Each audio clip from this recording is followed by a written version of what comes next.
Hey everyone, it's Richelle Moon here.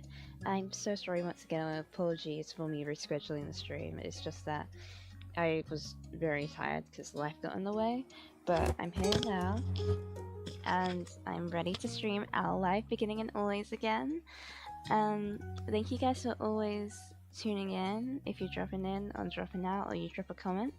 Remember to like and subscribe to the channel, and for anyone who's new and hasn't seen the first live stream of me playing Our Life Beginning and Always, we only got up to step 1 and like the start of the prologue for step 2, but we haven't finished the full prologue of step 2 yet. Right now I think that we started at adolescence, so now I think we're at childhood, and then in step 3 and step 4 we have young adult and then adulthood. But besides the fact, I hope that you can get started now. I hope you all have had a lovely day or are having a lovely day, and happy 1st of March everyone. And I'm gonna turn the music down a little bit, and then let's get started, why don't we? To continue, yeah. Right? Okay, yeah. This is Co-op Holden. This is where we got up to, because in this game, if you didn't know, you can... Co-op's appearance can change just based on the options you make throughout the game. You can change his appearance too if you want to, like, customize them, but I decided not to go down that route, so this is what my Co-op looks like by the end of step 1, at the beginning it's step 2. So, yeah, you too. Let's grip on the base of the gift tighten, and your heartbeat sped up. Even if neither of you had spoken about it, both of you were aware something new was growing in your relationship. Also, speaking of this, you can choose what relationship or feelings you have for Kev at this direct moment. For me, I think I remember relaxed crush, because I felt like honestly that would be the phase of where I would be when if I knew Ko when I was younger. But yeah, it was already shaping up to be another long summer. The best part was that the two of you had plenty of time to spend together and explore what was developing. His awkwardness over the task started to creep back in, so Cove nudged the gift closer to you. He was ready to be relieved of it. Your hands brushed over his just slightly. When you took hold of the base, he flinched enough for you to know with certainty that he noticed it happen. You couldn't help but smile to yourself. And with that, the gift was accepted. Well, that's everything. Wait, I can do that better. Let me try and voice that. Well, that's everything. Sorry, that was so bad. I forgot what voice I gave Cove in the beginning. Though he said that, he made no move to go. You could tell he was reluctant to. Thank you. Thanks. You're too cute. I wanna tease him. You're too cute sometimes. I'm not trying to be. Just think my dad wrote this, okay? Alright. Mr. Holden's behavior really was different from any neighbor you'd ever had. Though after 5 years, you were used to his antics, and you since made up your mind on what your opinion was.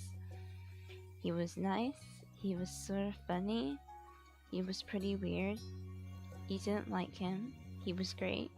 He was great and kinda handsome to boot. Handsome to boot is such, like, a phrase I haven't heard in a long time. Mr. Holden, how do I feel about Mr. Holden? A bit weird to pay a random kid you just met on, like, the curve of your new neighborhood to be your son's friend, but I get it. I guess he just thought he was trying to help, even in the most backwards way possible. He is nice. I would say I didn't like him. He was great and kinda handsome too. He was great. He was nice. You know, he was great.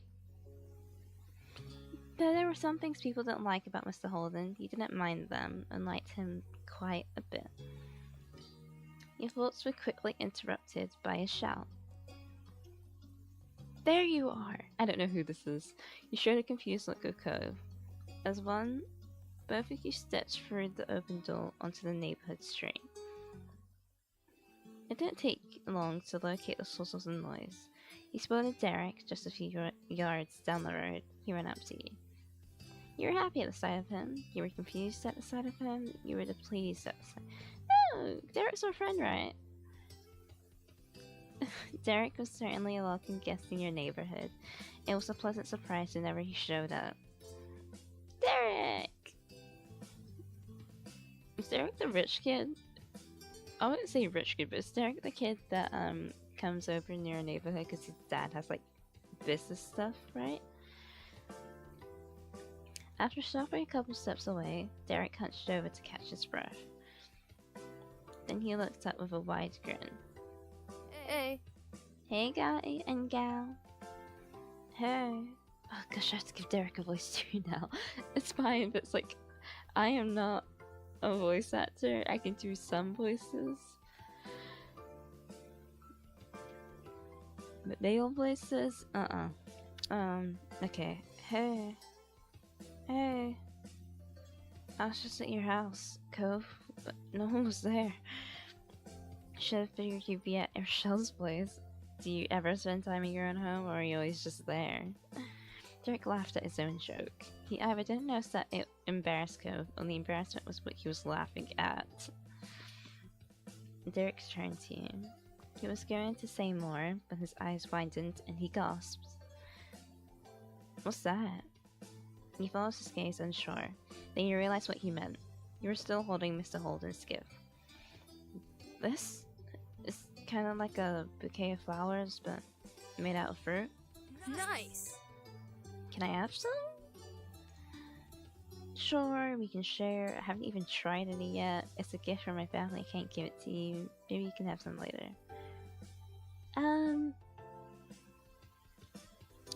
I mean, I would be like, is there an option of me giving some fruit to Derek and then like him not eating it all and me not eating it all and still having my family be able to eat it? Because it is a gift from my family. I don't care if I haven't tried it yet. Maybe you can have some later? Maybe later. Maybe you can have some later. Derek grew more excited by your words, bouncing on the balls of his feet. Awesome! Then he nodded his head as if to clear it. Anyway, that's right. I came here because I needed to say something big. He paused, possibly for effect. There's some other kid here in Sunset Bird. Gav was as surprised as you were by the news. Such a reaction made sense. No one around your age had moved here since Cove did 5 years ago. Wow, really?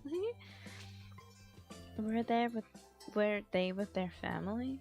Wait, this is Cove's voice. Were they with their family? Maybe they were cutting through. Nuh-uh, the new kid was all by himself, just walking. Did you talk to him? Nope. And came to report the sighting right away. The kid had green hair, glasses, was really small, and seemed really upset about something. I hope he didn't leave. He blinked. Slowly, you looked over to your longtime neighbor. That sounds a lot like you, Cove. When you first got here, anyway. Oh, yeah, I guess that was you back then. Derek snickered good-naturedly. I can see that really well, now that you say so. But what'd you say? Let's go find Cove's lookalike? We should all meet him. Sure. I'll do it. Sure. I want to see who this person is. Derek grinned. Then he pointed down the street the way he came. Last time I saw him, the mystery visitor was going... This neighborhood must be small, because how did we just know, like, who is coming in and who is coming out, and their kids, and as soon as the new kid comes along, he kind of just has to, like, hunt them down. I find that a little funny. It's cute, though. It shows you that like the community around this area is just really tight knit with one another. Nothing else needed to be said. The three of you were off, with Derek leading the way. Derek brought you to the beach, and as a trio, you made your way down the shore to the old playground. You walked the familiar path in comfortable silence. I have forgotten, guys. I am so sorry that I need to tweet the stream out on my on my VTuber account. Ugh, sorry. Give me a minute. I'll get back to this. I just need to live tweet. Forgive me, guys. But I can multitask, you know? Let me do that right now. Derek brought you to the beach, and as a trio, you made your way down the shore to the old playground. You walked the familiar path in a comfortable silence. When you were almost there, you spotted the kid in question. His bright colors shone like a beacon beneath the rays of the sun. He scuffled around, kicking up the sand at his pace. It was true. He certainly seemed upset, but you didn't think he was sad, like you had originally pictured. No, with his erratic movements and scratched-up expression, he came off angry. You started to have doubts about his expedition. Maybe it'd be better if you left him alone and let him sort himself out. You shared a look with Cove. He was equally reluctant to start up a conversation. Derek didn't feel the same. He waved widely, calling out to the boy. Hey, guy! Over here! Oh, sorry. I'm so mean. This kid already looks like he's so annoyed by our presence. I'm so sorry. I mean, did Derek say like the kid looked like he didn't want to be here? I think our presence isn't going to help.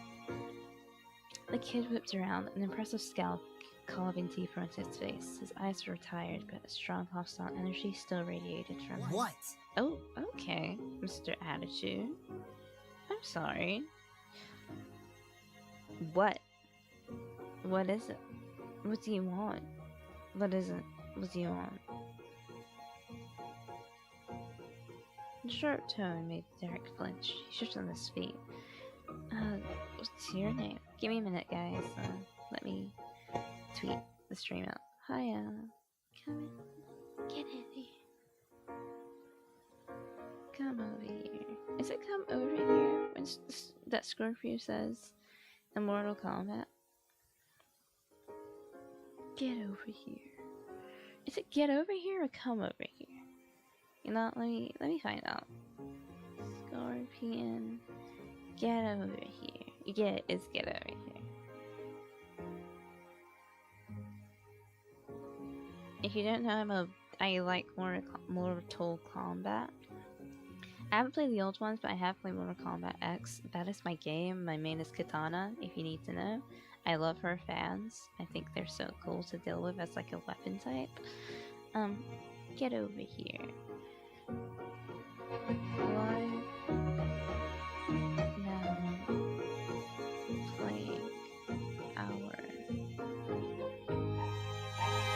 playing our life beginnings as always. Step 2.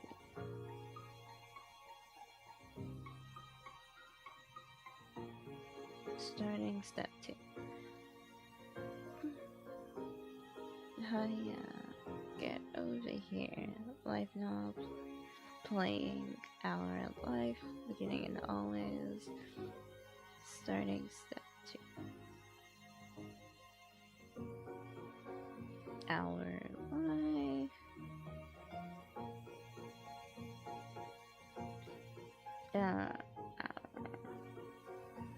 Our life begin. Oba.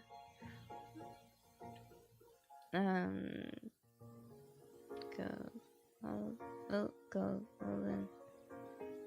And, teacher, PNGTUBER. Ah! I'm so sorry, guys. PNGTUBER. Professional streamer, by the way. I wouldn't say I'm a professional, but you know what I mean. Wow. Green heart for this green boy, not this green boy though. Kidoki.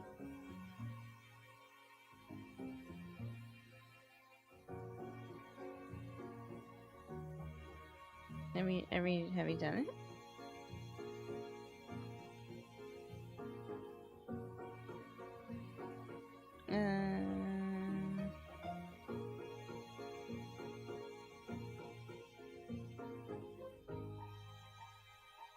Okay. Alright. Oh, sorry. Oh, my feet. Sorry, guys. I'm gonna give him a nerd voice. What's your name? I'm sorry, it's the bowl cut and the glasses. I'm sorry. No, that's mean. I'll give you a better voice. Sure. Oh, that was Derek. Sorry. What's your name? Jeremy. Was that it? No. No, I'm Derek. That's Richelle and Co. We were just walking around and saw you. We wanted to say hi. There aren't a lot of kids our age in the neighborhood. Yeah, so, you know, it's cool to see someone else here. Strangely, Jeremy grew furious by your response. If steam could erupt from a person's ears, it would have happened then. He looks like he's going to blow up at me. They did bring me somewhere stupid. Of course! I knew it! What? My parents. Okay. They're the ones who bought me. You brought me. Since they bought me, wow. They're the ones who bought me. Richelle, they're the ones who brought me here. I didn't walk to this town. Can you not figure that out on your own? Right. My dad brings me to Sunset Bird too. When he has to come to work. When he has to come for work and all that stuff. It's not that bad. That earned him a glare from Jeremy. Derek winced beneath it, glancing away. It was a struggle to remain friendly with this Jeremy guy.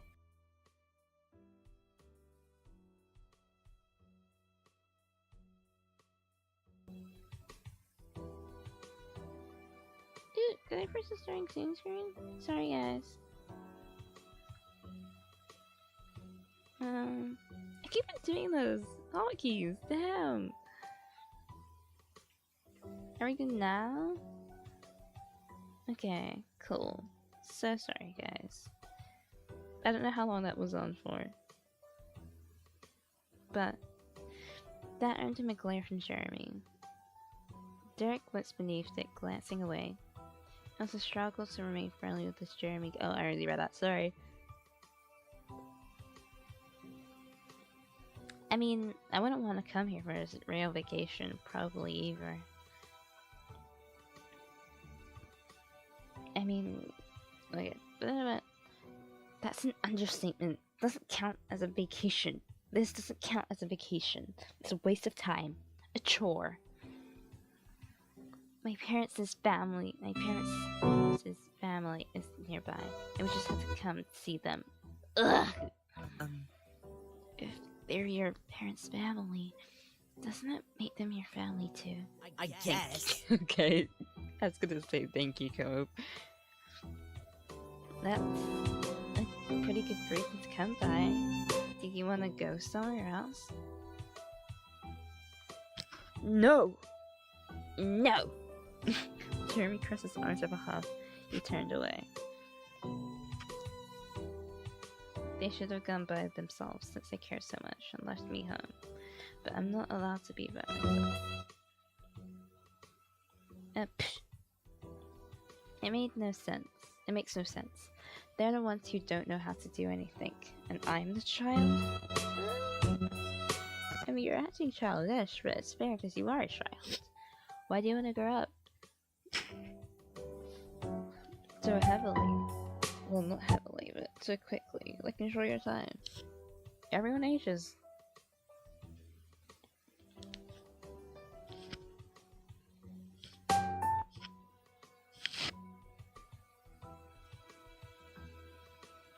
You kept him quiet. You shouldn't talk to your parents like that. Sorry, suck being forced to do something you don't want. You just live alone. You don't have to keep complaining at us. Calm down. You don't have to yell so much. Were you repeating your cereal this morning?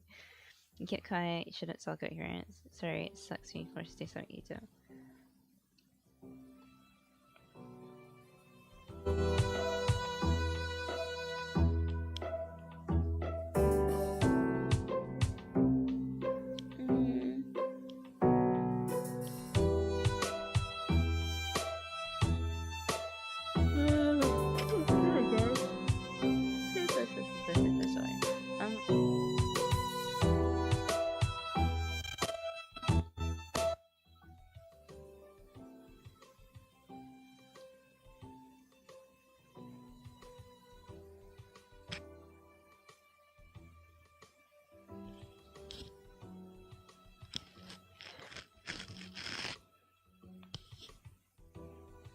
I'm thinking. So, calm down, you don't have to yell so much. You just said hello. Playing at us. Saying was something you don't want. You talk about your parents like that. Do I just want to be a bit mean? I start between this and this one.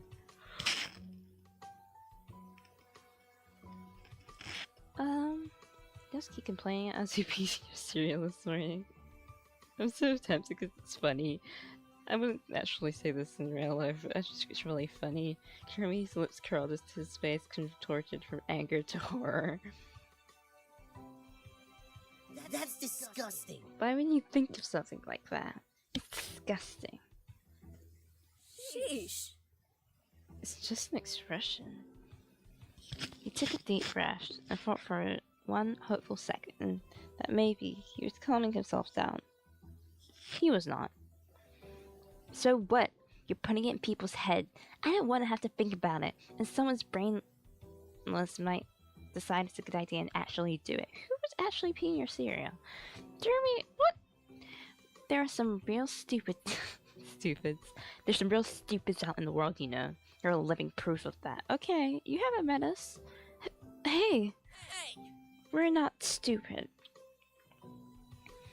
I'm smarter than you. I'm smarter than you are. Shut up. Stop it. No, shut up. What the fuck? Shut up. You first. You turned to Cove, lowering your voice. The two of you aren't that similar after all. Jeremy might have had good hearing though, because he caught the private exchange and scoffed. Stupid. Of course we're not similar. My eyebrows aren't stupid. Your bowl cut is stupid. Anyway, Cove's cheek. I'm fighting with a child. Cove's cheeks flushed, curbs not the insult. You couldn't be sure if it was out of embarrassment or anger, or maybe both.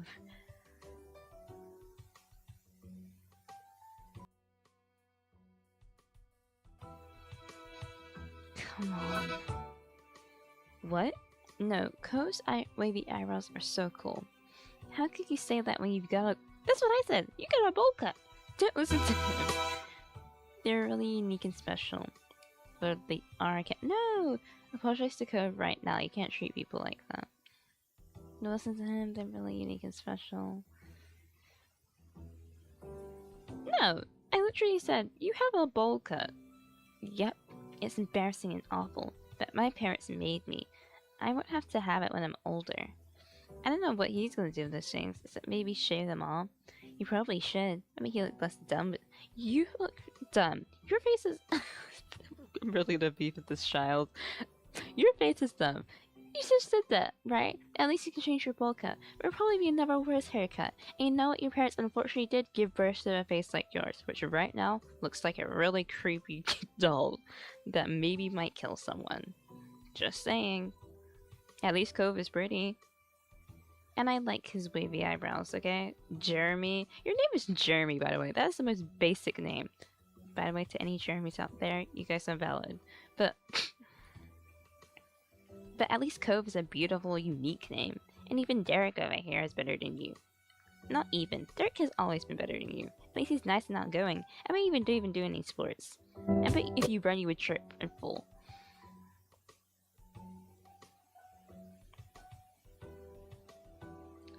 Anyway, sorry.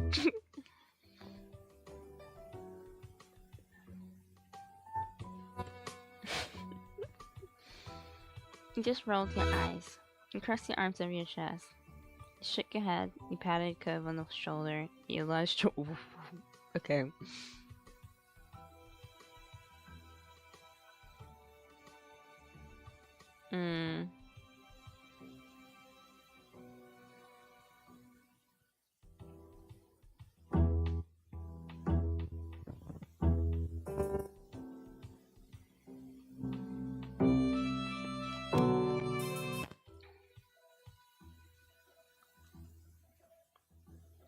You just run. Okay, I saved because I want to see what lunge you get Jeremy does. With your fist, I wouldn't do it, but I just want to see what it does. With your fist balled, you made a quick step forward.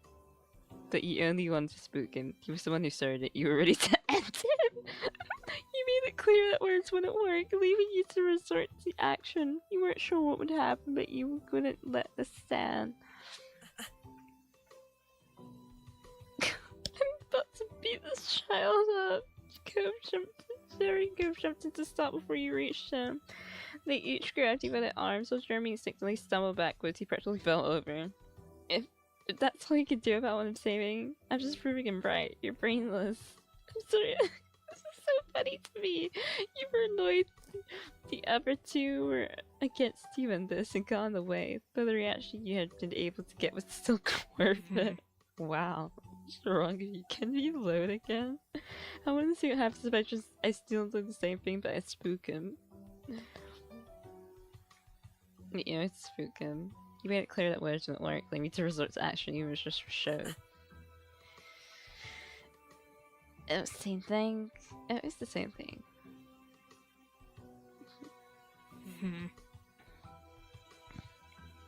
Wow, what is wrong with you? There's nothing not there that way. Didn't want Derek. You were wanted. Okay, calm down. In the words of Angel from Smosh, I'm an adult. I can calm down. What if I grinned at all of this? He wasn't the nicest kid you ever met, but he certainly wasn't the dumbest. He rejected your music by grimacing harder than ever. Well, what's wrong with you?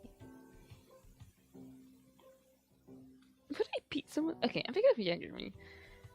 Would I resort to violence? Because personally for me, it takes a lot for me to get to, like, violence, personally.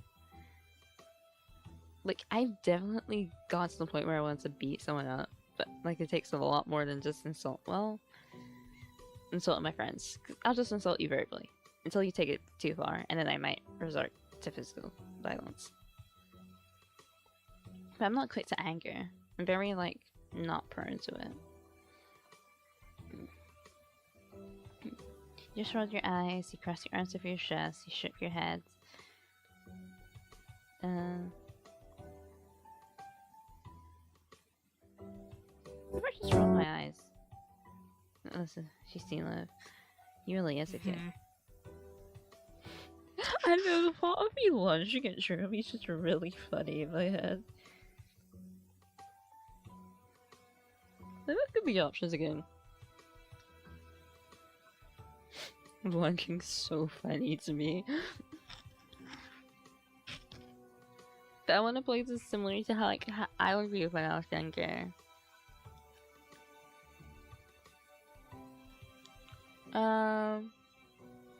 If it's just a real me, I would either roll my eyes or grin at this, because the best response to insults is to not act like it does anything for you. But, like, the lunging thing is so funny. You grinned at all of this.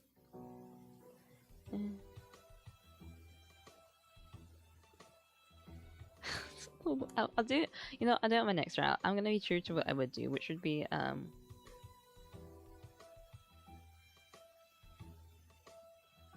rolling my eyes, like grinning at it.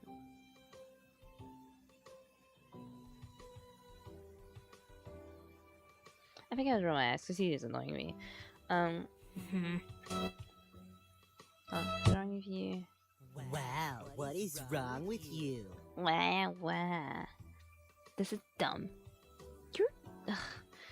Jeremy stuck out his tongue and sulked away, throwing more sand everywhere as he went. You watched him go, hunched over until he became a speck in your vision. Thank God. Silence reigned in his wake. Afraid he tried to process what just happened. I can't believe it. What a mean kid. Derek wasn't kidding, and by the sound of those earlier complaints, the new boy Jeremy was going to be in the area for at least a little while this summer. Derek sighed in dismay, plopping on the ground. He followed, and Cove did too shortly after. There wasn't much else to do. This sucks. I was hoping we could meet someone fun. Hang out, maybe? He shook his head. After a moment, he slowly turned to you with a hopeful expression. But, you know what would really improve the day? What? He didn't respond. Instead, he used a hand to point right at the fruit arrangement that you were still holding. I'd completely forgotten about it during the mini-drama that unfolded. You'd gotten used to the wait. Glancing over his Cove, you noticed he was eyeing the fruit. You must want some too. I need to save it. Why not? Let's eat it. Sure, we're sad. I'll let them. I'll take the brunt of it if they ask.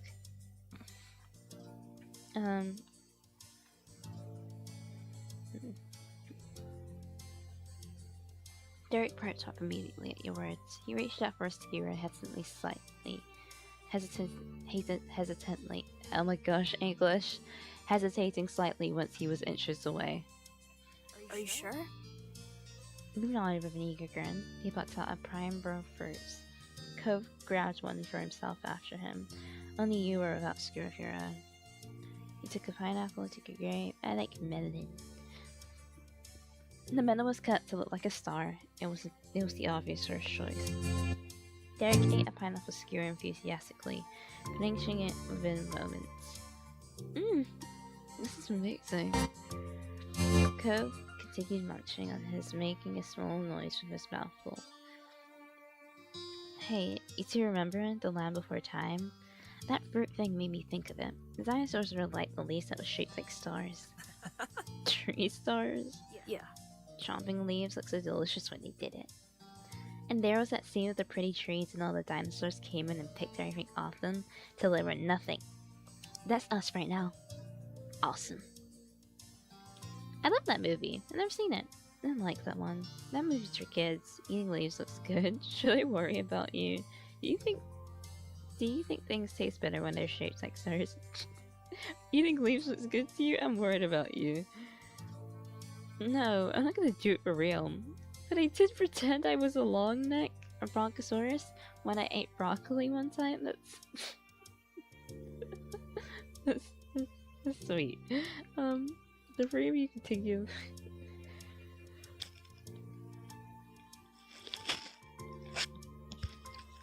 The three of you continued like this for the next few moments. Eventually, the display was barren. It looks weird when devoid of fruit. Oh, we ate all of it? We didn't even save any? Oh no, I'm gonna be in so much trouble. Hey, we were supposed to eat all of it, and it helped me. Did it help you make you feel better? And it all hadn't really made you feel better. You were supposed to eat all of it. Really? Cove, you're the one that gave me the gifts. Cove? I mean, really? You couldn't stop yourself from saying at the bullet. You just wanted to eat some and have a nice time. Now you were probably gonna get in trouble. You could only accept it though. Yep. Hey Richelle. Yeah? The two of you met eyes casually. So... That was pretty cool. What you said back at that guy. Thank you! Oh, thanks. I was just saying what I thought. Yep. Derek Trans involved in high spirits. You totally owned him. I don't know what his parents say, but it's good at least somebody's around to tell them what's what. Yeah. Derek then leaned back on his arms. He contemplated the sky with a content sigh. So, are you both ready for summer break? Yeah, no. I'm not sure, are you? How's someone supposed to be ready for a break? I'm just missed questions, aren't I? Yeah. Cool on you. Wish I could say the same. If you'll say there's a lot to plan for. Hmm? And what about you, Cove? Are you ready? Mm, I think that depends. Before he could say anything, the light atmosphere was shattered.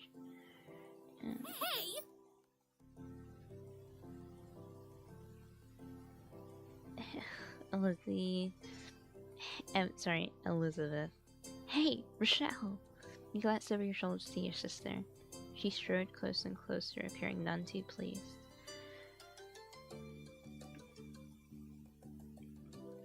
I've been looking all over for you. Ma said you and Cove ran off with the thing Mr. Holding bought for us.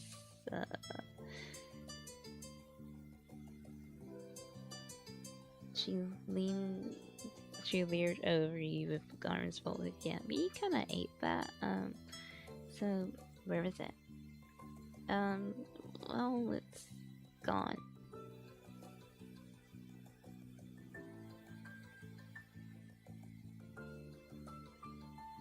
What do you mean, gone? Gone. It was eaten by the three of us, obviously. He moved to the side to face her completely. She zeroed in on the bouquet in your hands, which was now populated exclusively with skewers dripping in juice and tiny flecks of leftover fruit pieces. Her mouth dropped open and the tone of her voice rose. What? Seriously, Richelle? What were you thinking? It was supposed to be for all of us at home. She glanced over at Cove, who sat beside you, and continued mockingly. Even if you are the most important person in the household to the delivery boy, this was up to his dad. It seemed everybody was in the mood to tease you and Cove today. Within moments, Cove's cheeks flushed red. He picked up the hem of his shirt, suddenly finding it very interesting. He always became nervous when Elizabeth would strike at your relationship. Sorry, Elizabeth, get over it. Well, the morning's been kind of a disaster. We were hungry. It was honestly cooking down and ate it all while you weren't looking. Well, the morning's been a bit of a disaster. Elizabeth narrowed her eyes, not at all placated. Oh no. I think I hear the mean kid coming back. We better get out of here. Elizabeth blinked confused and looked around. What? Kid. I don't see anyone. Derek didn't bother explaining. He just launched to his feet and ran off. Derek! Cove popped up too, gladly taking the opportunity to exit the situation. He followed after Derek, but he sent a look to you from over his shoulder. You turned to watch Elizabeth. She stared back, brow raised. You ran. Without a word, you two got to your feet and bolted down the beach. Unimpressed, Elizabeth rolled her eyes. So immature. She shook her head as she walked towards the house, not bothering whatsoever to follow. You and the three of you made it back to the shoreline. Derek pumped his fist, grinning in triumph. We escaped and shall live to see another day! Exactly, but we should keep moving. Yeah, for now at least. Victory! My moms are going to be so mad when Elizabeth tells the story.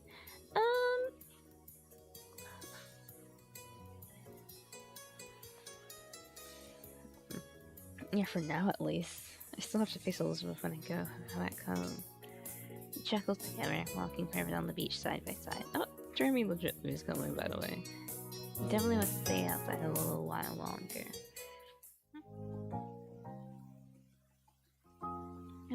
You had gotten a bit of a scolding for your mother and saving any of Mr. Holden's gift for Elizabeth, but you didn't get any real punishment for it. Instead, while you were out with the boys, Elizabeth returned home to share the news. The three of them went to get dessert on their own. It was so clear even by your parents when everyone got back and the event was settled. That was a while ago now. Later at night, you found yourself sitting on the kitchen counter. Your fingers drummed on the surface as you waited. Your gaze trained on the phone. You were waiting on a call tonight, specifically from your cousin Leandra. You didn't want to miss anything.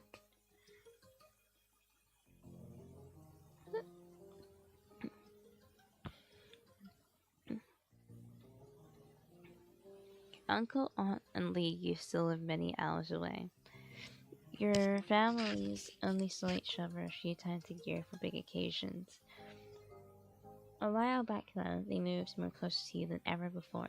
They now hang out regularly. With school being out, your boss or she's gonna want to come over a lot. The two of you were the same age and got along well. She used to be really fond of Elizabeth too. Now that your sister had become allergic to interacting with her own family, it tended to be just you and Lee who spent time together. She was your only friend who was a girl. Being family helps make you close, but yet also girlfriends.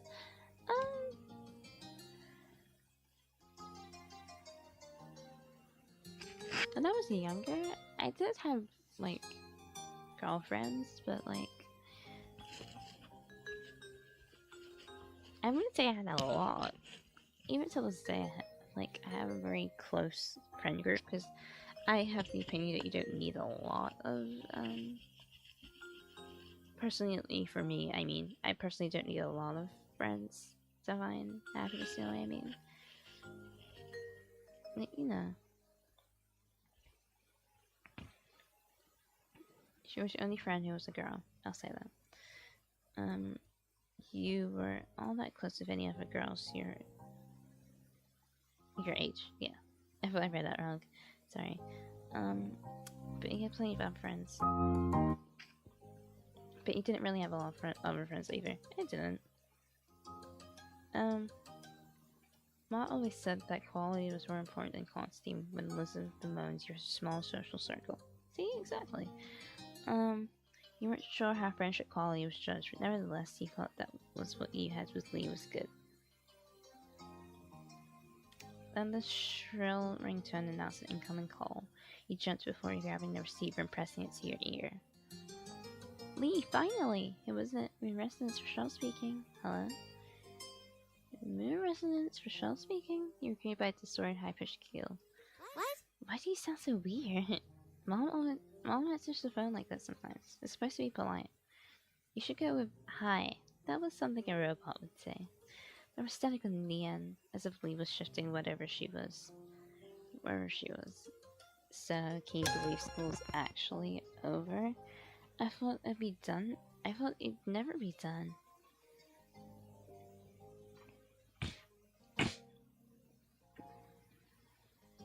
Now we don't have to do any of that boring stuff and we get to hang out whenever we want.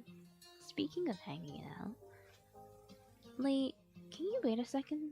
Let me just head to my room. Oh yeah. You got up from your seat at the counter. Luckily the phone was wireless, so you didn't have to worry about any cords tying you down. Your mom's had a rule about not moving the phone unless a call was in progress, which is why you've been sat by its cradle waiting for Lee to call it. Your mom's could be really unfair. You thought it made sense. You don't like it, but it has to be that way. You thought it made sense. But it was nice to keep everything in its proper place. Ah!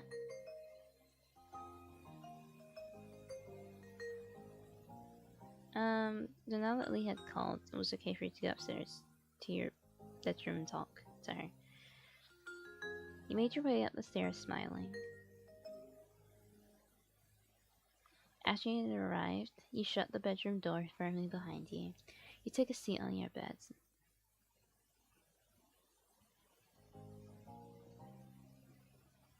After you'd arrived, you shut the bathroom door firmly behind you. You took a seat on your bed. Alright, I'm here. Cool. Hey, do you know the girl down the street from me has her own phone now? A cell phone. She doesn't have to wait for someone else to stop using it or anything. Wow, really? The thought of someone having a phone that was all their own seemed unbelievable to you.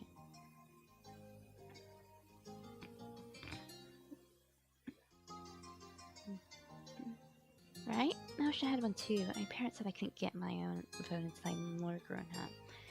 I wish they'd change their mind. We could call each other every single day and no one would be able to stop us. How great would that be? Really great. But wouldn't I still be using a home phone? Too bad that's so far away. Really great. You could even stay up late talking about whatever you want. Lee sighed firmly into the receiver. I had so like home phones. I got in my house like in the past.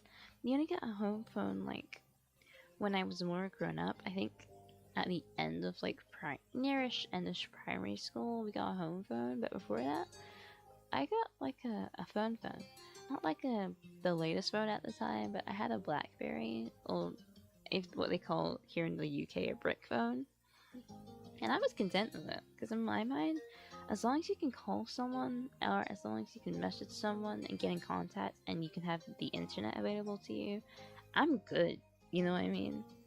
Also, the BlackBerry had games like Brick Breaker, and that was.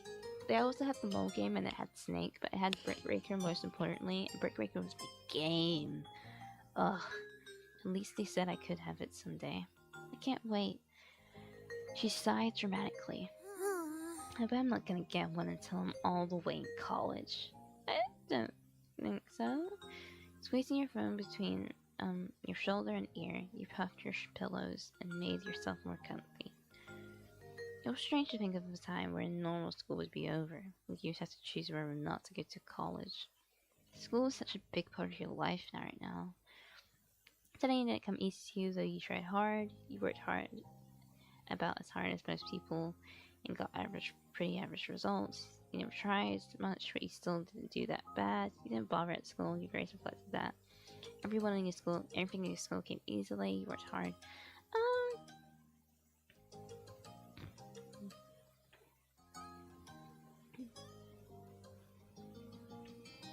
It's between this one and this one, in all honesty, because I don't really like study. I'm more like skim, but I still do like pretty good. Or like when I do try and study, it doesn't like process well for me. And listen, I've tried in the past of many different ways of like flashcards and mind maps and bullet points and acronyms, and I don't know, my brain just doesn't work that way.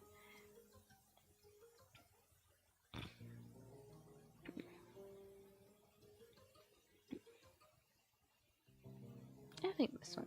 You know it was important, and you wanted to do well, frustratingly even your breast didn't seem quite ever be good enough. You didn't know how to do it.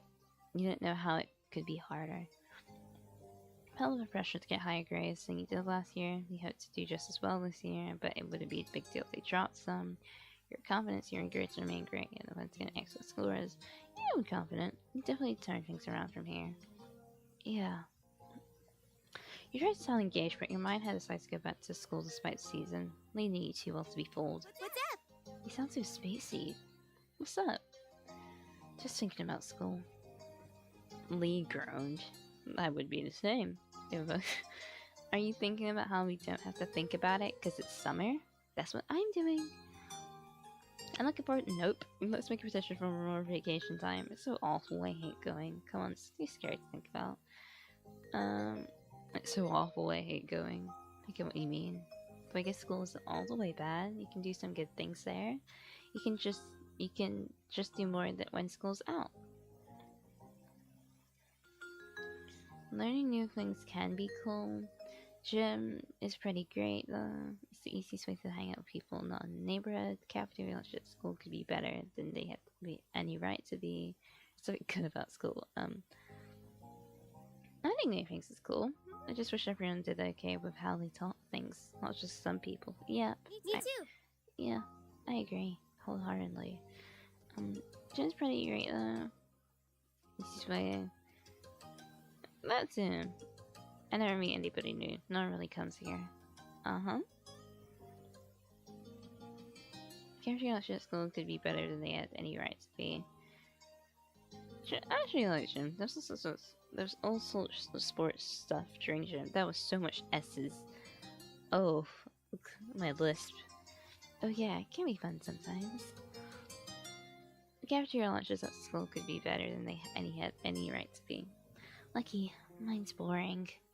But that was all. And that's pretty much anything that's good about school. Okay, point taken. Alright. Now I decree the topic of school is officially closed. We have to talk about the summer first before we start plotting the rest of our lives. I got some plans already. Ooh, tell me. I'm gonna visit my cousins. You chuckled, of course. What's something you want to do? The first thing that comes to your head. I want to spend time with people. I got some new art supplies. I actually do have art supplies. I do paint here and there. Reading?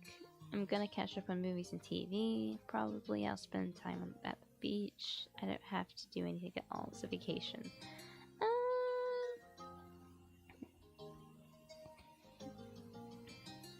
I'm set between beach, movies and TV, and art supplies. Honestly, this is me. The amount of binging I do during the vacation is so bad. I used to do that too. You lay back in your bed settling in. It's continue chatting with your friend, even though it hadn't been that long since you saw her, and you'd be seeing her soon. You found plenty to talk about. For one, the events of the day. You sat up straighter. I was with Cove and Derek today, and we met a new kid. Like, at your neighborhood? His parents are visiting family, so it sounds like he'll be around for a little while. Don't know how long. What was he like? Creepy, mean, weird, kind of interesting. I mean, he was mean, but he was, like, interesting. Like, why is he such a needle in your side? You know what I mean? Weird. He gets so upset about every small thing. I don't think I want to meet him. You want to avoid stay away before even meeting him? That's an unexpected twist. Wow. Your cousin was pretty popular with the boys who knew her. She seemed happy enough to have him around until they started to annoy her. Hey, who are you to talk? You give practically all your attention to boys. And maybe just one boy. I see how much you like Cove. You got me. Yeah, that's a special case. I don't give him all my attention. You weren't able to say anything to that. Yeah, much of your information. Deeply amused. Even though she couldn't see, you shook your head at her, grinning to yourself. There was a stomping noise approaching your room, heralding the arrival of your irritated older sister. She flung the door open, a frown etched on her face. Come on. How long are you going to hog the phone? Glancing at your watch, you realized that your quick call had gone on much longer than you anticipated. Elizabeth held out her hands. The other one lodged onto her hip. She noticed the realization on your face. Time's up. Gotta go, I see you, okay? I'm sorry you said your goodbyes to Lee. Sorry for being long. I'm still using it. No. Get out my room. I won't say that. I'm still using it. Not anymore. You don't get everything in the world. Never do you. I'm not the one asking for it. You had your turn. Now you want to get mine too because you were first? In your dreams. I'll get Mom's. You glared at her. Fine. Lee, I have to go now. Bye. Okay, see you soon. Tell Elizabeth and your moms I said hi to you. You barely pressed the end call button when Elizabeth whisked the handset from your fingers and began dialing someone new as she strode out of the room. Your mom's voice called from downstairs. Has anyone seen the phone? I'm using it! With that, she shut your door behind you. Silence was left in the wake. That was one week to end your first day of summer break. Sometime later, it had gotten dark outside, and you laid in bed. This is beautiful, by the way. Ugh, I wish I had a bed like this. And you laid in bed, wide awake. Your window rattled all of a sudden, startling you badly. You flinched, staring over at it with furrowed brows. From your vantage point, you only saw the moon and an open sky. Beautiful view. You were scared, confused, annoyed, curious. What would cause that noise? Cocking your head, you sat up and moved closer to the window. You wanted to get to the bottom of this. To your utter shock, your gaze was met by a pair of familiar ocean blue eyes. Cove? You read Cove? You squinted. Yep, Cove was right outside your window. Your house was very angular. Some parts stuck out further than others, so it theoretically wouldn't be hard to climb around on. Still, just because somebody could didn't mean you expected it to ever happen. To his credit, Cove was doing fine. His feet was braced against a section of the wall that jutted out, his arms flexing with the effort to keep him upright. He easily lifted a hand and waved at you from the other side of the glass. You hurriedly opened the window. Not a direction, sure. One direction. No, but he has a compass to show.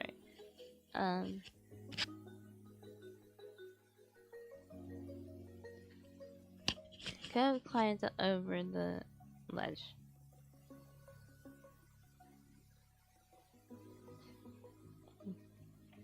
Releasing a breath once he was safely inside. Hey. Hi, Richelle. What are you doing? What's up, Romeo? This sure is a surprise, but you've only spoken here. Is everything okay? What happened? You're lucky I didn't start screaming. Amazing. My dreams have come true. Okay. I'm gonna save here because there's two options. I want to do what's up, Romeo, because that's what I would say. But also, amazing. My dreams have come true. So funny. Richelle, I want to see you. I figured this was the only way.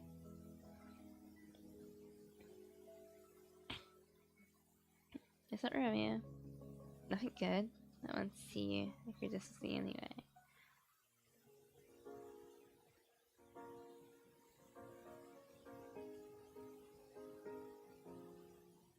If I rang the doorbell, I knew your mom wouldn't answer and they'd just make me go home.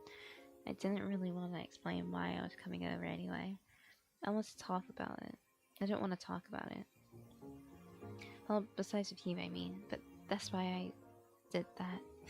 As expected as this was, as unexpected as this was, your touch code felt like he could tell you what was wrong.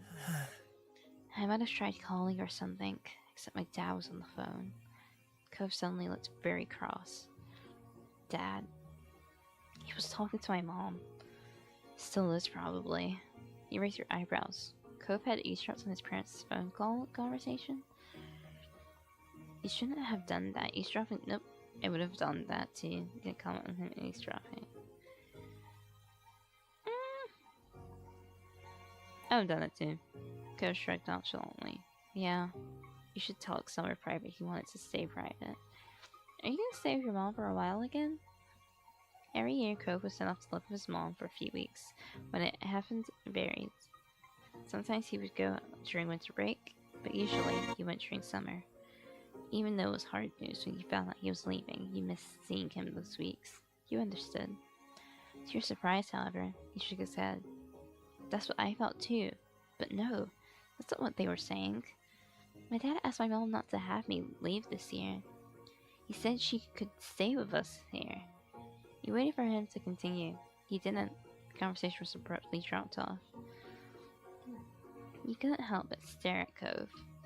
There was a complicated mix of expressions on his face. What did your mom say? She told him she'd come. I know she's coming soon. Before school starts. Oh. He had heard Coach talk about his mom a lot over the years. He'd tell you about past memories of what happened while he was visiting her. Still, it's one thing to hear about someone, and another to actually meet them. Very soon, you were going to see Cove's mom in person. You were taken aback by the news, so you could only imagine how Cove felt. You looked over at him. He was pacing across your room, features painted with dread. Before, they'd barely stay in the same room long enough to have lunch. Now we're going to be all together again, the three of us. After all this time, just for a few weeks. I know I should probably be happy they can talk. They can talk to each other now. I'm still not. I'm just confused and freaked out. And now I feel really bad for feeling this way. You shouldn't be, Cove. Like, you're valid. Like, your parents were together. And then you had to obviously either fight for custody. They had to fight for custody for you, or you had to go through the long ups and downs of like a divorce, because that does affect kids. And then, well, yeah, most people would say you should be happy.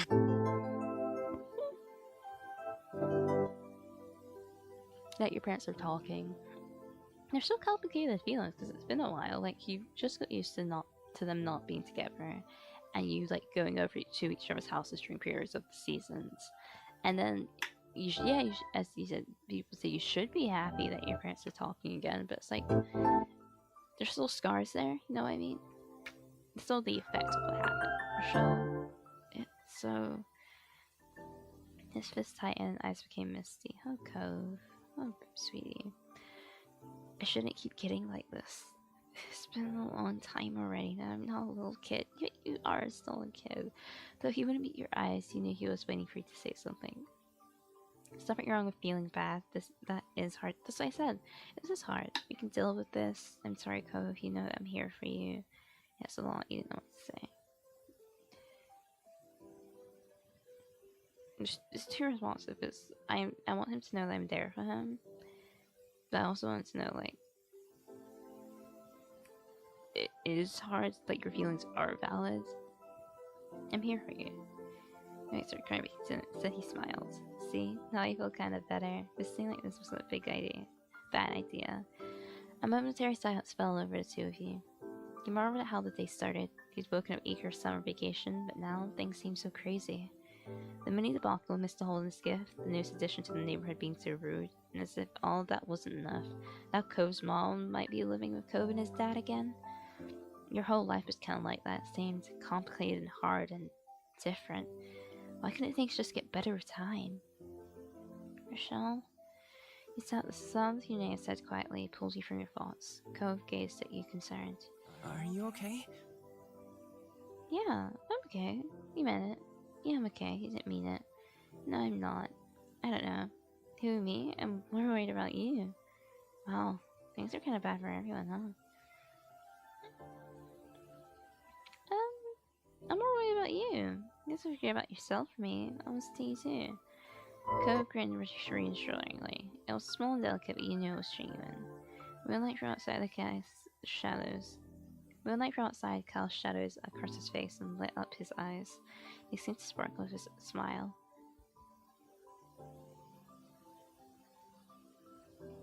Just that one look brightened your mood somewhat. You know, I think I don't want to talk anymore about this, and that's valid.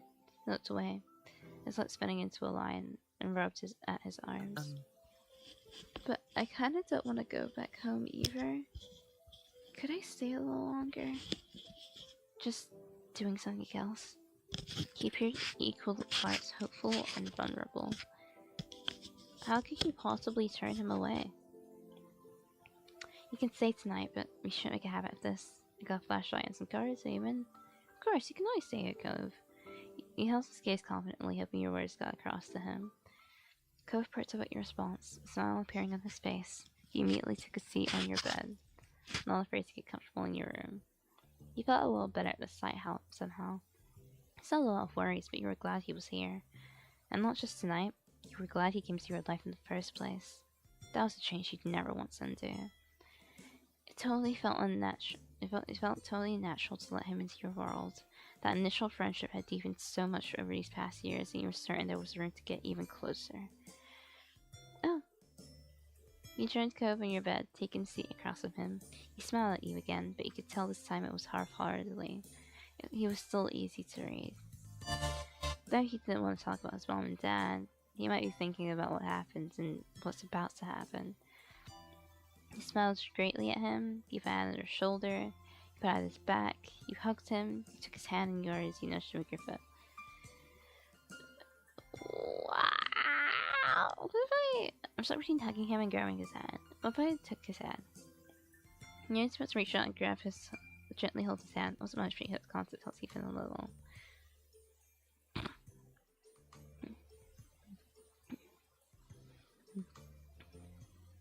You closed and wrapped your arms around him. Wasn't much, but you hit the contact helped even a little.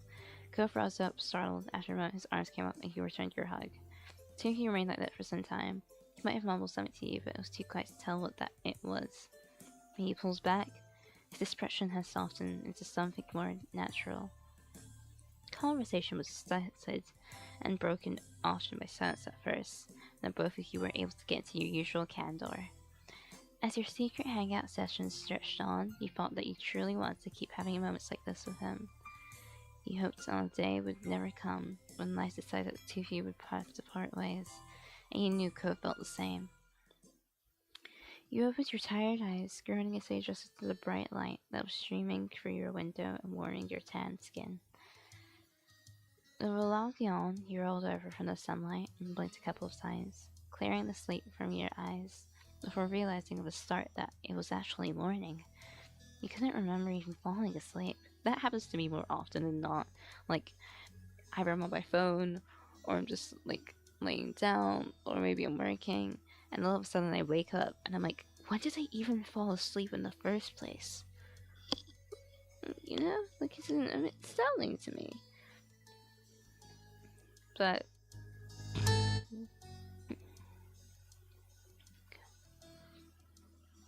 Cove has crept through your window during the night until you spent time together trying not to wake your parents. You must have fallen asleep while you were hanging out, but couldn't put your finger on exactly what. You wondered how late Cove had stayed before heading home. You rubbed your face and yawned again, contemplating whether you should get out of bed and get ready for the day, or stay snuggled up for a little while longer. Until you gazed out on the instantly recognizable mop of pale green hair, and you bolted upright and gasped in surprise. He never left? He was still there? In the morning? Cove! You laughed at Lals. You jumped out of bed. You froze. Your muscles grew to move an inch, your eyes widened as you stared at Cove sleeping in absolute shock. If your moms found out he had slept here the entire night, you would both be in big trouble. Realizing quickly that you needed to get Cove out of your hair before your moms or Elizabeth walked him and found him. You bolted your body to get a move on and swung your legs over the side of the bed. You whispered in his ear, he shook his shoulder, he looked him in the face, he tugged at his hair, he whispered in his ear, Cove, wake up. You whispered his name softly but urgently, and his eyes snapped open as he woke with a start. You scrambled out of the way as he abruptly jumped to his feet before almost losing his balance and falling back down. You recovered just as quickly as he faced you indignantly. Hey! What was that for? Shh. What? The situation dawned on him too before he even finished a word. Cove blinked at you a couple times, his eyes growing in panic as some thought that only he could hear settles in his mind. Oh my god! I fell asleep! You weren't exactly sure what to do as you watched Cove face your room, looking around frantically. Cove's hands flew to his face, letting out a sigh of relief when he found his glasses right where they were supposed to be. Despite that, he hadn't calmed down completely. The atmosphere was still frazzled. It's gonna be alright. We're gonna be in so much trouble. Just calm down. Settle down for a while until you didn't say anything.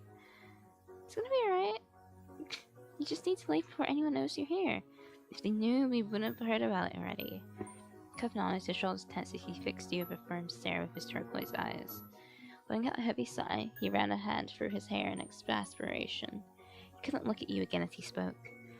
I'll see you later. You were confused by how all this had played out, but hoped that was true. Right. Bye, Cove. At that, you were suddenly wrapped in a tense embrace. As panicked as he was, this seemed to be something he couldn't forget before leaving. Thanks. Again.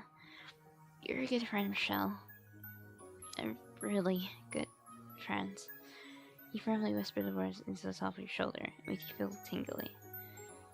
Before you were let go, before you had a chance to respond or even fully react. But in a matter of seconds, you climbed over your bed, opened a window. A cool breeze rolled off the ocean, flowing through Coat's hair and filling your room with its salty scent. Coat furiously sits onto the ledge. This boy lives on the edge. You wished him luck. You rallied him to keep going. You suggested he seek out the door instead. You urged him to hurry up. You wished him good luck. Good luck. Be super careful. You weren't sure if he heard you or not, but you kept going, one foot in front of the other with increasing speed, until his form disappeared out of sight. You stuck your head out the window as far as it could go to try keeping launch. He walks the full length of the ledge before jumping down to the top of the garage, then lowering himself into the fence. From there, he finally dropped down to the ground. It's parkour! He threw a thumbs up at his successful climb. He ran off towards his house without stopping, disappearing side to side of another building. You have to admit that you're pretty impressed at how doable he made that look. Cove always seemed to have a way of seeming so smooth without even meaning to. With a little sigh, you reclosed your window. Deciding there was nothing more you could do, you now took your bed and got ready to head downstairs for the day.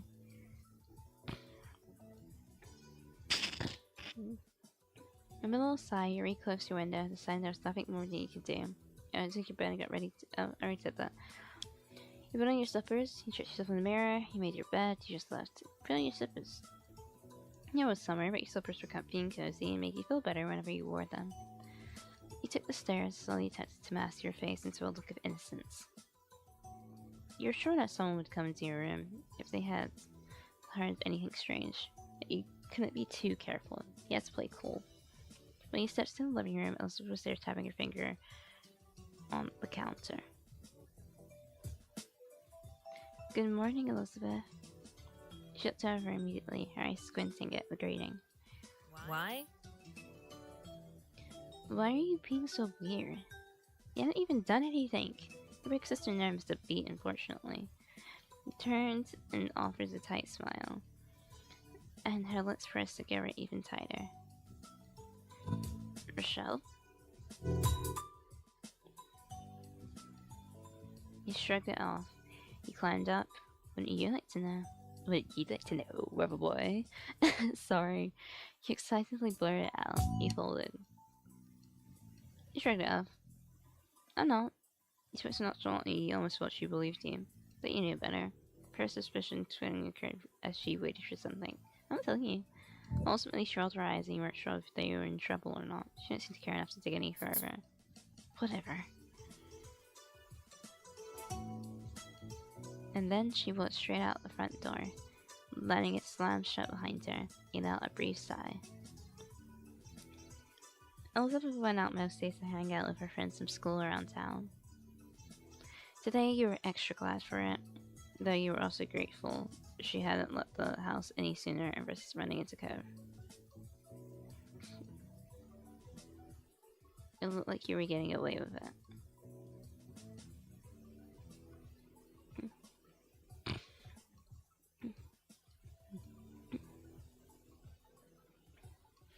Breakfast was eaten in peace and alone. Your moms were both out by the time you had gotten up.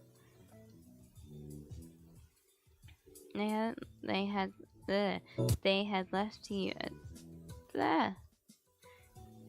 left you a serving of food from the breakfast they made. Hash browns, an omelet, fruit salad, and there was fruit sauce with links. You took a little bit of everything. You passed on some parts because they weren't things you liked.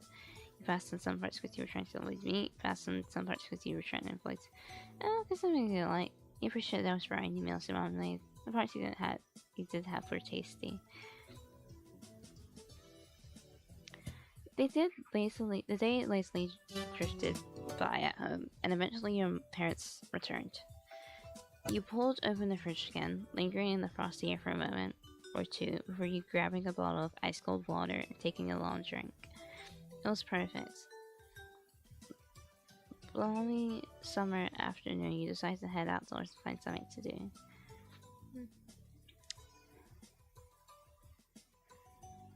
You hadn't decided that something was just yet, that you were sure something would pop up to accompany your time. As you were heading out the front door, you paused for a moment. You hadn't seen Cove since he had left that morning, and you couldn't help but think about what happened to him. Would it be bad to go over to his house right now, or call him to check in? You stepped out of your house, still stuck in the internal debate with yourself, when a voice caught your attention. Hi! Hi, Richelle. Confused, looked over to where an unrecognizable woman was waving at you. A friendly smile plastered on her face. You raked your memory for one way you might have seen her before, and nothing came to mind. Not your school or from your country club your aunts took you. You had absolutely no idea who the woman was. The woman closed the door towards you, and you were a little unsure whether you should stay put or go back into the house and lock the door.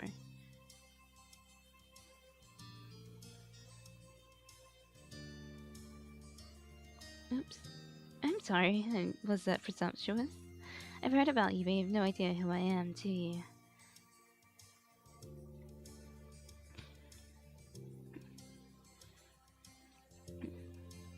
You shook your head. She removed her sunglasses to reveal sparkly ocean blue eyes. All of a sudden, she seemed a lot more familiar. My son lives here. And my ex, too. With a bent smile, she lifted the hand to point to the condo across the street from your own house. She was Cove's mom! You didn't know why you hadn't realized sooner, now that you've gotten a good look at her.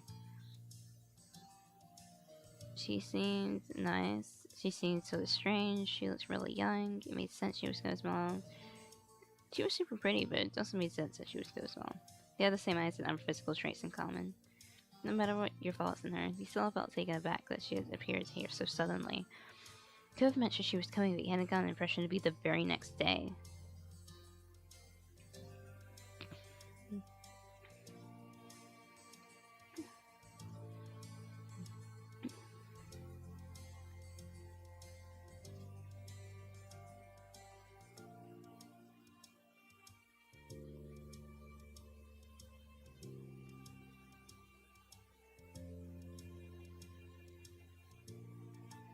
She extended her hand again, this time to take you, and you studied the manicured fingers in front of you, your face, and the assortment of bracelets that dangles from her wrist. I'm Kira Priest. Priest or Price? No, Priest. I'm Kira Priest. You can call me Kira. You shook her hand. He reached out and took her hand. She shook yours firmly, grinning wide. I'm Richelle, but you already know that. That I do. Cove mentioned you to me. It's nice to officially meet you, Richelle. Cove speaks about me? Cove talked to you about his mom? He hadn't mentioned how he said things about you to her.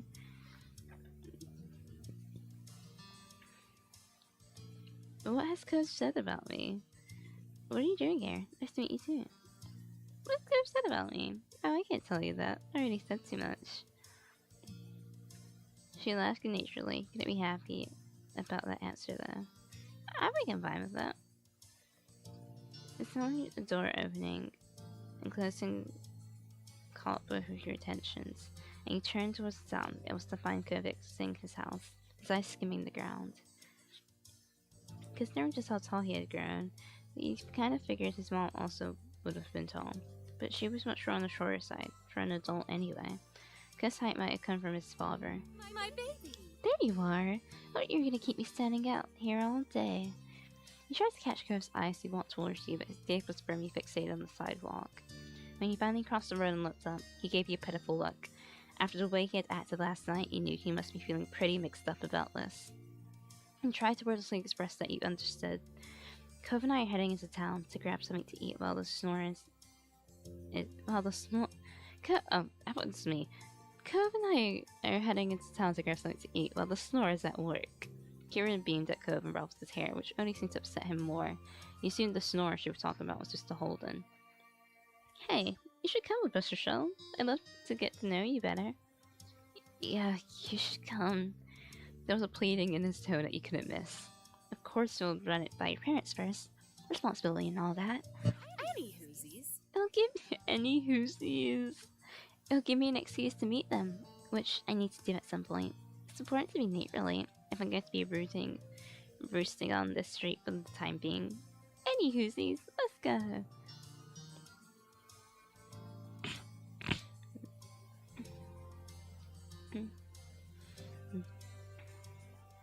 Kira walked ahead towards your house, and you hung back with Cove, who crinkled his nose as you watched her. Sorry. I'm sorry about her, but I really do want you to come. I don't want to be just the two of us. Not right now. You leaned in close and whispered while checking off at anyone who might hear. What happened? Did your dad know you were gone? Cove shook his head and sighed heavily. Dad was so focused on Mom showing that he didn't even notice. I thought when I heard them on the phone last night it was something they were planning for the future. In the morning, Dad said it was supposed to be a surprise, and I guess I was surprised. She's gonna be here all summer. Oh, you were surprised to hear that too. Cove sighed again, even heavier. I'll go with you if you really want me to. He smiled, his shoulders relaxing a little in relief. Thanks. That'd be cool. Hi, Kira. The two of you headed over to where Cove's mom had just knocked on your front door and stood behind her.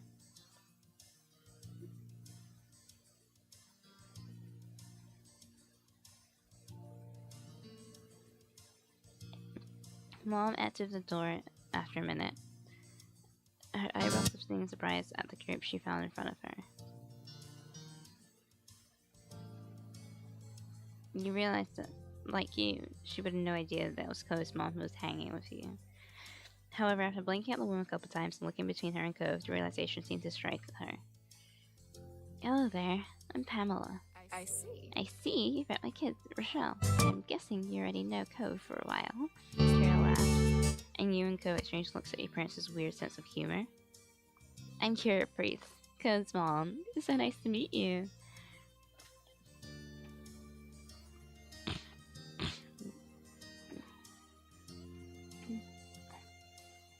A head of purple brown hair caught your eyes. Mom pops up behind Mom, squeezing herself in between her. We have company. I was wondering what all the commotion was about.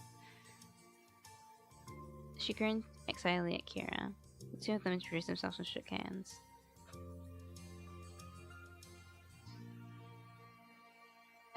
She grinned excitedly at Kira. The two of them introduced themselves and shook. Oh, alright, you're there. Hello. Hi, Richelle. Cove?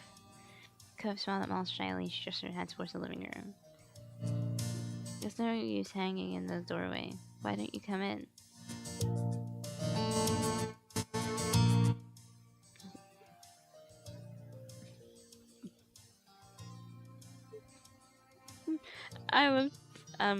I'd love to.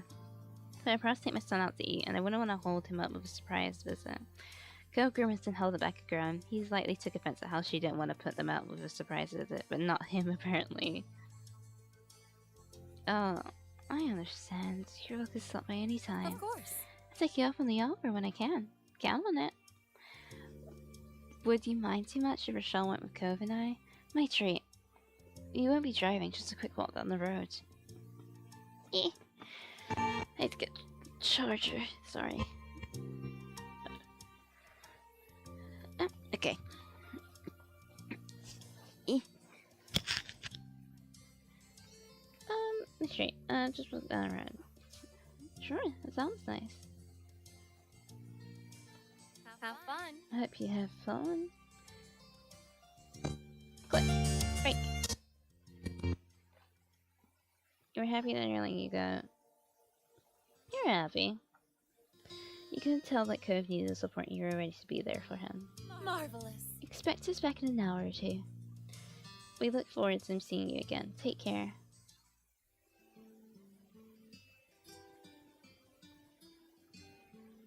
Your parents waved goodbye to the three of you as you backed up onto the street. They also saw the front door closing behind you. I'm pretty positive I saw this restaurant when I was in a taxi, not too far from there. Yeah. Yeah, it's a tourist town, isn't it? There's a lot of them around. Kira put her hands on her hips and smiled at her son. Well. Well, you sound like an area expert. Do you have any recommendations for a place nearby? Not really. Kira pouted at him a little and turned to you instead.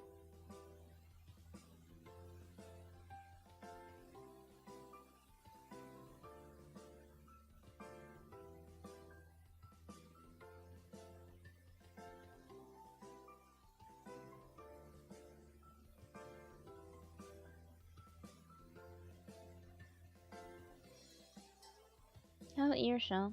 Will put you in the right direction? shrugs. Not really. Sure, I have a couple of favorites. Yeah, sure. Even though I was in town, there were a couple that stood out from all the rest. This Chinese restaurant that me and my family go to all the time. It's my mom's favorite. There's also a tropical themed place that tries to be sort of fancy. Both sound like a treat.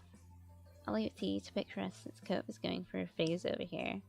He laughed at her and turned his face away. Chinese restaurant, tropical themed restaurant. Insisted Cove contributed to the decision. He secured the. You know what, Cove? You contribute. It's okay. Cove self what place you want more. You're almost sulkily willing to reject his mom, but not you. I like the tropical place more. I guess I'll stay there. That's what I would have gone for too. With 2 lights in for even one restaurant, it seems it was settled. We can go there. Thank you. Thank you, Richelle. Will you show us the way out? Will you show us the way? You'd all have taken the lead. If your little group is given his own followed behind you. To get rid of free, you left the neighborhood behind.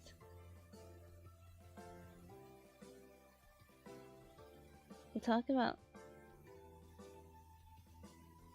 the walk was about 15 minutes, and along the way, Kira asked a lot of questions about the area.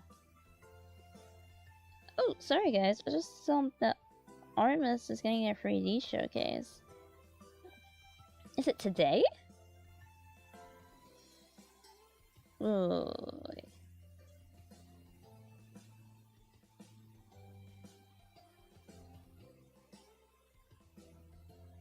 Huh?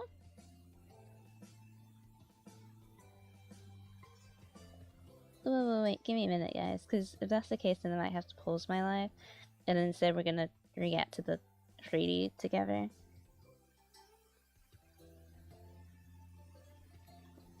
If that's the case, let me find out. Hollow stars and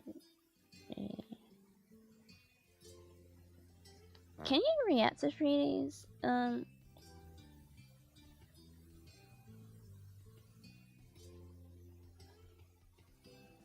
pretty sure, right? Like, yeah, you can react to 3Ds.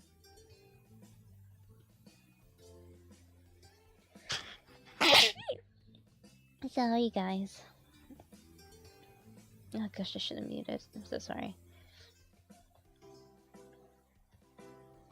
Yeah, okay. If that's the case, let me figure out the times.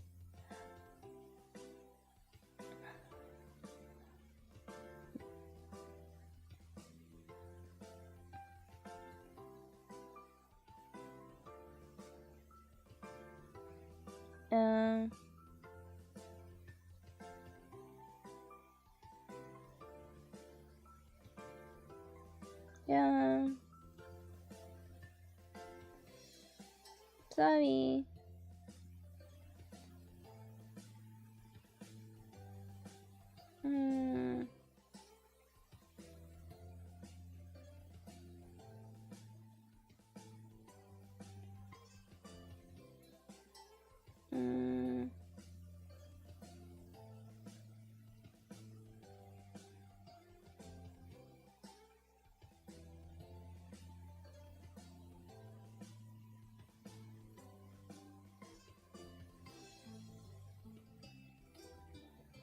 So sorry, guys. I don't know how to convert stuff. I'm like trying out here. I'm struggling, y'all. Okay, let me find out, cause on the Hollow Stars.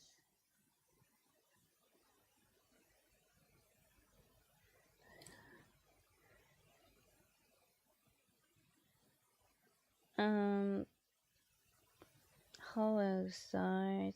Is it gonna be like a relay today? Like, back to back to back?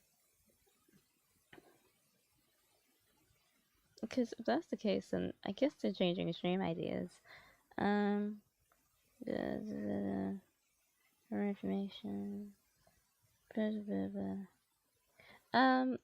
so then find out. Sorry, guys. Free for Gerard. No, sorry, Gerard. For Rouge's free, they're saying it's it's the third of March, very March. Okay, so never mind. Sorry, guys. Okay, so we will continue with this live stream. I just honestly, in all honesty, I saw this on my feed just now, and I was like super surprised and shocked. But yeah, actually, I will try and make time when I can, and if I can, to react to the Brady lives from the Armor Showcase. I'm super happy for Hollow Star at the end. Super, super, super happy. Okay.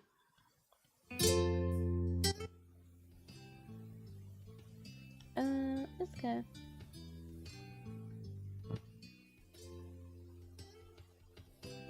Also, I'm gonna make my VTuber a little bit smaller. Give me a minute, guys. Give me a minute. Oh gosh, we're still at the prologue as well.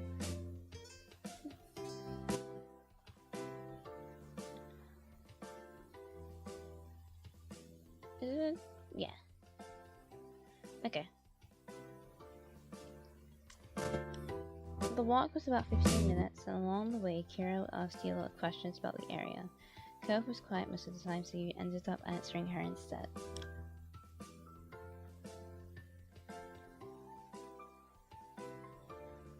Kira explained that she lived in a large city, and she loved how peaceful and relaxing everything seemed in Sunset Bird. The restaurant was busy as usual, but luckily you were shown to over a small table. Kira lowered herself into the chair while Cove picked the one diagonal to her, not facing her or to her side. It was awkward. Let's see. To start, what would you all like to drink? I'll get an orange soda. Noted. Richelle? Just water, soda, and milk juice. I do drink milk, but I'm not gonna eat that at a restaurant. That's weird. I don't know where the milk's been. I drink milk at home. Juice, coffee. I would also just go for soda. Which flavor? Which flavor? Cola, orange, grape. Ooh, grape, lemon lime, root beer, ginger ale. Ill. Give me grape soda bangs. Sure. Kira placed the order for your drinks, getting a black hot coffee for herself, and it didn't take long before they were brought to the table and set in front of you. You took a long sip of your drink as you looked around the restaurant. Your small group checked the menus, deciding what to order. The last time you came here, the dish you ordered was amazing. You want to order something different this time. Cove and Kira and Cove didn't need any encouragement for this. They were totally focused on the information in front of them. Cove awkwardly sunk back further into the seat and crossed his arms, all while blatantly avoiding eye contact. The side wall must be really interesting to him right now.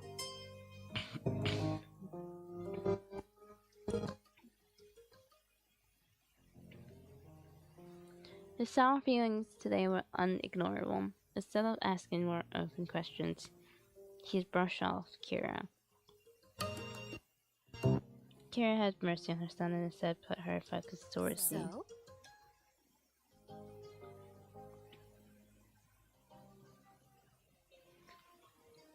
So Kira, of a few things that you're into, it's gotta be something you do for fun, especially now that you're not buried in school and assignments. I like to read, I like to watch, games are fun to play, I hang out with people, I go to the beach, and I'm into sports, music, I spend time on art, I write things, I spend time studying, fashion, I'm really into code.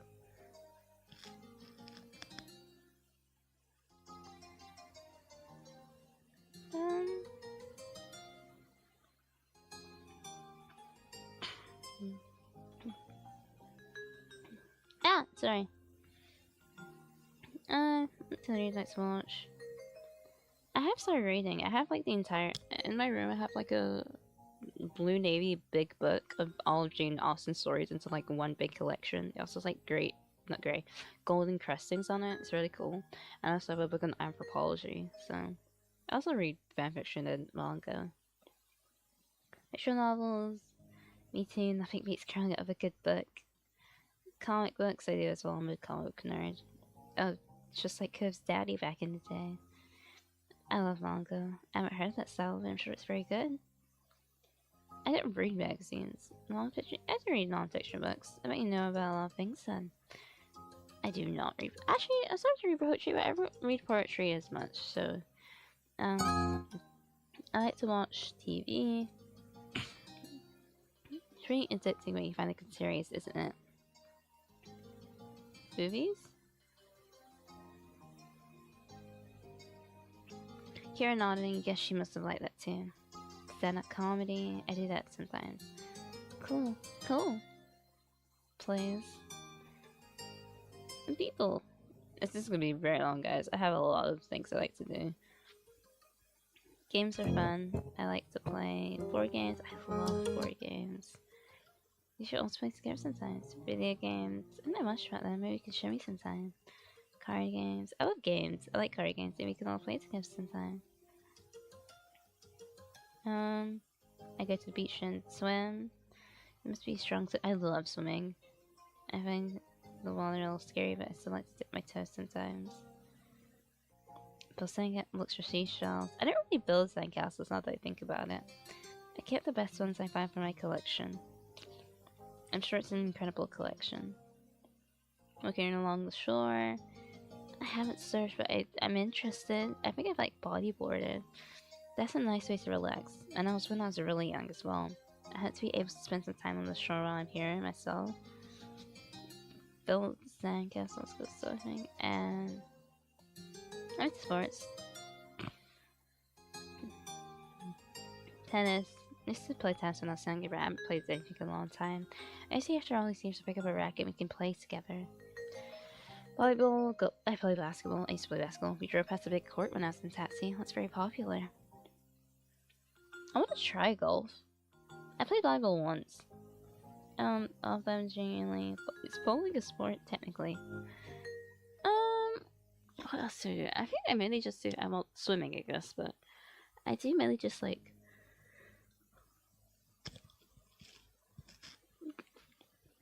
I guess gymnastics. Gymnastics. Ooh, gymnastics. There you go. I play gymnastics. It's great. Watching them. I do like watching sports. It can be exciting, huh? And I hang out with people. I spend time to. Music. I love music. I want to see like Steel right now. Gosh. Sorry. I'm really good at it. I love. I want to play this right now. I love guitar.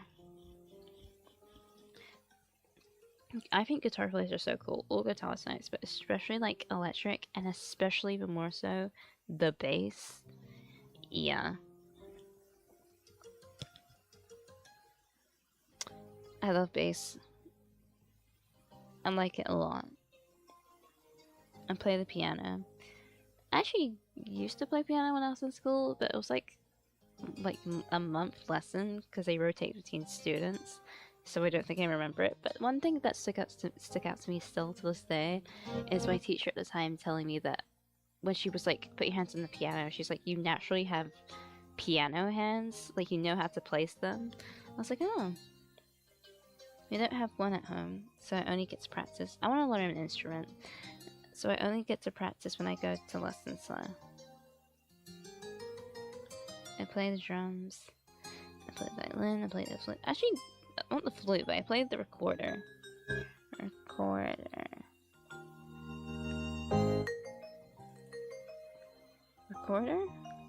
I don't know how the recorder is played.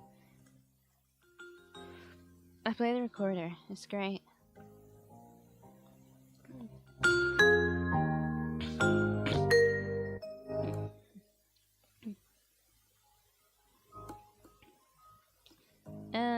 I listen to it a lot. I have MP3 at home that my mom helped me put some music on. I've seen some concerts, aren't some? And I told you this is gonna be a long time. I have a lot of hobbies.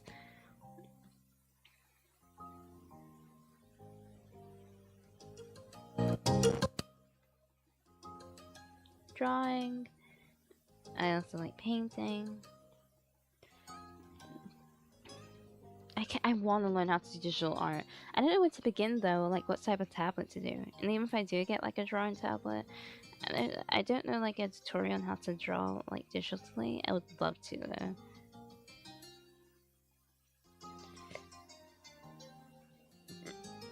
I like at other people's art. That we only have a small gallery here. Like one day I can travel to all the big ones.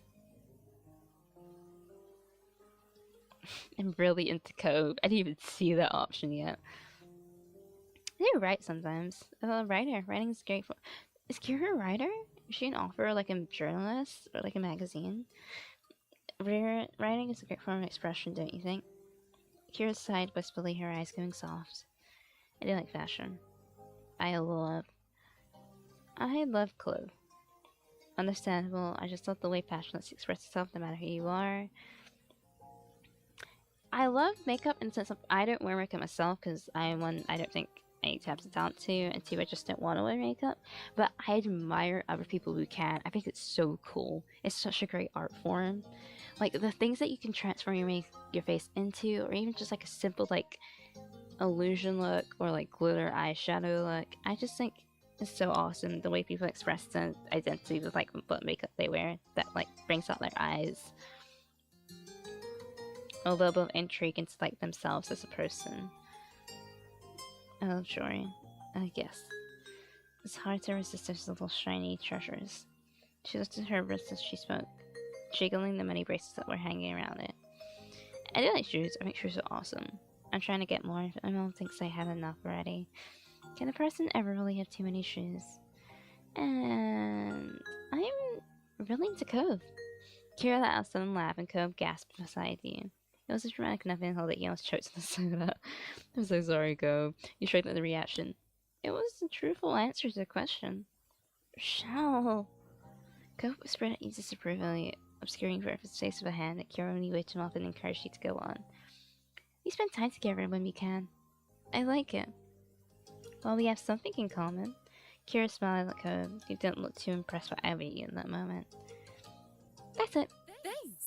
I'm happy to learn more about you. There's so much I hadn't heard. Cove laid the details out. He cringed, looking very much like he would rather be anywhere but here. Hoping it would clear some tension in the air, he decided, I must say television, decided to ask Kira a few questions of your own. Cove hadn't told you much about her, and you were curious to know more about this woman who had such a big part of his life. What exactly do you do for work? I'm a travel writer from— I knew it. I was like, you're a writer for like a magazine or something. I'm a travel writer for magazines and things. I keep people in the loop on what's worth seeing. It's good work. That must be you travel a lot. That's like so cool. I would love to like have a job where you like your work is like traveling and getting to know people and cultures and integrating themselves. And like different things. I love music as well. I like to dance in my free time. Dancing and singing, I love it so much. Wow. What do you like to do? Where do you live normally? What do you like to do? Are you nope? Are you— oh no. What do you like to do? Spend time with my little boy, of course, and traveling. A real shot call. Where do you live normally? Nevada. Oh, have you ever been there? You shook your head. Beautiful place, check it out if you can. I'm gonna not say anything else, because I feel like I'm crossing boundaries if I do ask those other two questions. It didn't seem to bother her that the conversation dropped off. Cove sipped his soda angrily. Oh gosh, Cove, sweet and comfortable. Slurping up the remaining drink before his brows, he looked ready to run straight out the restaurant. You weren't sure if coming along had ended up making the lunch better or worse. With a silly face, he smiled. He gave him a sympathetic look. He looked sharp at him. He smiled at him. Cove virtually noticed you watching him. No subtle, but you still could see him smile tilting the floor of his lips. You two seem really cute together. Cove covered his face with his hands and leaned back in his seat. Seriously? Ugh, Mom, why would you say that? You felt bothered too. You blushed. Thanks, you are cute. You blush. Are the two of you really cute together? Your meals were delivered shortly after that, and everything was so delicious. Even Cove enjoyed his food. Okay. Alright, now that we're all full and content, can you explain please why you've been a bug up your butt all day? Cove's face instantly returned to its scratch form. Seriously, baby? What's involved to make you this mad? I haven't even been around a full day yet. He gripped the edge of the table and refused to make eye contact. The words he spoke were barely audible over the din of the restaurant. You could have told me. She leaned forward to not miss anything else. Eyebrows raised. Tells you what? He finally seemed to find his voice and spoke the thoughts he had been on his mind. That I wasn't gonna visit you this year? That you were gonna be coming instead? Didn't you invite me? You wanted me here with you. Cove's eyes began to shake. His frustration ebbed. I do want you to be around, but I didn't know it'd be like this. It's not the same. Nobody said anything. I see. Her expression grew tense. She threaded her fingers together and placed her hands in front of her on the table.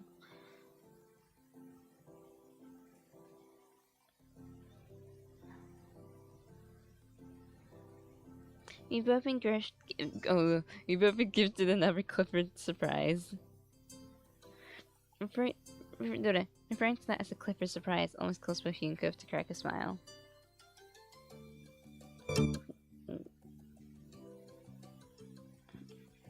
You also had no idea his name.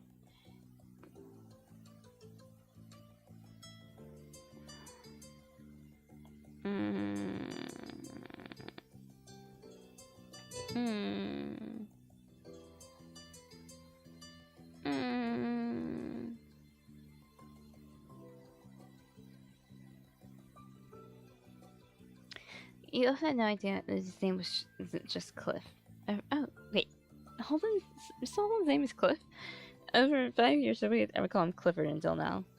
She smoothed her hair out, not letting go of her stern look. The more things change, the more they stay the same. They don't identical size.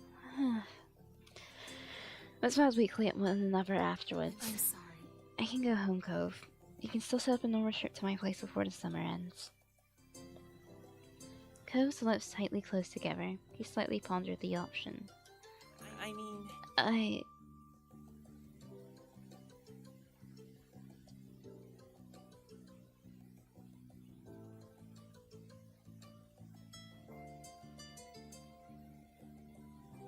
I think I do want you to stay. I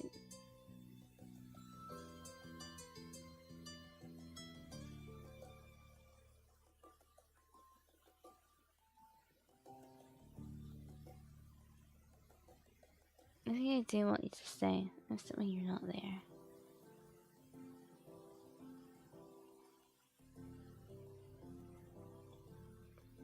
My heart!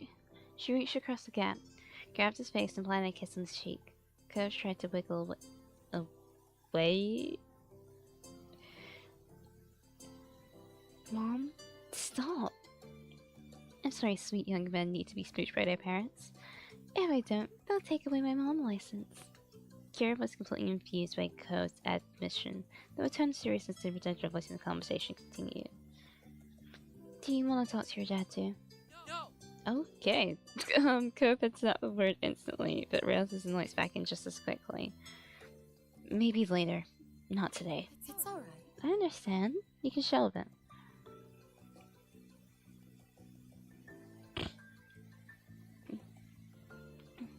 Thanks, Mom.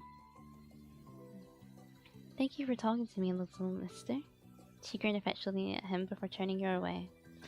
She grinned affectionately at him. Oh, I already read that. And thank you, Richelle. Huh? What did I do? It's easy to act like a baby with your mom. It's hard to get out with your neighbor watching everything.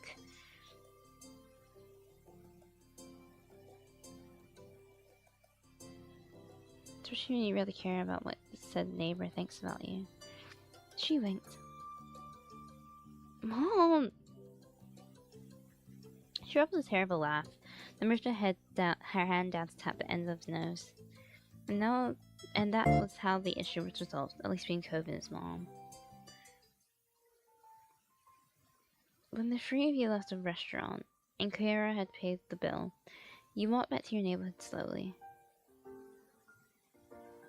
You had eaten so much by the time you were beginning to feel sleepy. It didn't help that lunch had happened late and the sun was already beginning to descend in the sky. Oh. I'm sorry. His hair looks really good here. Cliff. But eventually you reached your street. Someone was there to greet your group upon arrival. Welcome back, family. And Richelle too. At this point I'm bored with the family. Oh, Cliff. Look at her! Badby. Dad. The two walked past them into the condo, sparing another word. About sparing another word, despite the summer heat, their shoulders were cold. I'm in trouble.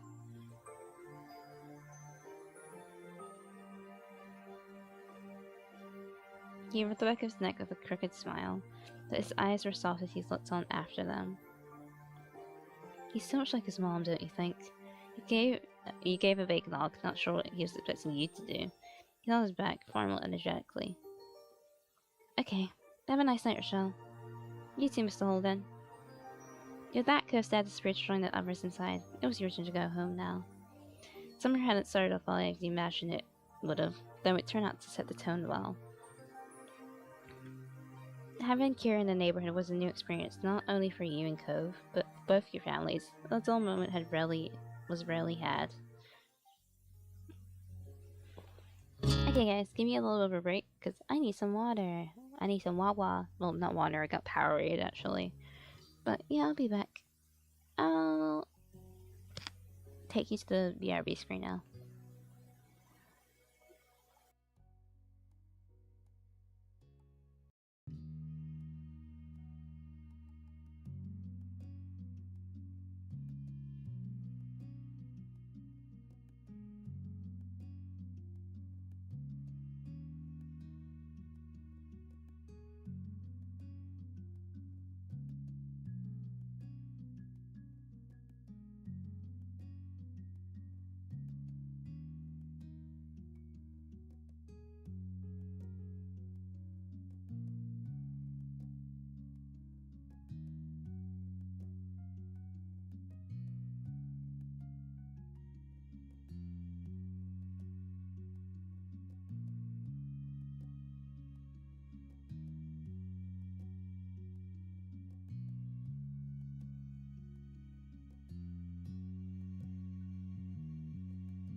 Hey everyone, I'm back. Sorry it took so long. Okay, let's get started with step 2. We're only going to be doing up to step 2 today, by the way, because my voice, as you can hear, is already dying. But we have... Let's start with Wave. As I said before in the last VOD, I don't have the... I haven't bought the DLC. I might die... no, it's not that. Sorry, oh my gosh. I might buy the wedding DLC though later on. I swear they're also coming out with a Patreon version of it, so super excited about that one. But yeah, let's do Wave. The family shopping trip. I forgot to have a drink. Okay.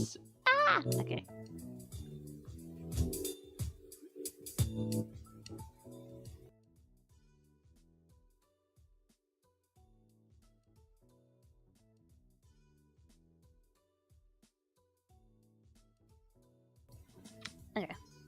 The family shopping trip had lasted most of the morning, and you still had to upload everything from the truck before you could go enjoy the afternoon. You cradled another bag in your arms as you headed towards your house. It was one of the heavier bags from the grocery store, loaded with fresh apples, ripe tomatoes, a bunch of carrots, and even half a watermelon. Ma came out the front door and paused just ahead of you. It's no trouble. Need any help with that, Richelle? I can help the rest of the way if you want me to. Yes, please, it'll be helpful. Yes, please, it was just too heavy. No, I got it. No, I got it. You were okay. You just managed. You equally agreed with a nod. Say anything, you should all yourself. No, fine. Even if it was large, it wasn't really any problem for you. Ma gave you an encouraging grin and rustled her fingers through your brown hair. You stepped the next right on the counter. Your older sister began to root around inside for the contents with a sigh. How much is left? How much is left? Still a few more bags. With a hop and a puff, Elizabeth continued putting away the groceries, and you retreated out the kitchen before you became the target for bad food. Be careful. Careful, Richelle! You hadn't been looking where you're going and bumped right into Mom, almost stepping on her toes to boot. Sorry. I can give you a pass this time, but be sure to watch where you're going. If you run into the wrong person, you might get your license revoked. She grinned at the bad joke as you continue through the door. Outside, Ma had started organizing what remained and putting back any loose objects that had fallen out during the trip. When you stepped up to the trunk beside her, she took in a big breath of air, her dress gently swaying in the breeze. It's a shame. It's a shame. We have to spend the morning cooped up in that shopping center. It's a beautiful day, don't you think? You tilted your head to the sky, gazing at the clear blue expanse. Yeah, it is. Days like these are my favorite. It's too hot. I wish it was raining. I like it when it's stormy. I do like when it's raining, actually. But when I'm inside, because the thing is with me is when it's raining outside, I'm fine with it at first, like walking in the rain, but then I don't know if it's just me, but if you're like on a bus and it's rain, you get on the bus and it's raining, or you get back inside and it's been raining and you're just wet, you get kind of a little icky. Like I feel like it needs to take a shower immediately. You just become like really hyper aware about like your skin and other people's skin and their clothing, right? But like if it's raining and I'm inside and I have like a nice warm tea and I'm wrapped up in a blanket, ooh, that's such a good like mood and environment. And I do like storms. Storms don't scare me, but I do like really breezy days. It was like that today, honestly. It was still cold, but like really sunny and blue skies made me really happy.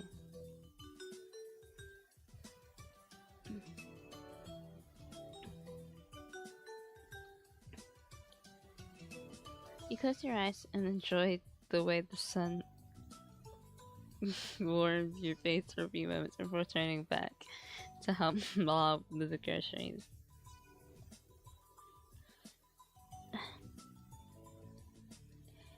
Oh, hi Cove. You noticed Mom wave at Cove, who just exited his front door, his surfboard propped under one arm. Let me see, surfboard and wetsuit. Where might you be off to on this beautiful day? Cove instantly startled, not having realized your family was also out here. Even though your mom was the one who called out, you were the one he looked at. He tried to settle down again.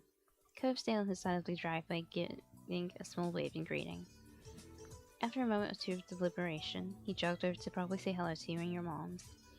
It was decidedly awkward since Cove had trouble figuring out how close to stand to you. The addition of his unwielding surfboard made the whole thing seem even clumsier. Careful with that thing. You'll put someone's eyes out. Mom chuckled and gave a whispered reproach from Ma for it. Ham. Please, go easy on him. Cove winced. He wasn't a big fan of attention in the normal circumstances, so in this particular moment, he was probably wishing he could be invisible. Don't mind her, honey. How are you today? I'm alright. I'm just gonna surf. Hi, Cove. He had a relaxed glow when Ma spoke to him, but rigidity. But the rigidity. Oh no. Oh no. But the rigidity. Oh, came back as soon as he said something. Hey. Hey, Richelle. He met your eyes and it almost felt like you had butterflies in your stomach. If you want to go to the beach, we can hang out there later. You noticed a flush of red on his cheeks, but that might have just been the heat from the heat. Oh, yeah, I could do that. Sure, I'm there when we're done. Alright, I can't this time. Oh, yeah, I can do that. Cool. That must have been more enthusiastic than he had intended because he immediately quieted down. Cool! You're not downloading, right? Can I help? No. This is our job. You go enjoy the beach. What's the help though, so I can join him quicker? Alright, I'll see you. Yeah, bye for now. Cove headed on down to the beach with more skip in his step than normal. It was really cute. He smiled softly to yourself at the thought that you'd be joining him soon. He sure seemed to perk up after you agreed to meet him there. I wonder why that could be. Mom! Now who's giving him a hard time, Lonnie? Josh. It's different. Mom's face worked in incredulous grin. Incredulous grin. In what way?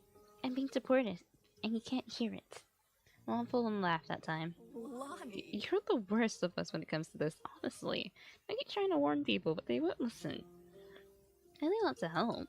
I think it's fair to say he might need it. Mesler, but you have a point? Right?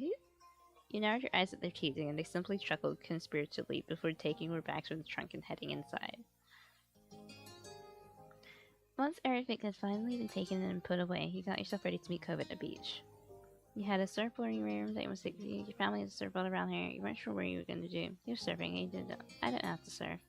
I'd love to learn, though.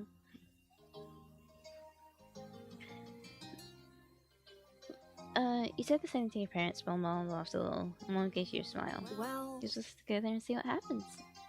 Cove must have been so excited to invite you there that you forgot you don't surf. Or he's hoping you'll get to watch him so you can show off. Oh yes, I used to do that. I know, hun. Experienced special situation firsthand. Got stuck on the shore too. You noticed what I was doing? Yes. After the very first time, it's not a subtle move. You're embarrassing. I was still impressed. oh, Thank you. Wow, Mom. hey. What are you still doing here, girl? And have your fun. You're the young ones, but don't do anything I wouldn't have. Okay. But at your parents' prodding, you hurried to leave the house and head down to the beach. When you arrived at the shore, you were greeted by the crash of waves and the soft calls of seagulls. You took in a lungful of the ocean air, felt your tan skin warm in the sun. You noticed a small setup nearby with a towel, some sunscreen, and a bowl of water. It must be Cove's. You spotted Cove's nearby. He hadn't got out to sea yet. He was just sitting in the sand at the water's edge, his board propping up beside him. You strolled over beside him. Hey, I'm here. Richelle. He looked up at you, smiled, and quickly hopped to his feet. I was gonna go in on my own soon. Kinda seemed like you weren't coming. I would have missed it. 3 years away and stay inside all day? I don't think so. I would have missed it. He chuckled slyly at your insistence. Okay, look at his scar from the, I think, cast we used to be. Then he cast his eyes towards the waves. What am I supposed to do while you surf? I'll stay here and watch you surf. I'm gonna find something to do while you surf. I'll watch you. Oh. You weren't ready to spread out your towel and take it. Don't You were ready worry to spread out about it. and take your towel. I don't have to go out. Let's say if you're on shore. Or if you want, you can use one of my overboards. I could teach you. I owe you that much, right? I was the one who like promised to show you about surfing. True, he offered that option to you for pretty much as long as you've known him. You were touched, he remembered. He was try surfing, it says it off trying out on the beach. You were just he was trying. I'll do it. Let's surf. Cool. It was settled. Cove left the shore and then returned with an extra board under his arm in no time at all. You paddled onto the sea to see where the good waves were. The water was cool against your skin. It's nice. Not too warm, nothing crazy. Looks perfect today. He smiled at you and you couldn't help but smile back. You felt totally content. Until Cove kicked the water a little too hard and it inadvertently splashed you. Hey! Sorry. Did that hit you? Sorry. You could tell he really did feel bad that you'd gotten caught in the crossfire. You splashed him back. You laughed at waiting for an opening for revenge. The second you looked away, you kicked back, springing. Seriously? Is that any way to treat someone hiring to help you? I came out here to teach you. And I was just following your example. Coach tried to keep a straight face but ended up looking away. The water you put to him landed in shiny droplets in his hair. Then here's another lesson. He stepped you deliberately this time. He stood full leg and an impressive current of water hit you in the face. You lost your balance and scrambled to keep hold board. You just managed to stay on but it was close. Cove winced. Are you okay? Sorry. I'm fine, but we should do the real teaching. Yeah. He chuckled awkwardly and shook some water out of his ear. With that, Cove started telling you all the tips and tricks of how to stay on the surfboard. He demonstrated both good and bad postures, and explained where you needed to put your weight. Like this? Bring your body so you were more centered and more in a snug to your forward. Cove nodded. Yep, just like that. The little lesson continued then. Things clicked with you quickly. It had to go slowly, but you got it. You kind of struggled. It was disastrous.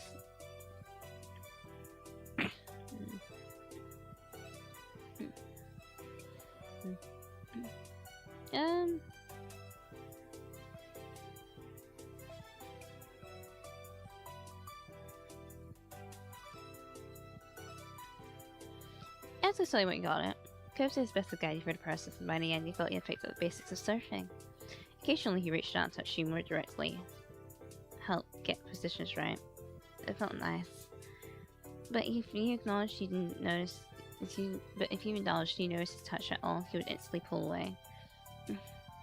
Since he spent so much time working on balancing stable water, he wondered if you'd actually catch some waves. You ran up to Cove and he nodded. If you think you're ready, go for it. You did great. Alright.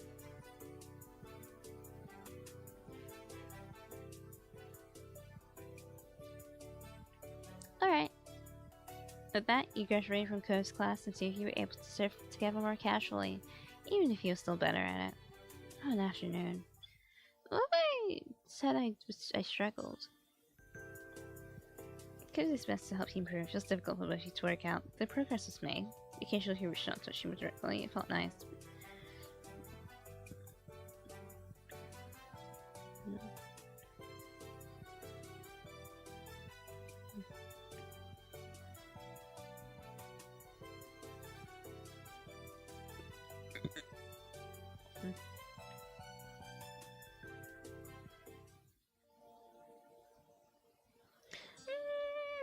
I felt more natural. If Cove taught me how to surf, but I get it when I struggle.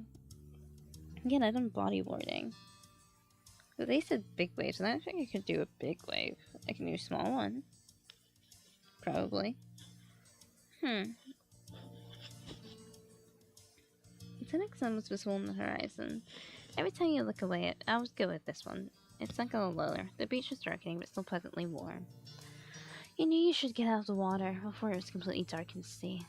You rode one last wave to get back to the beach. There, you picked up your surfboard and gave it a quick once over. Cove followed behind to the shore. He put his board with his other things and grabbed his towels to start drying off. As he ruffled his hair with the towel, you watched the sunset together. The colors were beautiful in the distance, and the shadows around you deepened.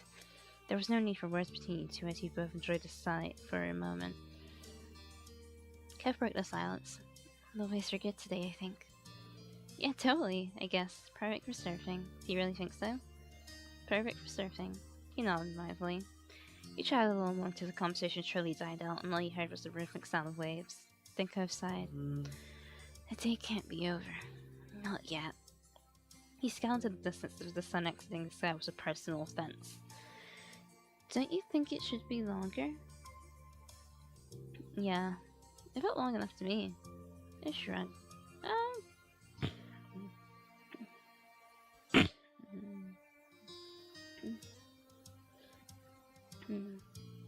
Yeah. Kev sat straight in defiance of the approaching darkness. I'm not gonna go home. I wanna go somewhere. I don't know. Kev was still dripping in salt water. Now you weren't just dripping in sea salt. This is the imagery of that. Oh my gosh. Your body would be so wrinkly. So you weren't sure what the alternative was. Wetsuits were fine with Water Beach, not nutshells. It wasn't a good idea for him to lug his surfboard around town either. You'll be real cute in that swimsuit wherever you go, in that wetsuit. Well, I need to call it a night. Yeah, I want to do something too. I'll sure be welcome anywhere soaking wet. You look cute in this wetsuit wherever you go. Cove's face and ears flushed red as he looked down and inspected himself. He crossed his hands over his chest self-consciously. He had been so used to wearing it that Cove hadn't given his current choice of dress any thought. At least that was before you pointed it out to him. Well, you too, so, Cove's eyes widened when he processed what he just said and awkwardly decided to give up on the whole thing. Then he looks down the shore with wide, shining eyes. There's at least one place that's always okay to hang out, no matter what time it is. The park. Don't know about that who live in certain areas, but I get what he means.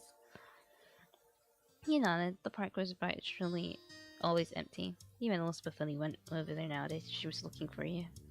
How times have changed. She used to be so overprotective of the place. In fact, the only person that was a chance of running into him might be that Jeremy kid again. Oh yeah, he's still around. I forgot about him.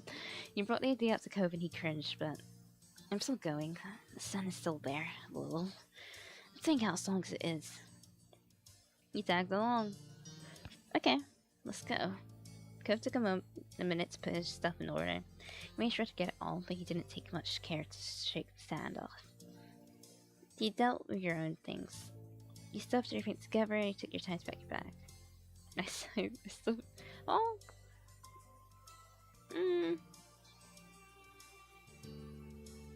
I do that. I do stuff things in my bag. It's a bad habit that I need to get out of. And then Cove. He rolled his eyes with a bit smile at the announcement. At final touch, Cove plucked his glasses off the beach and put them back onto his face. He looks more like himself now. He led the way down the beach to the park. It wasn't far, so it didn't take you long at all. The sun still hadn't completely disappeared just yet when you made your arrival. Cove stuck his surfboard upright in the sand and tossed his towel over top. By now, the two of you were mostly dry. The sun breeze on your skin kept you pleasantly warm. Cove idly went over to the monkey bars. He grabbed them, feet flat on the ground, and pretended to go across. He had definitely grown in the past few years. He had also outgrown the monkey bars. You were way too tall to play on them properly now. When he got to a bar in the middle, Cove pulled himself up and threw it, then sat on top of the bars. His legs dangled off the side of the bar he perched on.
Gosh, my sinuses. I feel like there's like dust trapped in my throat and it sucks.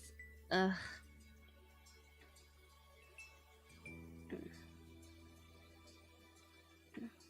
Anyway. I would love to join him on the monkey bars, but I would always go on the swing at the park with romance. You didn't even have to stretch to pull yourself. It was rather a tall seat to cumber on, but it worked. Guys could give you more room to spread out. These monkey bars weren't made for two teens sitting on top of them. Guess what? He saw a broadly raised an eyebrow. He's not here. You're right, it was true. There was a single sign of Shirley. Looks like it's just gonna be the two of you tonight. Cove hung his head and groaned dramatically. Your eyes widen when he whips his head back. Whoa. No way! I can't believe how dumb my parents are for forcing me to come to this stupid place. You were taken aback and blinked for a second before you realized he was going Jeremy. Ha ha. Don't scare me like that. One Jeremy's enough. Ugh, parents didn't know anything. You'd have to tease him. It's very nice, funny, but not nice. You didn't know anything. Cove chuckled back at you. You looked around. The old park. The streets you know at the back of your hand and the bench.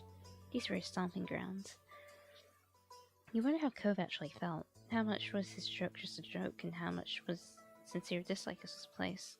Moving had never been his choice. Do you actually like this neighborhood? I know you don't think it's done. Get the silent stretch between you two.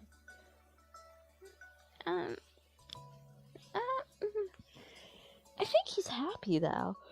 I'm gonna say I know you don't think it's done. He just says carefully the dangles. He smiled softly. I like it here. I really do. It's a nice place. He didn't hesitate. There was no uncertainty. That was his genuine opinion. Yeah, I like it too. Well, at least one person likes it here. He nodded wordlessly. Well, of course. I'm here after all. You're the best thing in the neighborhood, Cove. Cove flushed his keys. Oh, not even clicking his legs. Why, like he was running in place. It didn't take long for the day to finally draw to a close. The sun was gone and it was dark. You chatted a while longer, but it was definitely winding down. You better go home. I wish days were longer. Just don't say anything. Don't say anything. He sat in the dark in silence. Cove showed his position so his back was on the monkey bars, and he looked up at the sky. He wondered how comfortable that would be. Look at the moon. We're doing moon. Oh my gosh, yes. So I love staring at the moon. That sounds so weird, but I genuinely love like looking at the stars and the moon, just because it mesmerizes me so much. It's so clear tonight. He glanced up and saw a great, ginormous moon swelling over the sky. Few clouds covered the sparkly stars above. Too bad we can't stay forever. Cove sighed. It was time to go home. He hopped off in the monkey bars to a pump and his feet hit the ground. You clambered down the monkey bars yourself. You lowered yourself more slowly than Cove and barely made a sound with your feet reached the ground. Cove grabbed his surfboard and threw his towel around his neck with his water bottle in hand. He was ready.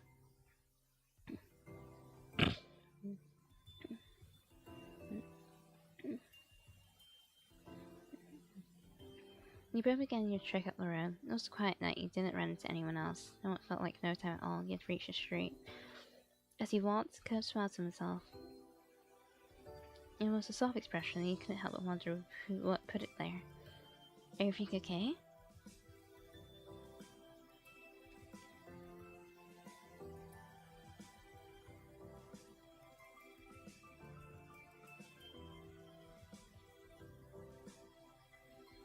I just remembered when we were younger, it used to be such a big deal to come home after dark.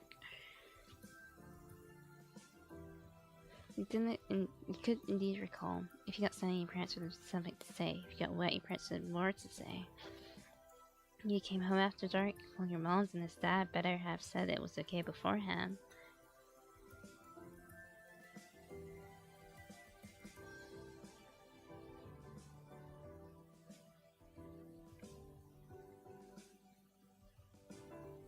Well, your moms and his dad better have said it was okay, yeah.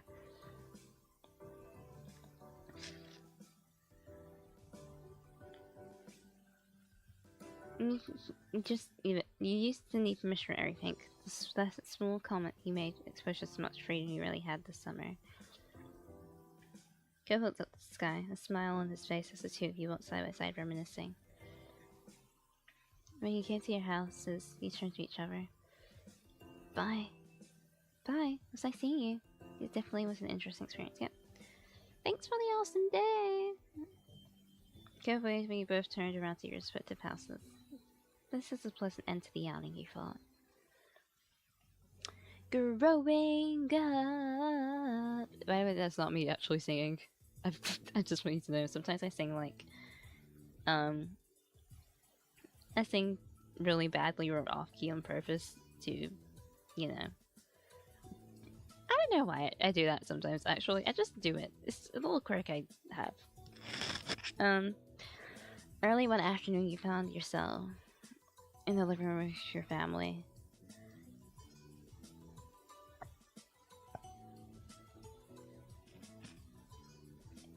It was another one of those summer days where it felt too hot to go outside, but it was too uncomfortable to do anything else inside.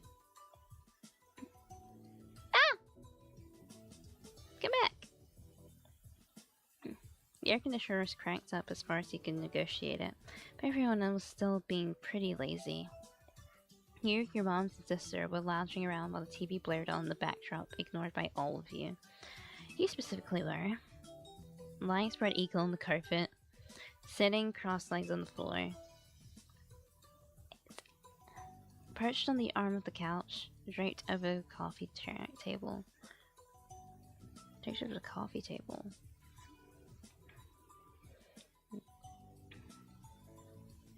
I do like sit on the arm of the couch a lot. It's really bad.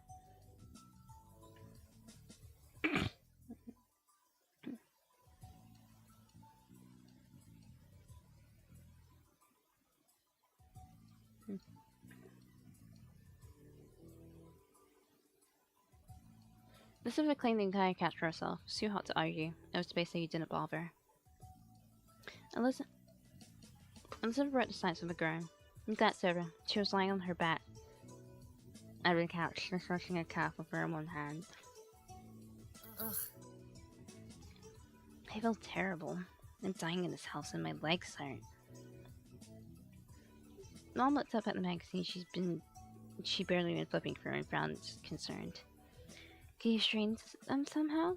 Elizabeth flailed.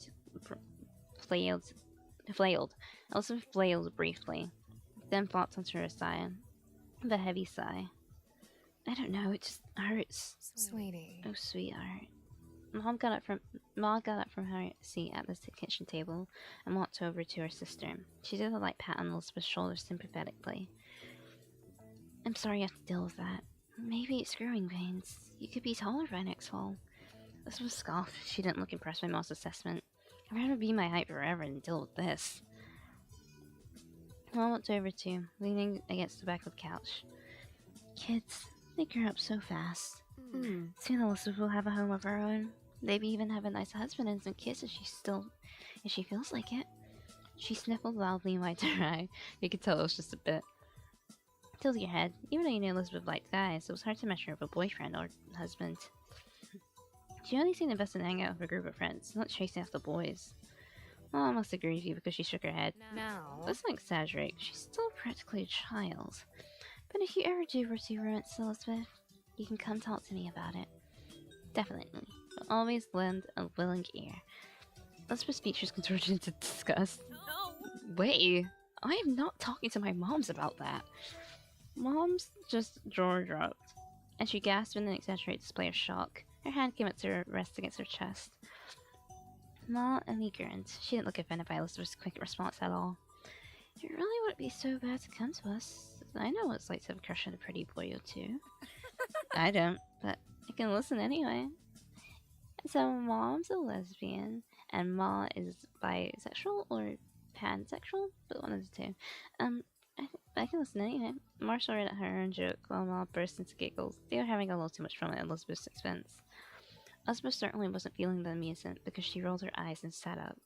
Thanks. I'm going back to my room. Or melt alone. Thanks. She strode off towards the staircase, taking steps two at a time. Your mom stared at her, then turned to each her with raised eyebrows. Whoops, looks like we scared her off with all that romance talk. Well? Well, we'll get her next time.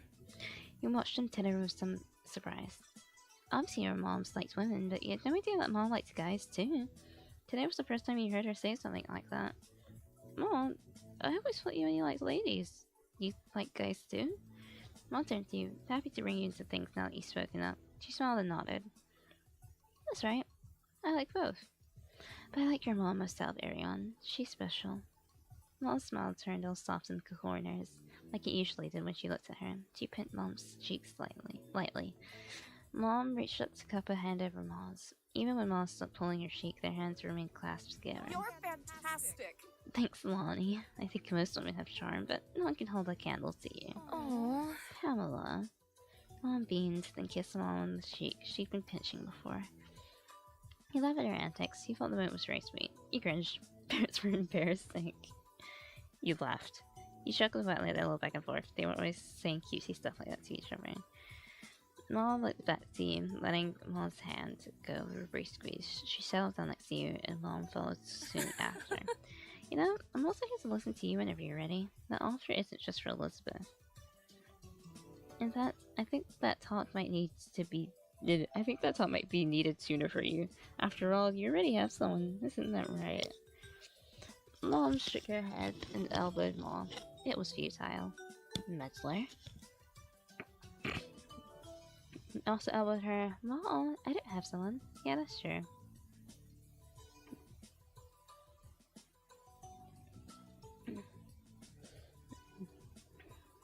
You ever just like admitted it and just went like, yeah. Okay, go himself. There's that place that you made it so readily.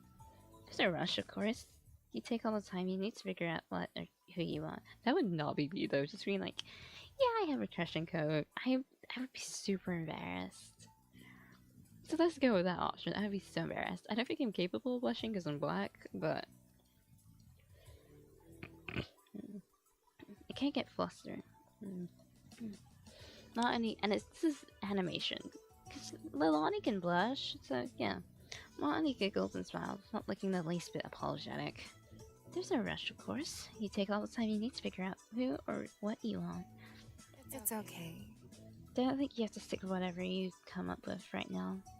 Life's nice like that. It can change and you can learn. Mom nodded in agreement. Joe was happy to hear you out, and we may be able to relate better than you think. Still, you won't push the topic, at least most of the time. She gave Maul the weakest scathing look possible while being unable to stop grinning. Thanks. You know, silently shrugged. Don't worry about it. Never passing it. You weren't sure what to say. Not another exaggerated sniffle. Didn't take a genius to realize it was fake. There's Elizabeth, now you, Richelle. Do you have to grow up? Yes. Children tend to do that from time to time. The parents quickly grew absorbed in their conversation. And about rearing kids, you took that as your cue to leave, getting out so you could spend some time alone in your room. They let you go without a problem, so you made your way up the stairs. You let a sigh once you stepped to your room. It was just as sweltering in there as it was in the living room, possibly even a little warmer. You couldn't even open your window, so since it was hotter outside, and you just let the AC out and just blow hot air in essentially as well. You dried your feet as you crossed the room. You checked your current sweltering condition in the mirror as you passed by it.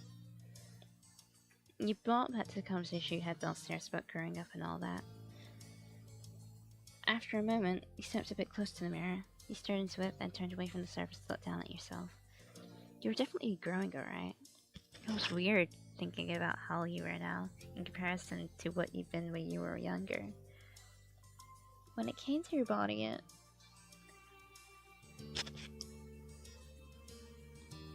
was getting some muscle definition, was chubby, was slender. When I was younger, I was very chubby. I used to get bullied for it, but the older I got, the slimmer I got.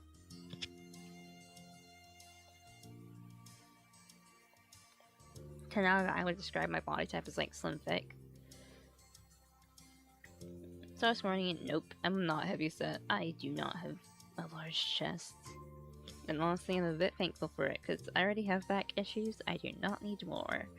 Um, oh, I would say I'm slender.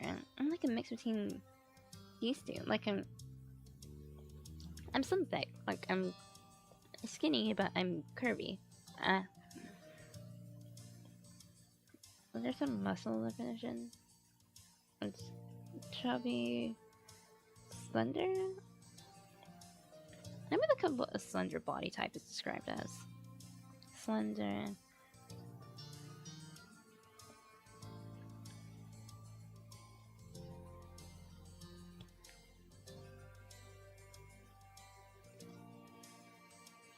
Yeah, I guess.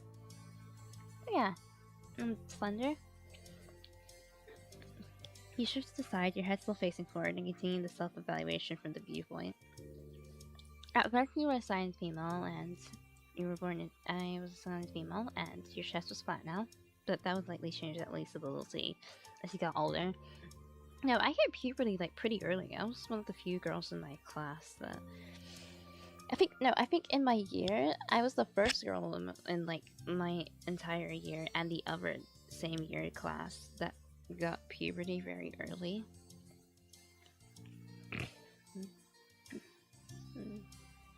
They say that we're 13 here? Oh yeah, I already have boobs. There's no mistaking it. Even your shirt posed its career from you had boobs now. You ran a fingertip over your birthmark. That was something that's been consistent for you. I mean, yeah, birthmarks would go away. Last time I checked, anyway. I'm pretty sure. Take a step backwards, finishing your impromptu inspection. You locked eyes with your reflection, cocking your head to the side, all things considered. You thought you looked fantastic. You didn't look too bad. You had no idea how to feel. You're simply neutral. You're self-conscious. This is when I was younger. I was self-conscious when I was younger, but I think that's most people, right? I think... I didn't know how to feel. I think it's mostly like I didn't know how to feel. As if it would help you make up your mind. And self-conscious. I would say I'm neutral, but I also like look to my body. Sometimes have you ever become like too self-aware of your body sometimes? To the point of like, you kind of look at yourself in the mirror or you're in the bath and all of a sudden you know it's like, oh, right, I'm in the body. That's weird. And you become like hyper aware of like your veins and the blood running through you and just like, there's the brain that controls so much stuff about my body, you know?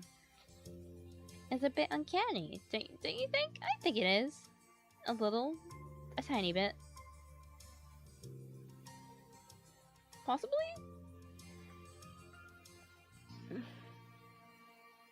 Yeah.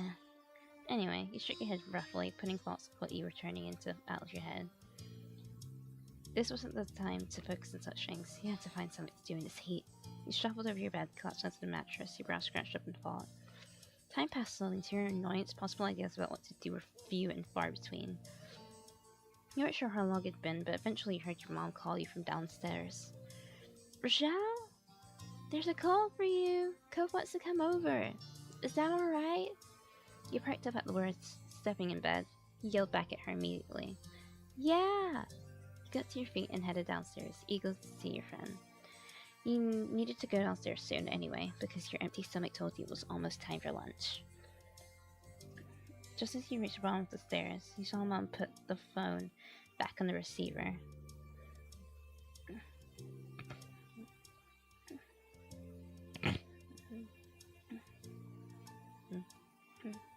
Just as you reached the bottom of the stairs, you saw Mom put the phone back on the receiver. Oh, I read that.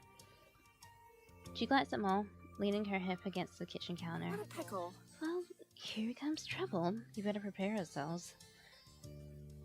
Mom clicked her tongue.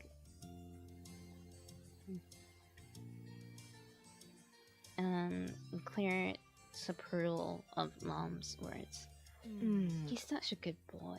Cove never wants to cause trouble. He can just be a bit thoughtless and impulsive. Oh, I know. He's right, sweet. Doesn't make him more of a problem. If a stranger or some kid from school was egging Richelle to behave badly, I think we could both agree she'd do the right thing in the end. But if Cove Holden gone to a reckless mood and wanted Richelle to be a part of the ride, Can we really be certain of what call she'd make then? Yes.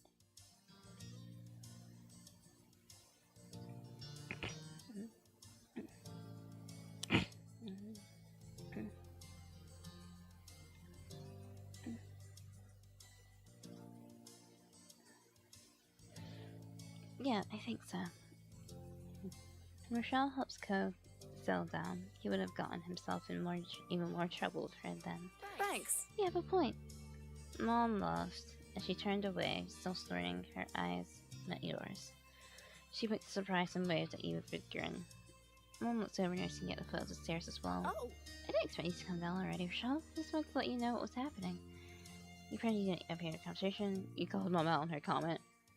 If I hadn't come now, they wouldn't have heard everything you said. Oh, you got caught down. What?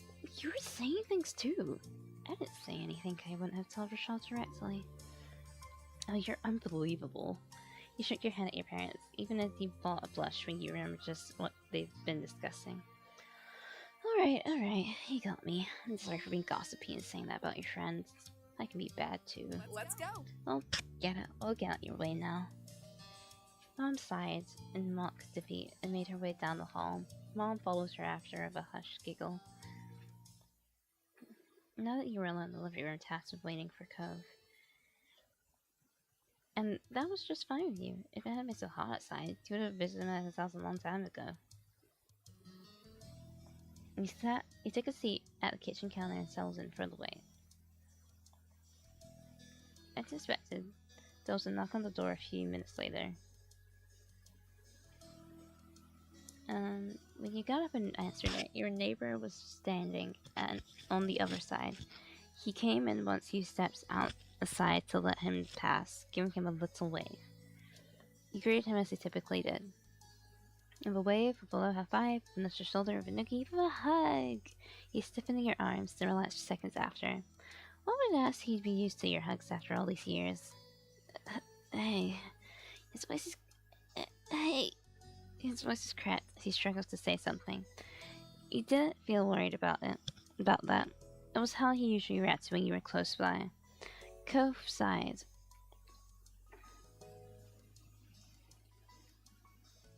And wiped his face a bit. You noted the sheen of sweat across his brow. He must be glad to be back in an air-conditioned place, even if he'd only walk across the street to get there. Is something going on? Why do you want to come over? I don't want to do anything. Not when it's like this. Like what? You're just a regular the heat. The humid air hanging around. So... I thought I could at least do nothing with you. You thought that was really sweet. As you know, I was doing nothing. Maybe I had plans. You know, that makes sense to you. I was thinking the exact same thing. That was really sweet. It was really nice to express real fondness for you, in a strange self way, which is usually the case with Cove. Have you had lunch yet? I was gonna do it soon. He shook his hair. Not really. I hadn't really felt like eating because of the heat. I probably should have lunch. I didn't have breakfast this morning. Yeah, I get like that sometimes too. You should really eat properly. You didn't eat at all? Then you gotta have something now. Great, get lunch together. I get like that too. My parents don't like when I do that though. Yeah, that's true. My mom gets so annoyed when I do that. She's like, you need to eat. I'm like, yeah, I know. I'm super busy most of the time. Mine don't either.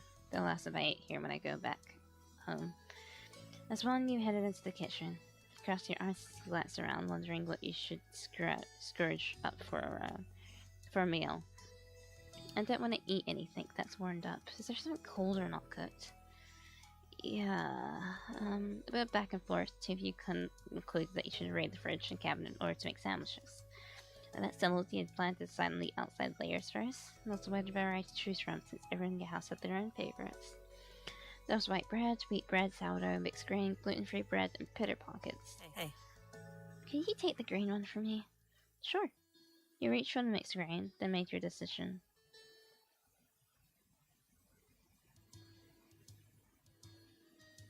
A lettuce wrapped white bread. Oh, for me. Ooh, cinnamon swirl bread. Okay. I've never had cinnamon roll bread. I didn't even know it existed before. However, if I had to, like, if I was making a normal sandwich, I would get brown bread. Which I'm guessing that would be mixed grain. You wanted mixed grain as well, so you just set just that onto the counter. I love brown bread. Then you had to decide what main direction the sandwich would go in. You want a sweet style sandwich? You want a savory? Okay, if it's sweet, because sometimes I do both with brown bread. Sometimes I put honey. I like scrape because I like honey. I put honey in the toast like a little, and then have a fork and scrape it on. If I want a sweet, like, sandwich, I guess, or toast, or I just put butter on it, or I make a turkey rasher sandwich because I don't eat pork. So that bangs. But even more so, the turkey rasher sandwich, I sometimes put like turkey ham, because again I don't eat pork, or like chicken ham with like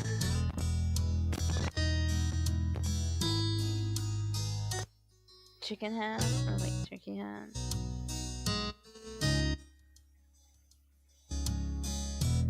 Oh. No, my mic.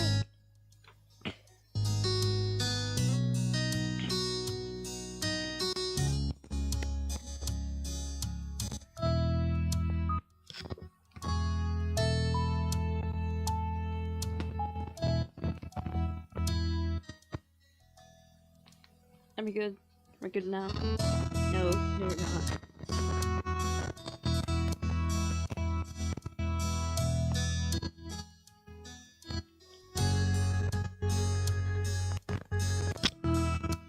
Okay. No!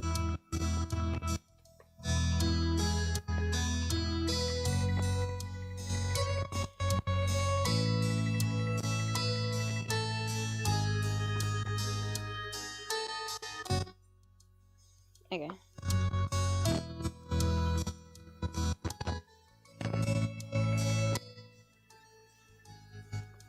Okay.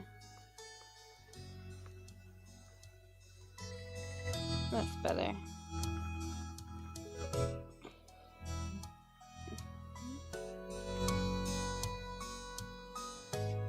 Sometimes sweet would be perfect in this sweltering heat. That's just ingredients. For a sweet sandwich, they have. I've never tried marshmallow floats, but I would love it. Hazelnut spread is just Nutella. Honey, I do that. But the thing is, I'm in the mood for like a sweet sandwich. Let me load and see what the savory options are.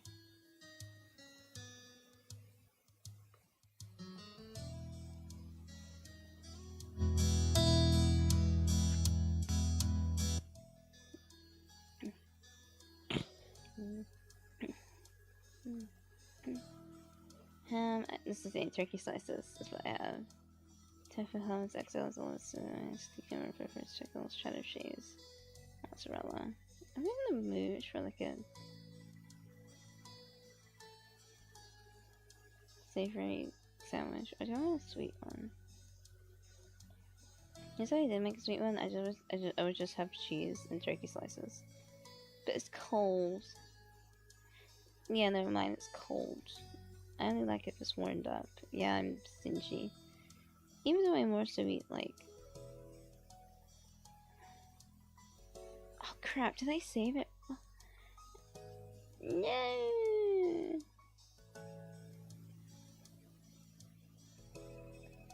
No! Messed up. Okay, I have to do this again. Sorry guys. Skip. Skip. Skip. Skip. Skip. Skip. Skip. That's a cute laugh. Skip. Skip. Go No away. way. Skip. Skip. No, no, oh, no, no, I have to do this again. Oh no, no. Okay, do not mess this up. I swear. I swear. I swear. For surfing. It was a long way for me. You look really good in that wetsuit. You take the long. You stuff your feet together quickly. Okay, you joined them. Okay, okay, No okay. way. Mark and Jeremy. I know you don't think it's them. You're the best thing in the same video. If she's no longer, you didn't say anything. Dave was awesome. Garrick. Skip. Couch. Sweetie. Well, oh. You listen to this. Yeah, that's true. Wait, no.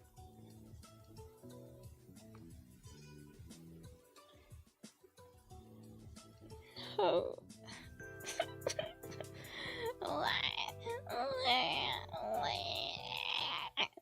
Oh, my throat hurts. I shouldn't have done that. I'm so sorry.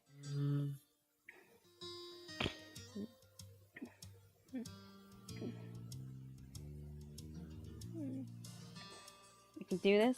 I will not mess up. You can do this.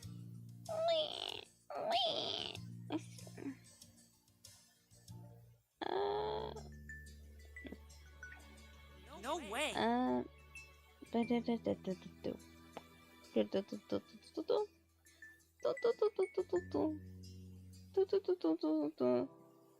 Just not to say anything.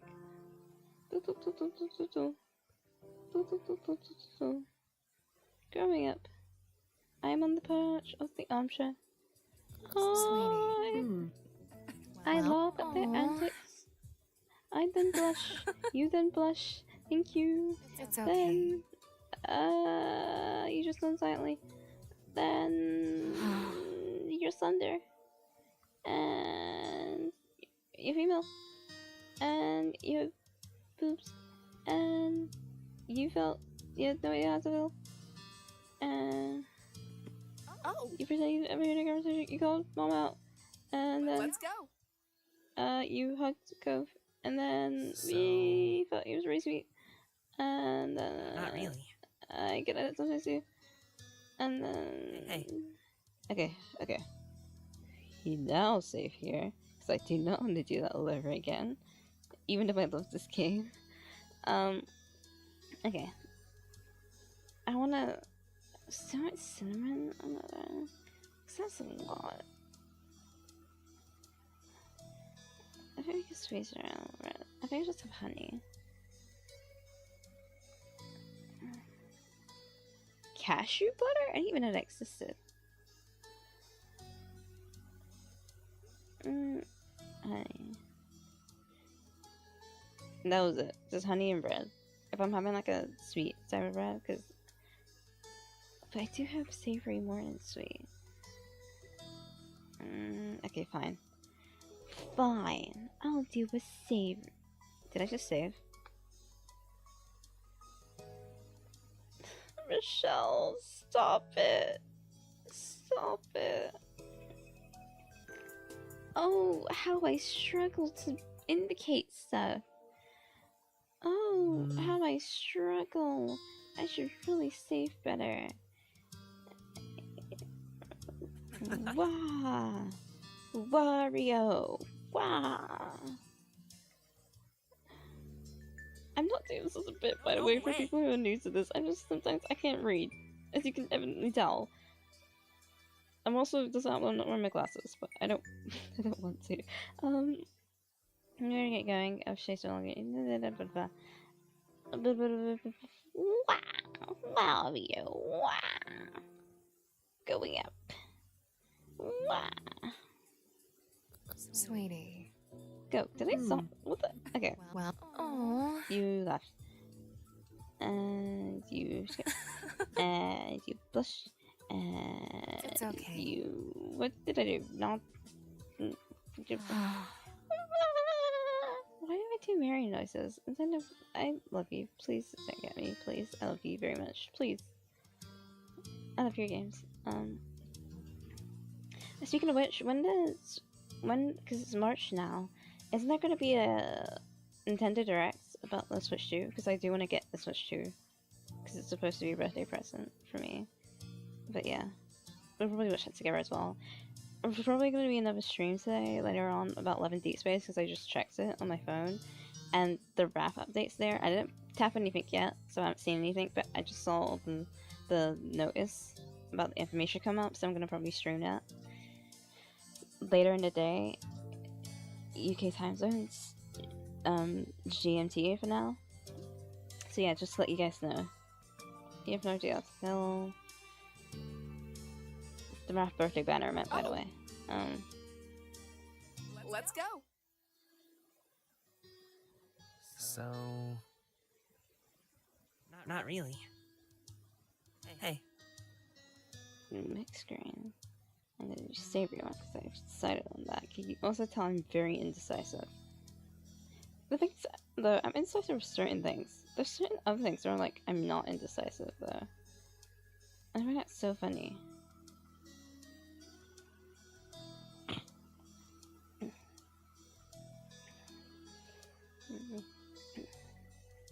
Nothing ever quite satisfying.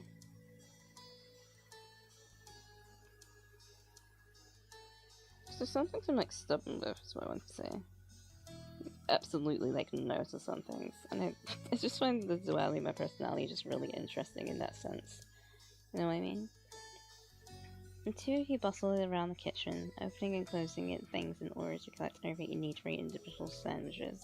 You focus intently on assembling your own for the most part. When you were close to being done, though, you glanced over to your neighbor.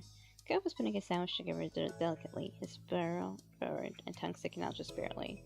There were open jars of peanut butter and honey near his plate, as well as banana peel, so he was making a peanut butter, banana, and honey sandwich on mixed green bread.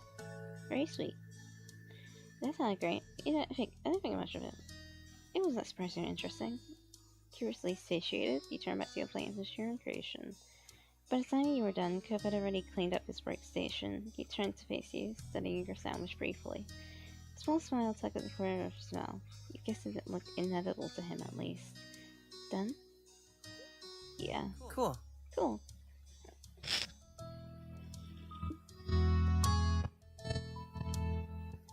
He waited as you quietly returned to his ingredients and cleaned a few.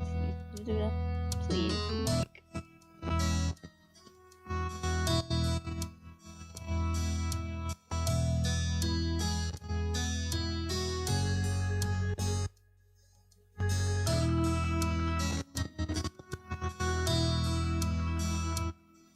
Okay. He waited as he quickly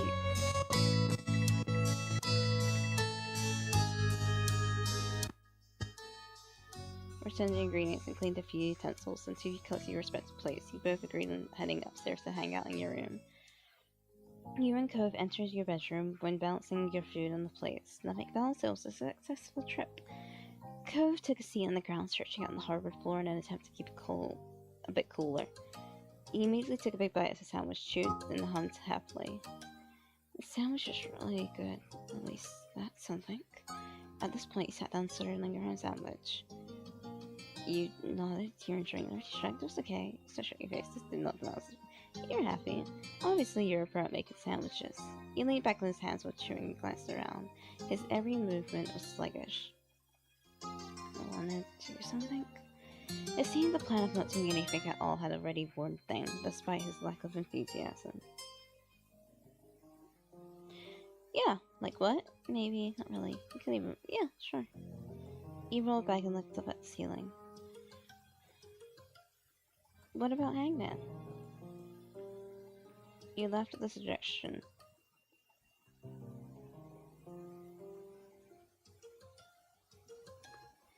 You laughed at the suggestion but went along with it. Yeah, never you had enough energy for something more taxing. You grudgingly humored it. You felt nice ritual, why not? Yeah. You put your plates aside and pulled out some markers and scrap paper. As you laid everything on the floor, you scooted back to make more room in front of you.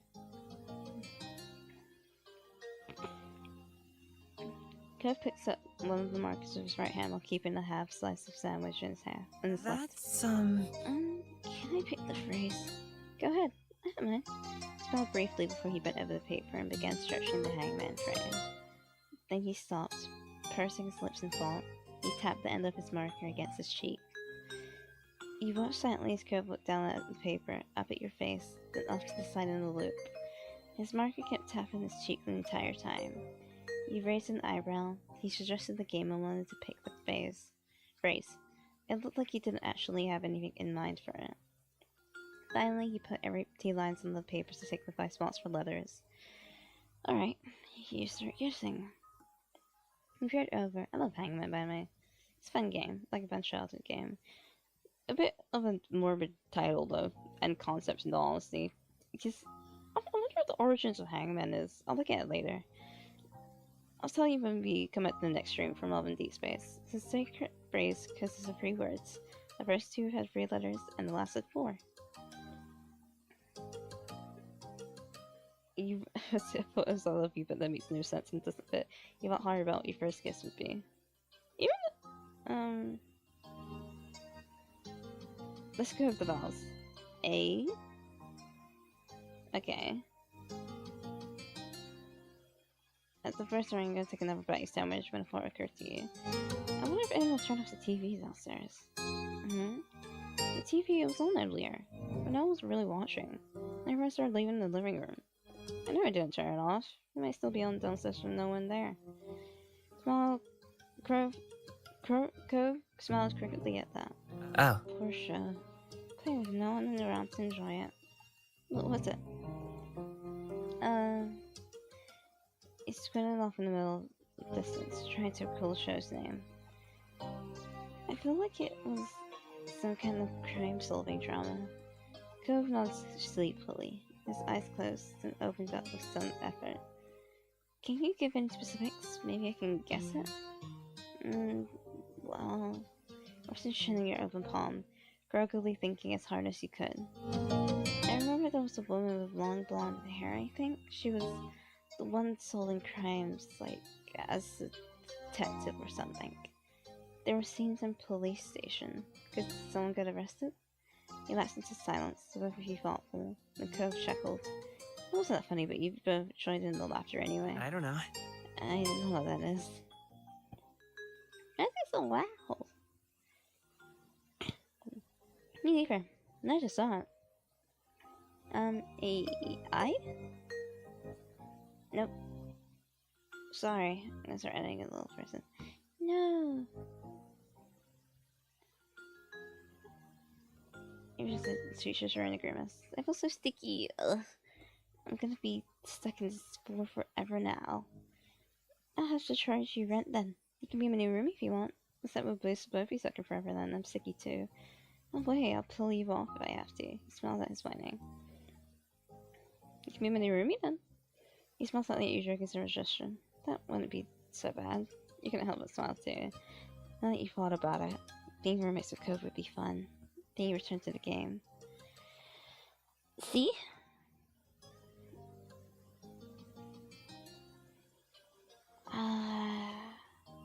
Okay, that's cute.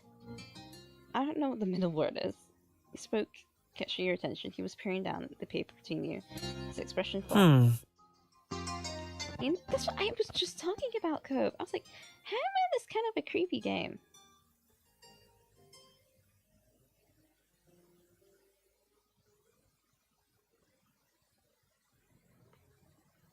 I'm so sorry again. Oh, he's my nemesis. Ugh, you know...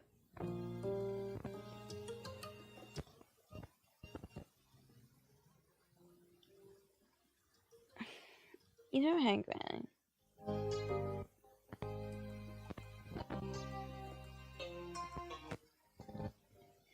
You know, Hangman is kind of a creepy game. Why did people come up with it? Why did they play it? Maybe it's what they had instead of real court trials back then? I was wondering about that. I have to look it up later. I don't know that game. Let's see, I'll look it up later. Maybe. Maybe I'll do it too.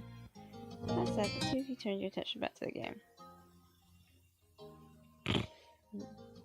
This is what I meant when I said this is cute, by the way. And I don't know what these 2 words are. know what it is now. You are cute, right? Wait, you are cute.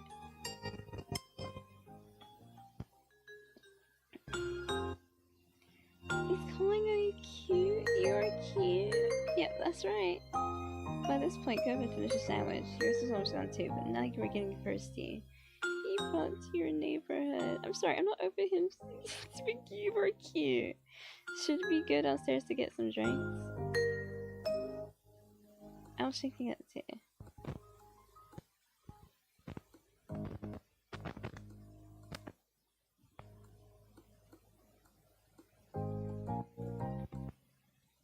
I was thinking that too, but I don't really want to get up.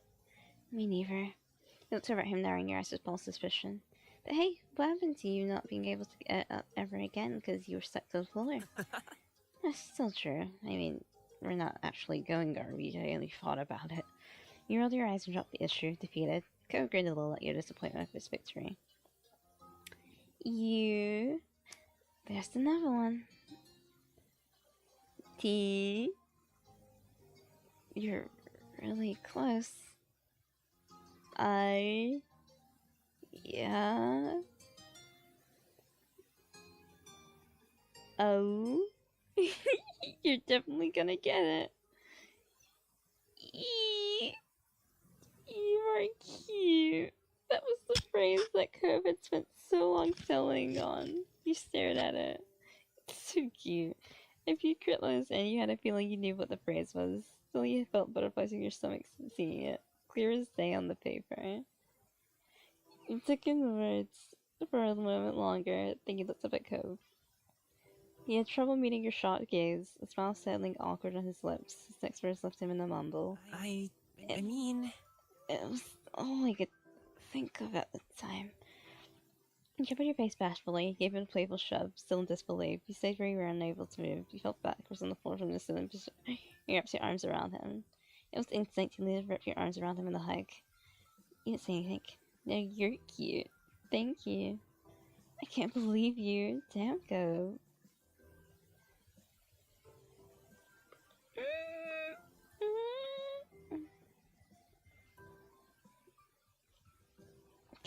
Damn, go. You're crazy, but I still feel awkward at the movie bold. I wouldn't say that though, like in all honesty. I say that now, but if this actually genuinely like happened to me,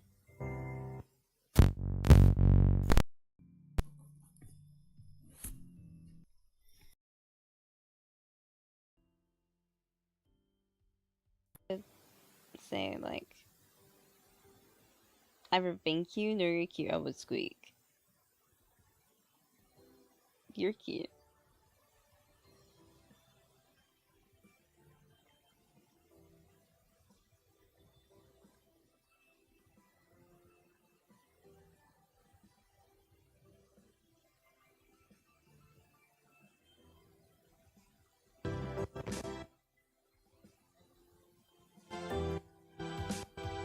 Oh, I'm having wire issues.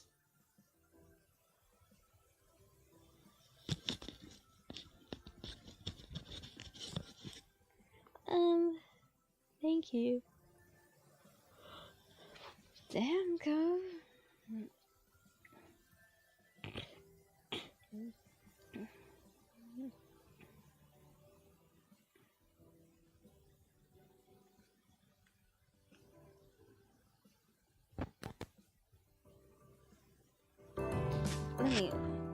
Sorry guys, let me fix this for a bit.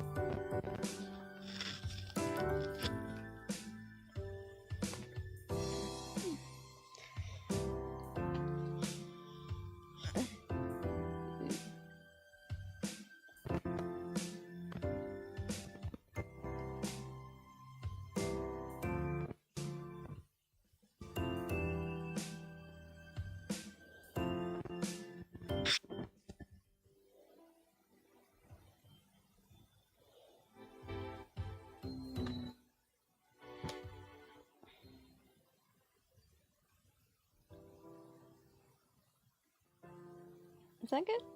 Is that better?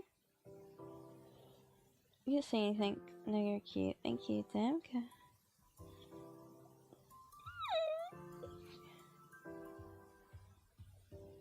I won't pass me too.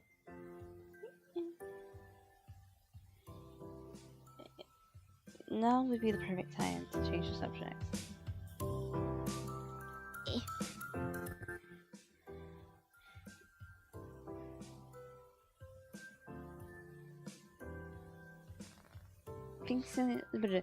Things started feeling a bit personal all of a sudden. You listened to Coast Ocean Ice and saw yourself staring back.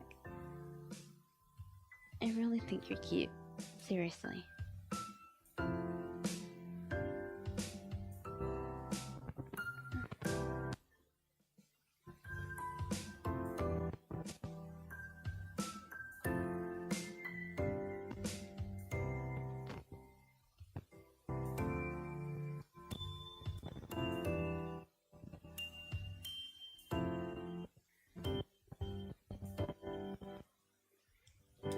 Let me experiencing technical difficulties. Okay, is this good now? I really think you're cute, seriously. Do you mean it? Do you really think I'm cute? Cove didn't crack a smile or tell you he was joking. He just firmly kept his gaze. Yeah. Yeah.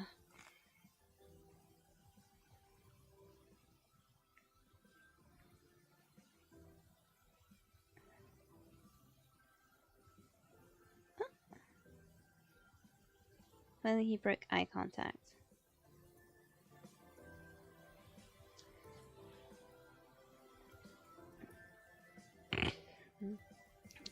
I heard at some point you're supposed to start liking types of people.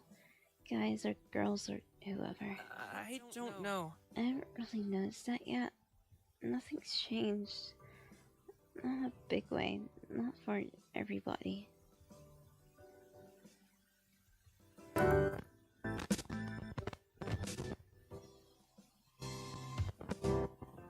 But maybe I have to grow up more. But at least with... He waited, but he trailed off. He was going to keep talking. He frowned a little disappointed. He wished that he had continued what he said. He shook off the stranger's situation and tried to support it. Or maybe you just didn't like anybody. Or maybe you like all types of people. That's normal too. Go seemed to appreciate that fault. The smile that appeared on his face was any indication. But the expression was quick to disappear. He peered over at you, looking nervous. Okay, what about you? What kind of a person do you like? He went to see and mentally kicked himself for saying it like that. He considered his question carefully. Did you know who or what you liked?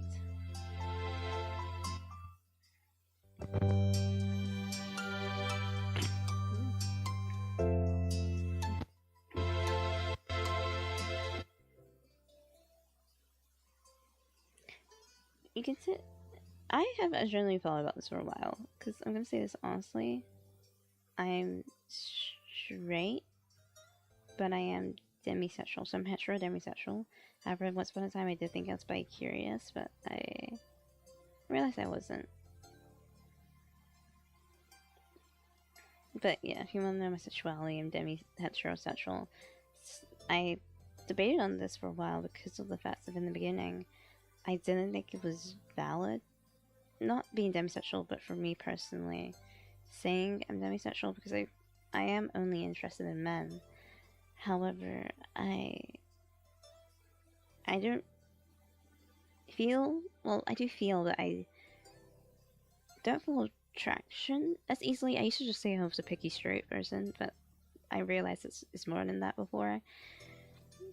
Funny enough, the first time I came across the word demisexual was in my Hero Academia sexuality headcanon, and someone had headcanon Bakugo, who's my favorite character in My Hero, as being demisexual, and I was like, what's that? And so I googled it.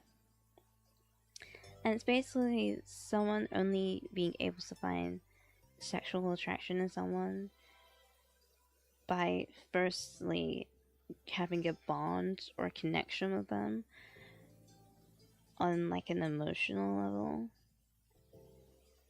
and then later on they find like sexual attraction.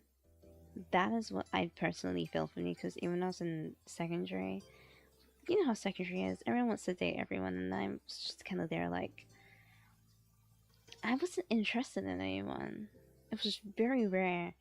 And the thing that also pointed out to me is with demisexuality, online I was always saying like, people who are demisexual don't really have celebrity crushes, they have fictional ones, which is what I've always run into, to the point that I remember one day when I was younger, when I came to that realization of like, I have no celebrity crushes. I was like, am I only attracted to fictional characters? That was my honest thought process.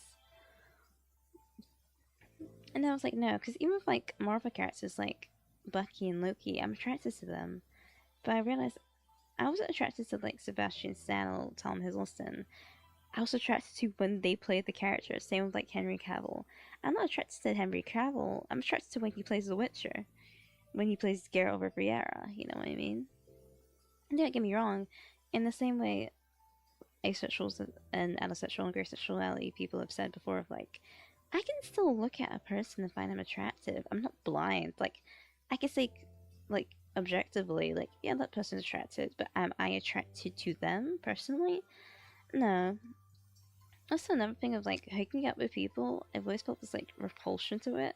Again, not for other people, like do what you want, sexual liberation, as long as it's consensual and it's safe and it's legal, and everyone is like a consenting adult and is aware of what's happening and going on. Go ahead, but personally, for me, just thinking, would I ever hook up with someone or do a one night stand or even just kiss someone? No, like I feel like a shiver of disgust go through my body. I'm like, I need to, before I get into that process, I need to like know about them. Borderline in an all-encompassing way, but not all-encompassing, because that sounds a bit toxic. But you know, like I need to know and be in a relationship with them first. And that could take me like 3-4 years to get to that point. You know what I mean? And that's when I came to the conclusion of like, girl, you are demisexual. You just didn't want to say you were, because of the fact of when demisexuality came up the first time for me, they were like a person who could be attracted to anyone, and that was the clear thing. That I was like, well, I'm not attracted to anyone. I'm only attracted to men, so I can't be demisexual. But I looked more into it, and they were like, yeah, you can be demisexual and straight. You can be demisexual and bi. You can be demisexual and pan and etc. You know what I mean? So yeah. But I only came to that conclusion like last year during Pride Month, because I saw a fellow mutual on Twitter coming out and being like, I'm happy to be demisexual. And I was like, wait, you're demisexual? I literally DMs and I was like, wait, you're demisexual? And I was like, and they were like, yeah. I was like, oh, hell yeah. This is making so much more sense now. I always thought I was so weird. Genuinely, because I was like, why am I only attracted to fictional characters? Is there something wrong with me? You're starting to have physical attraction in general. Yeah, these seem to feel physical attraction in specific cases. That's why I literally joke about the fact of my life being, I'm stuck in the friends to lovers trope, because I can, because I have to bond and connect with someone. But even then, it could also be like a friends to enemies to friends to lovers situation for me. But I am literally stuck in the friends to lovers trope. I'm so sorry. Cause like that's what I feel like too. I was gonna say, like, I feel like I need to be like at least your friend first before we get to like a relationship in a way. Because again, with the whole like, I can find someone attractive on like an average or an objective scale, but me being attracted to them is a different conversation. The allegory I always use is like, I see people as paintings.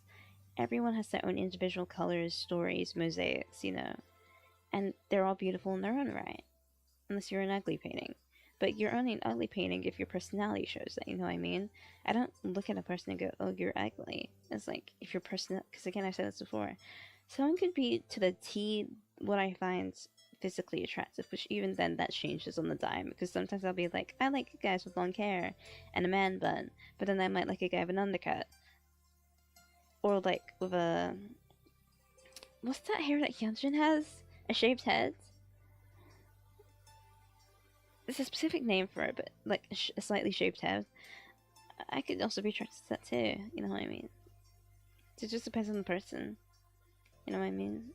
But yeah, like, as I said, people like paintings to me, but in the same way I like paintings, I like art, but I have my favorite paintings. Those are the people that I feel attracted to me. They are the favorite paintings in my mind. Where, like, I look at the painting and I connect with the painting and I get to know its story and the background and the effort and the little cracks and encrustings and the signature on it. And I connect with that painting because I bonded with it. And that is how I describe people I've connected to. But yeah, getting to this, sorry, I just went a bit rant about my sexuality. You were starting to have physical attraction in general, right? You only seem to feel physical attraction in specific cases. Yeah. You tell you in specific cases, literally. You're starting to have romantic attraction in general, right? You only seem to feel romantic attraction.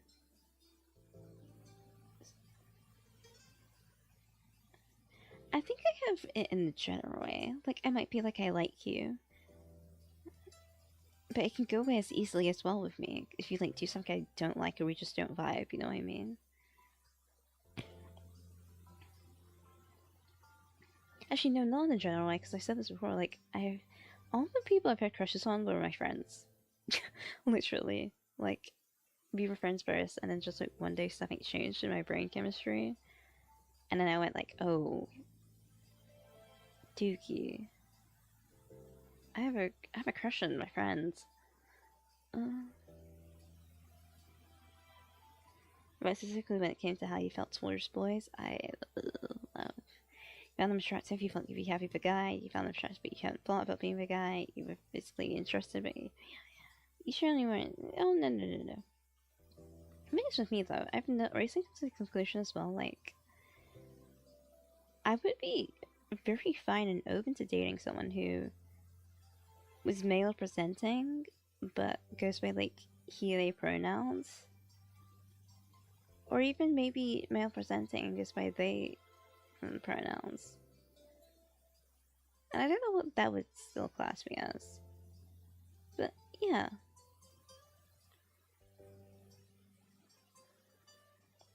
And how you felt towards girls. You found them attractive, you thought you'd be happy. You found them attractive, but you had felt about being with a girl. You weren't physically attracted, you'd be happy to. You generally weren't interested in girls, but there were special exceptions. I do find like girls pretty, but like on regular scale, in the same way like I can look at a guy and be like, he's handsome, he's attractive. They do make me flustered though. There's like certain K-pop idols that speak like Solgi that makes me squeal. For people who are exclusively male or female, you found them attractive. You thought you'd be happy with someone non-binary. You found them attractive. You found you're physically attractive. You have to have a relationship. I just picked out the style, and I don't know what I would class this as. Of like, I could be someone that goes by they them pronouns, but unfortunately, but not like unfortunately, but I feel like they have to be male presenting and go by they them pronouns. And when I say that, by the way, I don't mean it in the sense of like, I feel like I would misgender them. I still call them by like he him pronouns, even though they ask for they them pronouns, even if they are male presenting. No, because I would never do that. If they go by they them, they go by they them. If they're non-binary, they're non-binary. But it's just more the fact of like, I guess I just like the male physique. That's what I mean. In that sort of sense. That's why I would say, like, I would date a non-binary person that goes by, like, he, they, or they them pronouns that's, like, male presenting. Because this is personally for me. But I don't know. I feel like there's exceptions. You returned your attention to Gove. He was waiting patiently for your response. You explained how you felt to Gove. I'll tell him. He listened intently, taking every word. You tried to convey how you felt. He definitely perked up a bit when you mentioned having some interest in romantic relationships. Then he snatched the back of his head sheepish. I'm not really sure how we ended up talking about this. All this would be stirred up just playing Hangman. That was good, I think. I think so too. He shrugs. It was awkward if she didn't mind. I think so too. Kev chuckled a little bashfully. He glanced around, clearly scrambling for something else to say. So, have you gotten any new accessories or stuff recently? Yeah, actually, I'm really glad you brought it up. Conversation took a lighter turn after that, and I felt like you got closer that afternoon. Finally, the blazing sun began to set. To your relief, the air cooled down a bit as a result. You pulled yourself off the floor, and so did Code. With some minor complaint, you both stretched your arms, groaning and yawned into your hands. You glanced out your window briefly, taking soft-red pinks and purples of the late afternoon sky. Somehow you made it through the scorching hot day in one piece. Cove turns towards you, monitoring towards the window with his chin. Want to go outside? It might be better out there than it is in here. Sounds good. I could really use some fresh air.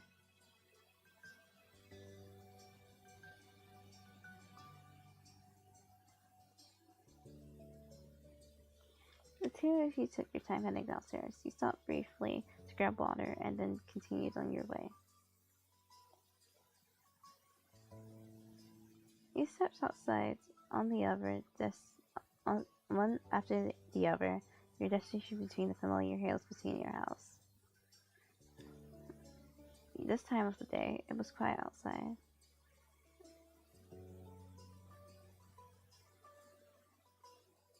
The flowers blew gently in the wind, petals trembling, suddenly hanging in the air. You felt the breeze cool, your heated skin relax your shoulders. Coe closed his eyes, releasing a deep breath. I really love it out here. I do too. You do? Surprising. Your opinion has changed since you first run this out.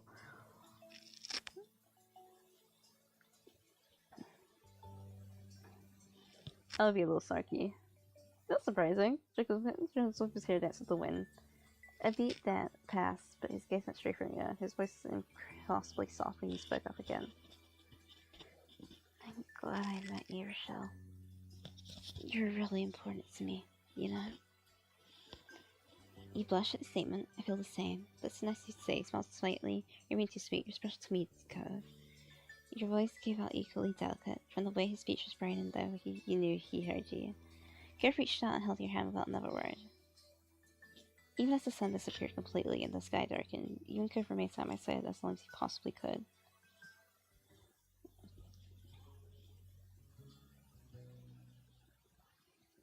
Family. Your sun warmed the skin from its place in the sky, and you closed your eyes, enjoying the mix of the heat with the pleasant breeze that drifted past you. You and Lee had spread out on a blanket on top of the hills behind your house and had been relaxing there for a while now. Lee had come over earlier in the day, and while a range of activities had been discussed, from staying home to heading down to the beach, a picnic on the hill had been the choice you both settled on. A small spread was laid out in front of you, some bottled water, soft drinks, as well as chips and sliced fruit. You sat up and reached for a snack, listening to Lee talk away about the musical she had gone to see a few days ago. It was unbelievable. There was singing, dancing, and crazy stunts. It was all them live right in front of my eyes. Maybe one day we could go together. I'd gotten to see more shows like that. He smiled at Lee's enthusiasm, knowing how much she enjoyed singing and performing. And she was good at it too. You got the chance to hear her sing a couple of tunes. You knew she put a lot of effort into it. You also liked to sing, but you weren't really good. You liked to sing, you had talent of your own. You liked to sing, you'd been told you were good, though. No, I like singing. So that I'm good. It was nice that two of you could share that interest. I wonder if maybe we could put on our own show. Think of how fun it would be. We could perform for our parents and ask our friends and some other people to come and watch too. It'd totally work. Yes, let's do it. I don't know about that. Yeah, I do have stage fright. It's pretty bad. but wouldn't showing off to everyone be fun? The thought of an audience made you feel queasy. Not really. Are you sure? Are you really super sure? You have so many skills you could show off to the masses. Okay, I'll do it. You can see that Lee was very excited about the idea, so with a small nod of her head, you agreed to go along with it. I'm gonna sing. Do you want to? Or maybe do something else? I'll sing, I'll dance, I'll play an instrument. Alright, so I'll sing. Cool, we'll perform an incredible duet. Is there anything else that's coming to your head? One more thing. I will dance. Because I'm really gone to dance lately. Okay, you can pick an upbeat song. That way, it'll be easy to move. Is there anything else that's coming to your head? One more thing.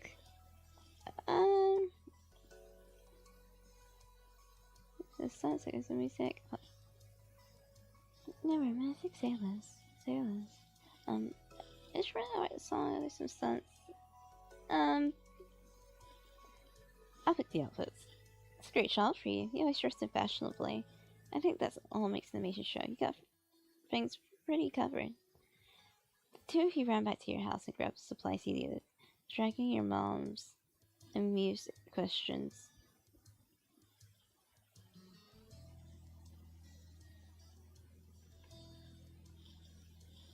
Before heading back to the blanket to get started. You stuffed a bag of assorted clothes and accessories to create outfits for the show, or at least get started on it. Lee discussed the plans in detail, selling on the song first, and then practicing on parts of the show.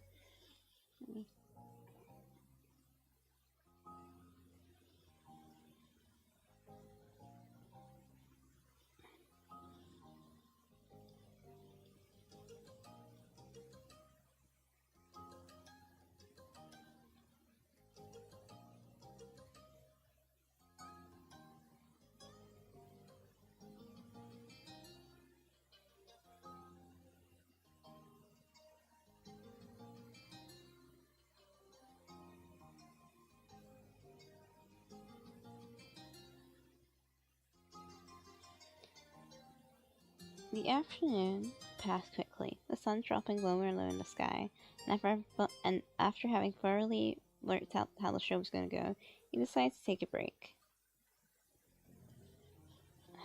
Oh, You know, we should have invited Cove to watch us practice our show. He could tell us if it was bad before we put on the real thing.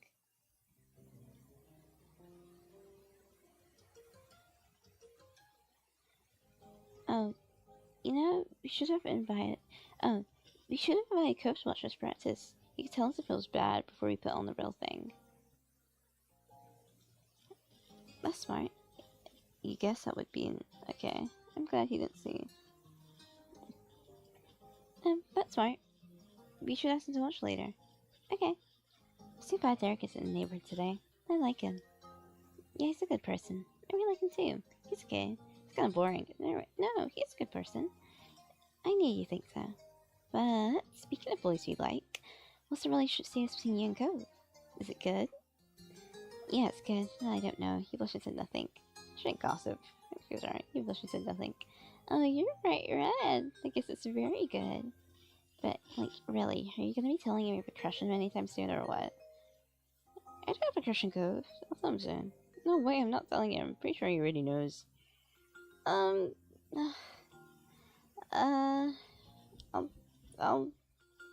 tell him soon. I don't know when soon will be, but soon. I hope so. You know he's totally into you too. I guarantee it.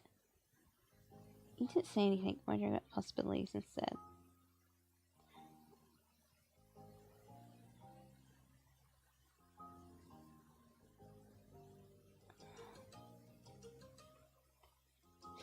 You two talked a little more about Cove, amongst other topics, and you found it nice having someone to speak about these sorts of things. Finally, you both decided to pack everything up and head back for the evening. Lee talked exactly what shows you did, and you felt back on what you had already accomplished for it. You could definitely do a little more practice, but what you had so far was a solid foundation for a performance.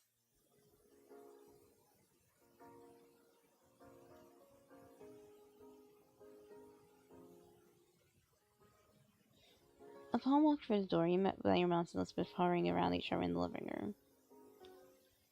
Tension hung thick in the air as three of them turned to you and Lee, frowning slightly. You had interrupted something. Exactly, but oh, I remember what this was about. What's going on? Oh. You were just talking with your sister. I remember what this was about. The room felt quiet again, with no one quite knowing what to say. You felt incredibly awkward, but silence didn't last long. You don't have to stop just because those two were here. There's no reason to keep it a secret. Elizabeth was mad, with her arms full of defensively to her chest, but your mom sounded in agreement with her. Well, Elizabeth was asking about her parents. Her biological ones. The world spun around you at the news. You couldn't understand why this was happening now. When you glanced at Lee, she shuffled her feet uncomfortably, as though she didn't know if she could be there or not anymore. You don't know either. Your moms had always been open and honest about the fact that neither of them had given birth to your sister, but the details hadn't been fully explained before. It was made sense that Elizabeth didn't know a lot about her biological parents, and wanted to know more. You just hadn't ever thought you'd accidentally stumbled into it. Elizabeth looked at your mom's expectantly. She wasn't going to let the unintentional irritation derail things. Interruption. We don't want to keep that information from either of you. It's your right to know your past. But we did want to wait until you asked us to hear yourselves. Well, it's happening now, so... Your mom shared a nervous glance, and Mom took in a quiet breath before speaking again. I talked to you from the Philippines when you were just a baby. Elizabeth dropped her arms, her eyebrows shooting upwards in surprise. Wait, I wasn't born here? no. No, you weren't. You could clearly see that your sister was appalled by this information. You struggled even more what to do or how to react. Am I gonna have to pass some tests to even be a citizen? No. No, you were adopted into the country. You took care of things. You're already a citizen. You have nothing to worry about. I followed all the laws when it came to bringing a child into the US. Nothing can be held against you. Elizabeth sighed. Well, placing it with the information, but still happy. Far from happy. Who are my parents? As people. Why did they put me up for adoption in the first place? Mom softly put her hands over Elizabeth's shoulder, trying to provide some support before she gave her answer. I'm so sorry. I'm so sorry, sweetie. Your parents' reports have died. They didn't go into detail on the specifics of how, but you were an orphan. I wish we had better news for you, Elizabeth. Elizabeth was torn between emotions. Her eyes filled with tears as she threw her hands in the air, sullen and enraged. Great! So I can never meet them? Even if I wanted to? Not that I could have, anyway, since they live in another part of the world when they were still alive. Elizabeth turned her back to you and all your moms and stormed off, sprinting up the stairs into her room before anyone could stop her. I have to go and talk to her. Mom immediately started to follow her, but Mom gently held her by the arm and shook her head. If you should give her a little space to process it all. Your mom's head hung low, but she stopped walking. Of Elizabeth now gone, the two of them seemed to remember you and Lee still standing awkwardly off to the side. I'm sorry I had to see all that. It's not how I expected it would have happened if the time came. But since it's the topic of the day, Richelle, is there anything you'd like to ask? You deserve to know after all. Lee patted your back and gave you a supportive look. I want to know. Your parents would have nodded in sync to your reply, ready to talk. I can leave if you want to have things to be private. Lee can be here. Lee can be here. I'll need to be here. I can do that. Lee just a little closer to you and supporting you. We're glad to have her there with you. It make you feel a little stronger somehow. You turn to face your parents again, preparing yourself for what they were about to tell you. Mom was the first to speak, a voice quivering with emotion. You were adopted as a baby, but 2 years after Elizabeth, you used a different organization that time, and you were adopted within the US. We're sorry to tell you, Richelle, your parents had also passed away. None of her family members to Cuban, if there were any. That's why we wanted to wait until you asked. You don't want to suddenly drop that into your lap when you used to be prepared. I'm sorry. We're sorry, Richelle. Lee gave you return streets and the answer true she was there for you. Thanks for telling me. Okay, he said nothing, so you probably didn't kill him, right? How? That was morbid. That must be some shit, I would say.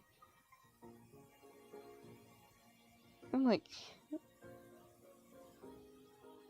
You didn't kill him. The TV was grim. Thank you for listening, Richelle. Is there anything else you want to know? It's asked. We'll do our best to answer any questions you have. Are you okay? How you feeling? Are you gonna be okay? Yeah. But she closed you as if rushing out exactly she could react to what was going on. I'm fine. I'm fine. You didn't mean it. You started crying, held the tears, you were fine. Anger rose, different okay, so I'm fine. You spoke of a refreshed tone, so you had to blow it off. You smiled sadly, but you knew they believed you. No one seemed to have any words after that. You went to your room. You need to stay with your moms. You got the house. Yeah, I want to see Cove. More than anything, in that moment, you want to see Cove. No one could be there for you the way he could. I'm gonna go out, just for a little while. I'll be back before it's really late. You're also understanding, trust you to make the best call for yourself. Lee's footsteps echoed from behind and you knew she was following you. Can you stay, Lee? I want to go by myself. Oh. Okay, I'll wait for you here, but I will help you with the cave, Richelle. Once outside, you strode out across the street breathlessly, Cove's house set in your sights. After you raised a hand to knock on the door, it only took a few moments for Mr. Holden to answer it, giving you a broad smile. Hey, Richelle. Looking for Cove, I bet. Yeah, that's right. Cliff turned and whistled down the hall in the direction of Cove's room. Hey, sport! You have a guest! After calling his son, he turned back to you and tipped his head. No worries. He'll be here any second. As promised, it didn't take long before footsteps echoed down the hall and Cove's head of green hair appeared before you all. He looked past the settee standing there and smiled, pleased at your visit. Hey, Richelle. Hi, Cove. Can you hang out now? He gave you a placid smile, one you were all too familiar with. Sure. You kids take care, alright? I'll be around if you need anything. Mr. Holden shuffles back to the house, closed the front door, giving you some privacy. Cove tilted his head at you, his fangs falling into his face as he did so. So... What's up? There's a lot going on right now, so thank you didn't speak to him. I need to talk to you. My parents are dead. There's a lot going on right now. Cove looked at you in confusion, his eyebrows dipping. What is it? My parents were before my mom's died when I was a baby. Moms didn't say how. Maybe they don't know. But there wasn't any other family you could live with. So that's why I got adopted. Without having to say anything, Cove reached out and pulled you into a tight embrace. It's familiar with enveloping you. I'm sorry, Richelle. His words were whispered, comforting into your shoulder. You didn't have to do this. I'm okay. It's hard to cry. I'm okay. I'm glad you are. Still, he didn't let go. I appreciate that. Can we talk somewhere else? You felt uncomfortable hunting around the entrance of Cove's house. That feeling didn't seem to be a problem, though. Yeah. Cove took you by the arm and encouraged you along beside him. You followed without protest. You headed towards the hills where you and Lee had spent the majority of your day. Things seem so different now. Only a couple hours ago, you wondered how everything had changed so drastically. You took a seat in the grass beside Cove, who bent his legs and rested his arms on them before he turned to you again. Can you explain everything to me? You nodded slowly before taking in a heavy breath, launching into the story. Cove sat quietly and listened intently, nodding every now and then, or taking a sharp inhale. It took a long time for you to relay the details. Dozens of stars were pinpoints in the skies the night wore around. Silence settled between you two as Cove sat quietly for a moment, contemplating everything you had said. When he finally spoke, his voice was quiet, drifting through the night towards you. Richelle? I'm so sorry. I'm really sorry about what happened to your parents. So sorry. His voice, he suddenly stopped and took his deep, shaky breath, and you got the impression he was struggling with what was right to say.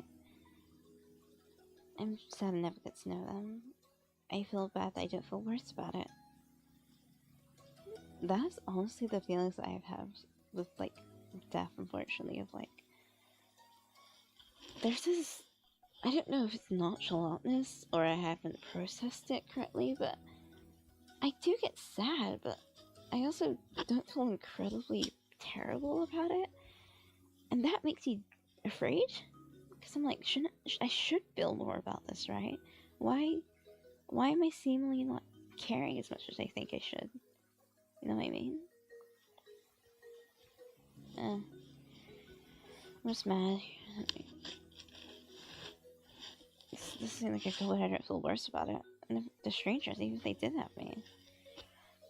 Richelle, you did nothing wrong. You know that, right?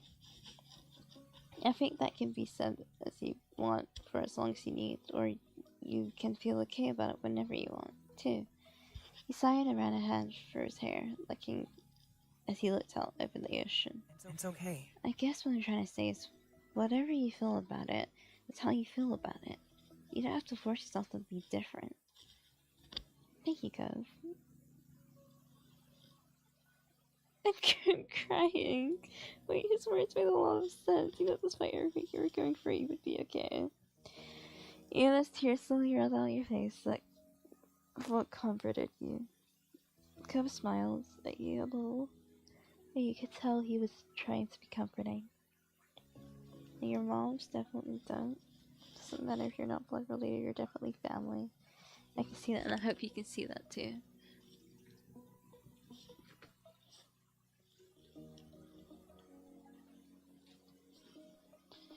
You felt the reassurance in his eyes. You stayed up on the hill together a little longer, looking out over the ocean and the stars that shone brightly above it.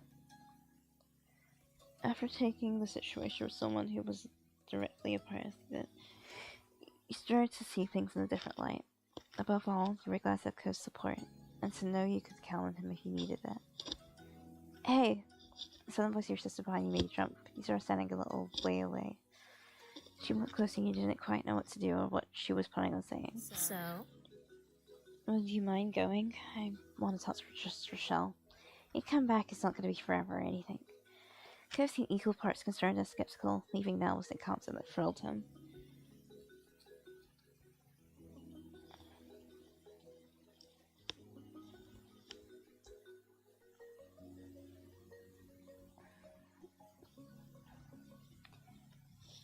Okay. If she wanted to talk to you in private, it was obviously about something important. You waited until two of you were alone for Picrew of an inquisitive look. Elizabeth folded her arms, looking you over. The moms tell you about your parents too? Yeah. My birth parents also died. My birth parents also died. Elizabeth broke eye contact after that. Sorry. Why do you want to talk to me? Elizabeth raised an eyebrow at the question, as though the answer should be obvious. I was worried about you. I was the one who brought it up, but I made you deal with whatever was left when I was gone. She sighed, glancing upwards for a moment before telling you once more. I want to ask what happened without everyone breathing down our necks. That was pretty crappy of you to just bail. I'm amazed you noticed that wasn't kind. Thank you for thinking of me. I'm not mad at you. You're quite surprised by your admission. I'm surprised you noticed that wasn't kind. She rolled her eyes and didn't miss the small smile that friend to peek out. I know. I am something, aren't I? I'm okay, Elizabeth. It didn't upset me. Hey. How are you allowed to be that mature? The lightning spirits in her were quickly gone as she slipped back into a scowl. Yes, he's to be born in the US to become president. What? You never heard of that dream of hers before. She knows your bafflement and continued. I guess I was never going to be president, but it just feels weird having stuff taken away. Not even getting a chance at it. I don't like having to know that when I was born, I was gonna have a completely different life. So different, I can't even think about what it looked like in my head. I could have spoken another language, lived away from everything I've ever seen there, had someone else as my sibling, and then my parents died, and I was adopted, and the life I got became a totally new thing forever. I can't go back to what it was, even if I wanted to. Happiness settled between you and the person who became your sister. Well, Lucy, you know exactly how you felt. You know exactly how she felt. Also confusing feelings that have lived one way for as long as you can remember, but not having it be what was originally yours. Elizabeth watched you seriously. She was still trying to make sense of this to you and herself. I don't know why today was the day. Nothing came up to to make me ask the question. It was just something I had in my head for a while. When it was just me and Mons in the living room, I just kind of said it finally. And there you go. She shifted from one foot to another, relaxed her stance just a bit. She also spoke more gently. Learning about them and what happened doesn't change how I feel about our family, Richelle. She's right fixing you with sharp eyes. I've already figured a long time ago that Mons weren't our biological parents. That wasn't news. Technically, one of them could have been related to you. Get listening to Elizabeth. It really doesn't change anything. I mean, technically, one of them could have. Our moms can have kids, just not both together. True, but I'm not half white or native Hawaiian, so no. Neither of them could. So no, neither of them could have been my mom. Nice try. Smart alack. Nothing about the family I was first born in would have made me decide that this wasn't my family anymore. You had hoped you'd be free of my big sisterly status. Don't think you've been so lucky. She bumped her shoulders against yours smoothly, her lips tilted at the corners. You'll always be my little sister. You smiled softly at her. You jokingly grinned at this prospect. You bumped her back. You hugged her.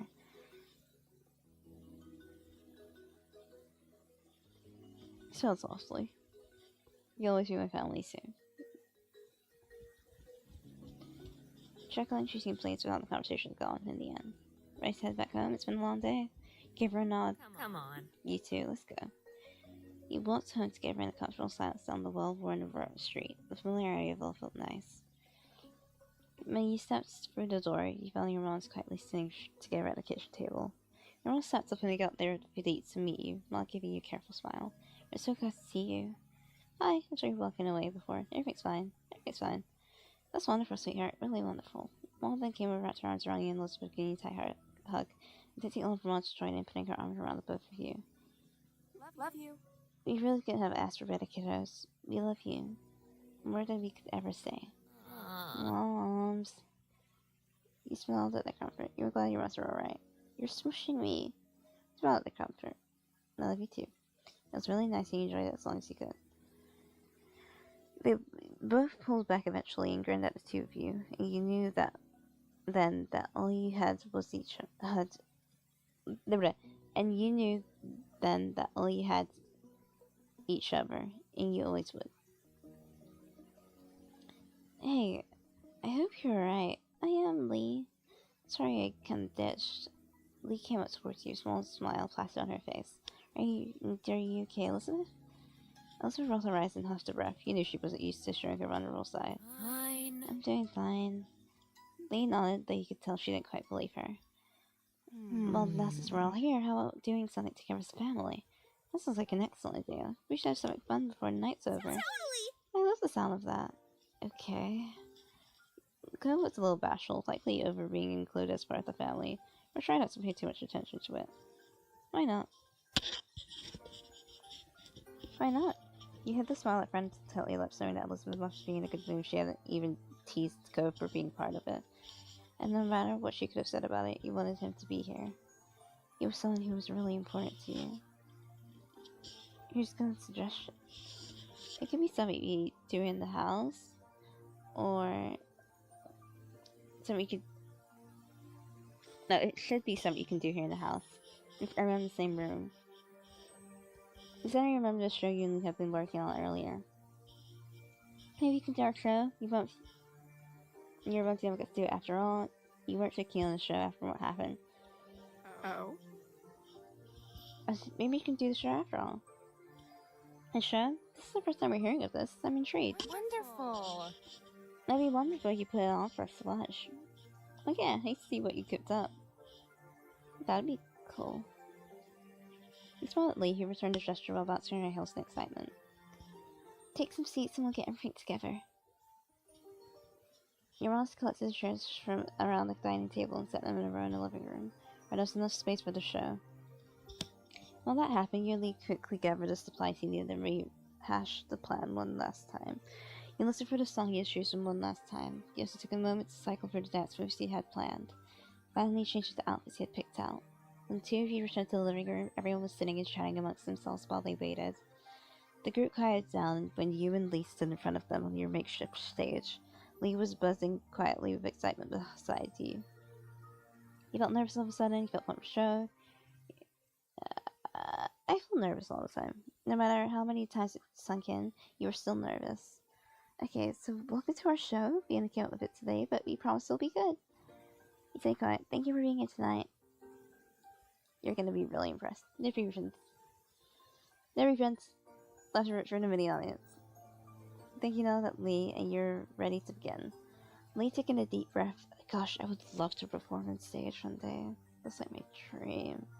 That's why I'm doing dance lessons, and I wanted to start singing lessons. Because performing brings so much happiness to people, you know? And so much light and enjoyment, and the music is the soundtrack to people's lives. And if even I can be a part of that, or invigorate that into someone else, gosh, that would be beautiful. Because music is beautiful. Music is a beautiful privilege that we all get to encounter. Even if you can't listen to it, you can feel the vibrations of music. You can make your own music by drumming. Lee took in a deep breath, waiting for the few beats it took to get into the song and start singing. Your partners started joining in for a few moments later, and you smiled at each other as you sang together. The dance means you practiced but perfectly the tempo of the song. Your efforts give a special element to the performance. When the performance was over, Lee took your hand in hers, and the two of you bowed deeply together. Everyone gave a round of applause and cheers for an encore. When you straightened yourself, you were happy to see that even Elizabeth was clapping for you. Bravo! Bravo! Good job. You're also talented. You finally in your swim seats and came to congratulate you more directly. You were beaming from ear to ear. Go! Go was the person to approach, stepping up to you and leave a smile on his face. It's nice. Nice job. Thank you. You're a really great dancer, Richelle. It was cool. Thank you. Thanks.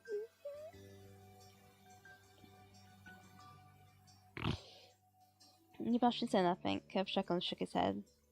Hey, were you the one who picked the clothes? Yeah, that was me. Kev smiled, content over his guessing crap. Not bad. I thought so.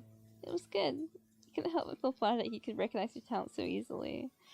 Your parents gushed about how great your pick was to make you sharing it with them. Elizabeth was complimentary in her own way, although she did describe the show as cute when she knew she met this kind of kitty. You left it off forever and were happy that everyone had a nice time.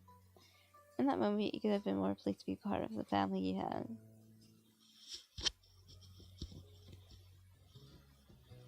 Two steps left. Dinner. Sunlight shone from the windows as you sat in your living room. Your home phone pressed to your ear, Cope was on the other end.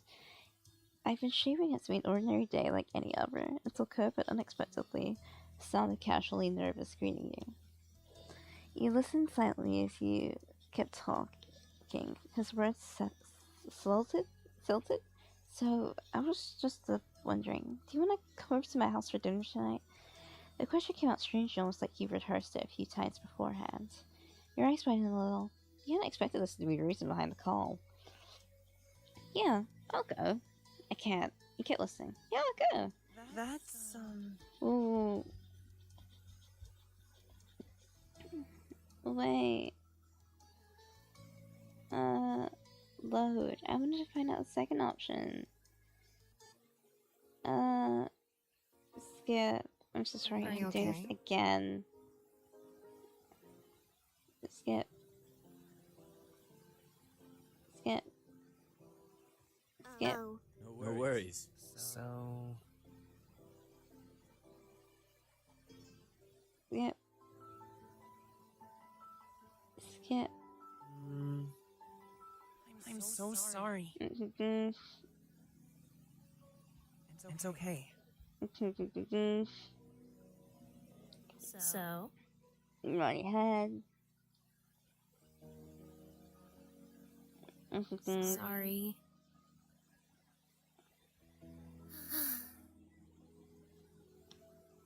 Hmm.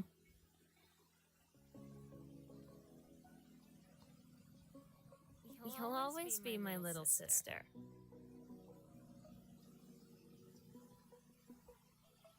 Come on.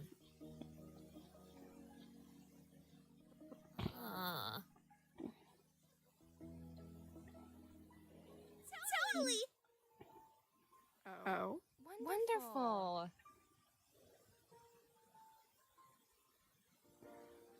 Good. It's nice. Not bad.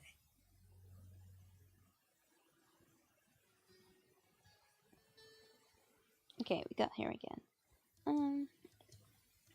While we kept listening, Cave continued, his expression of rehearsed intentional nervousness. My mom and dad, they really want you to be here. Your parents don't have a problem with it. They wanted me to ask you. You thought for a moment. Dinner at home would be quiet and uneventful today. If you really wanted to, you could go to Ghost instead. Ghost back up again, breaking your train of thought. His voice is softer than before. Also, I want you to be there too. Can you come over, I mean? Yeah, I can come. I'll have to ask my mom to get back to you. No, I can't make it. Why am I the only one? Yeah, I can come. Thanks, Richelle. Let them know when I can. He's on his way to reach my response. Are you coming over? No. What if I just said... Yeah. Yeah, I'll go. That's, It was... Huh? Oh, I guess I'm more saying you just...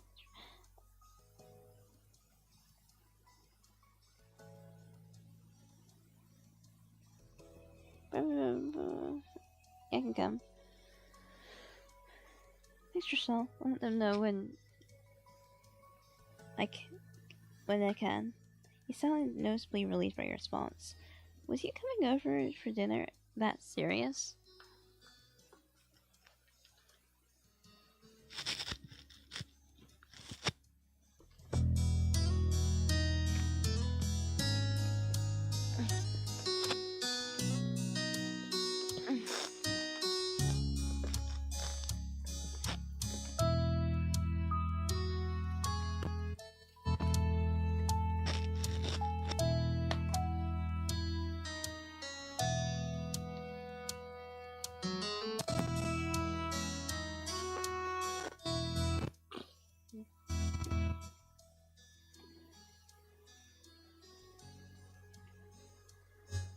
Sorry guys, again I had to charge something to help the stream still be up. But luckily we're almost done. We have one more, which is road trip.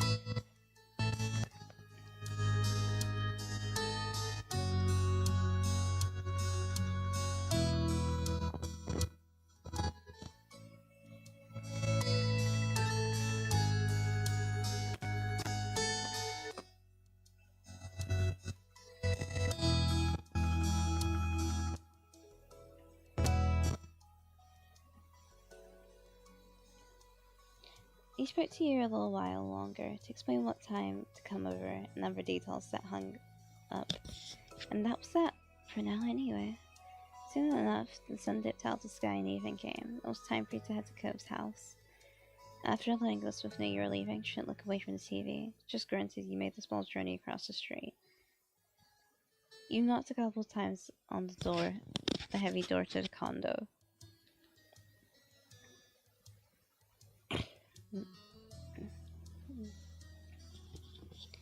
You waited for an answer. You found yourself contemplating being a guest, while both of Co's parents were there.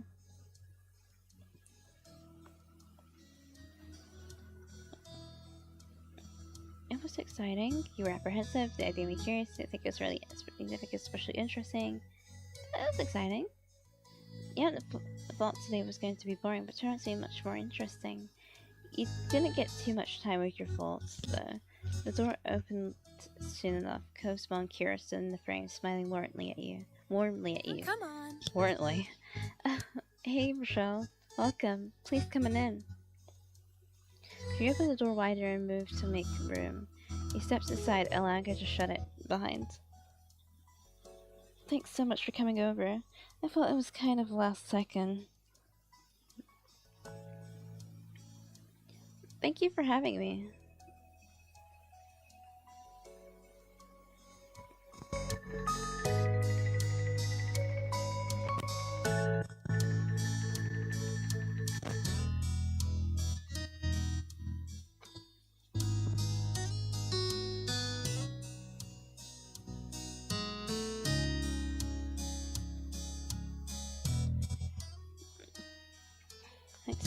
Thanks for having me?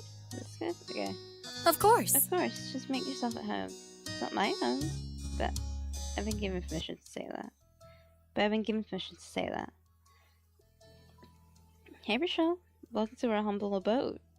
You jerked your head towards the sound of Mr. Holden's voice. He waved at you briefly from the kitchen with his back turned and a large spoon in hand. Hey, you're hungry, because I'm whipping up a lot of tasty stuff. True to his word, you heard something sizzling on the stove. You closed your eyes and inhaled. It smelled spicy and savory. With Mr. Holden busy and Cove nowhere to be seen, it was just you and Kira. She gave you a wry smile. He sure is. Well, I've been barred from cooking the entire time. I'm staying here. Can you believe that? She nudged you on the elbow. Mr. Holden scoffed good-naturedly, then spoke from over his shoulder. You're on vacation, Kira. You should accept that already. She held back, amusement obvious on her face and her tone. People still cook when they're on vacation. Everyone's gotta eat. It's not like I'm some celebrity who can go out for every meal or hire a private chef. Sorry. Well, in this house, you're a VIP. Kira smiled and shook her head quietly. Then she turned to face you once more. Well, Sorry about that, Richelle. Here I was, trying to strike up a conversation with you, and Cliff just had to butt in. I don't butt in.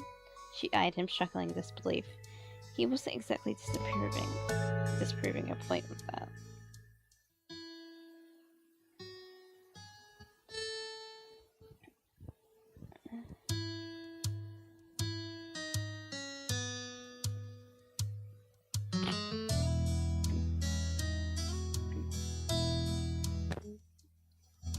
She eyed him, chuckling. Kira leaned over to whisper to you. It's okay, he likes to be included, but since Cliff insisted on cooking all by himself, I have to wait. The two of us can chat. Her next question continued to be said in a hushed tone, just to be safe. So, how are you doing? I'm doing good. Oh, I'm good. Things are okay. I'm not really sure. I'm good. That's what I like to hear. She opened her mouth to say something more, but some lightly pounding footsteps caught your attention. You tried to see Cove emerge from the hall for a few minutes later. He might have heard all the commotion and left his room to see what was going on. He quickly took stock of the situation. His cheeks seemed to pink at the sight of you standing in his living room, and his hand came up to rub his arm almost bashfully. Richelle, hey, thanks for being here. There was nothing unusual about the words in his greeting, but you could tell something was wrong from the way he looked like he wanted to be anywhere but there. Hi, Cove. You doing okay? Yeah, I'm fine. You didn't sound convincing at all. You narrowed your eyes suspiciously, but didn't call him out on it. If you could talk to him alone tonight, maybe you could ask him what was going on then. It was when you glanced away from Cove that you spotted his parents watching the two of you interact. Cove noticed their stares too, meeting them with narrowed eyes. So... Are we having dinner now? Not yet, bud. I'm still cooking. Alright, I'm gonna go back to my room. As he turned to leave, he bent his head to the side to face you. You coming? The question was quiet. You heard it clearly. He smiled and pleased that he asked and nodded affirmation. Affirmative. He nodded affirmative. Cove turned fully and made his way down the hall. Have fun, you two. We'll call you when food's ready to go. With that, you followed after Cove. The two of you made your way down the hall. This was the first time you were by Cove's room. You'd visited Cove's room before, but only rarely go to Cove's room with the set of current Trina. This was the first time. Cove got to the door first and opened it, stepping aside. You joined him. There was a mat on the floor and in front of the door. As he stepped over the threshold into his room, you felt the crunch of sand beneath your feet. Yes, fish! He has such a nice room. He has fishes. I used to have a fish tank. He has a nice desk with a window with the sun coming. He has the map of the world. That's awesome. Is that the sand on the floor there? He also has a bunk bed. There's only one. They only have one kid. That's a big bunk bed as well. They only have one kid. Why do you have? Look at all this collection of shells. Do you think the shell I gave him's there? But yeah. You glanced down. Sun was clustered around the entrance. You even spotted smaller amounts of it dusting around the rest of the room. Though you hadn't anticipated it, you were surprised at the sight. Of course Beach Boy Cove Holden would get his room all sandy. So, this is my room. Cove was a bit shy as he said so, fidgeting the hem of his shirt, using one hand and vaguely gesturing to the space with the other. There's stuff you could sit on if you want. Cove looked at the desk chair as an option. When you turned back, Cove was already sitting on the edge of his large bed. Are you trying to make your own beach ball sound? It's nice. Thanks for letting me come over. You weren't sure what to say. Thanks for letting me come over. I should be the one thanking you. He furrowed your brows at his shifty reaction to everything, but you could tell he wasn't in the mood to talk about it right now. He didn't sit anywhere, he sat on the chair, he sat next to Cove on his bed. As soon as he sat next to him, Cove grew tense. His back went stiff and he ducked his head away. He tried to hide his trembling smile. Oh my god. Aww. He said it under his breath, but he didn't want you to hear it. He obviously did, and easily since you were right beside him. You were nervous as well. He smiled smiling at him, he chuckled at him. He felt very charmed by his reaction. He raised his eyebrow. He both kept noticing the other's every move.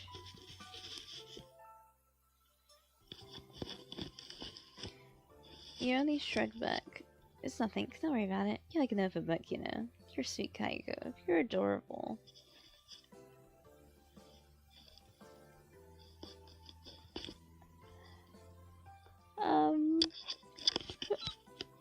What would I say?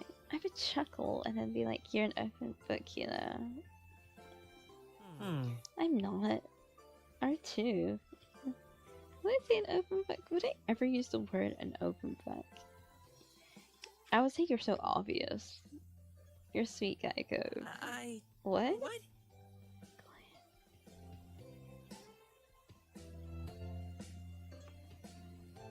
You're adorable.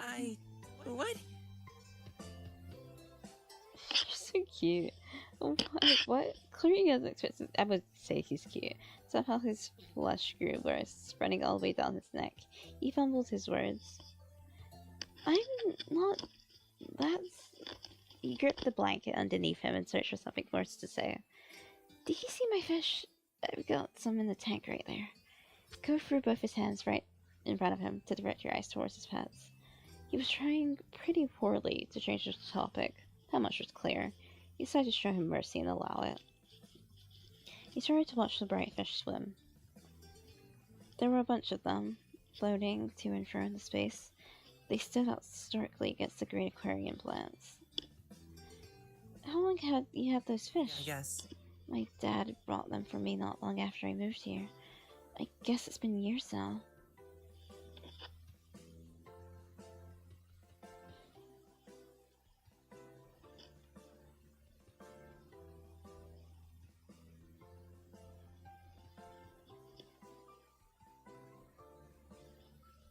Oh, that's a long time. You peered carefully into the tank. Your fish looked to be doing well. You must take good care of them. Both of them were small and especially big. What? Wait, huh? Most of them were small, but there was one especially big one. Yeah. What are their names? I don't know. Well, not really.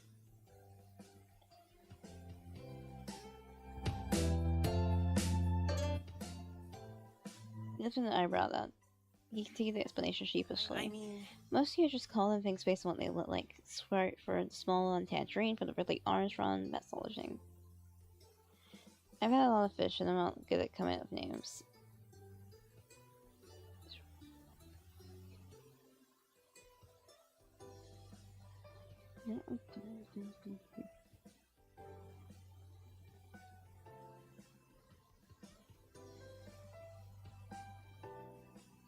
I have a lot of fish and I'm not good at coming up with names.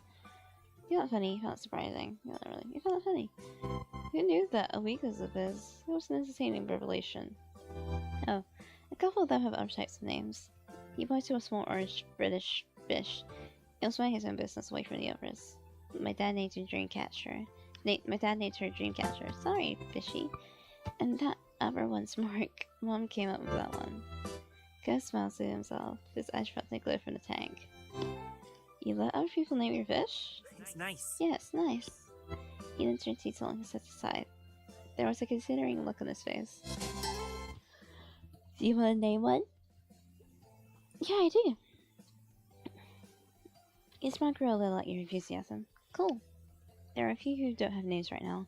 New ones. You can pick which one you want to name. He pointed each of their recent acquisitions out to you. The first was the smallest fish in the tank. It was completely orange and zipped all over this place, running laps around the others. The second was slightly bigger and red. Its tail was dotted with black spots, which also resembles freckles. The last fish was the biggest. Multicolored scales ripped under the bright light of the tank as it slowly made its way across the vast expanse. You went with the big one. By the way, I did have fish, and there was a small fish that was really fast, and we named it Dasher. No, not Dasher. We named it Dash from like the movie. You know, like the dog.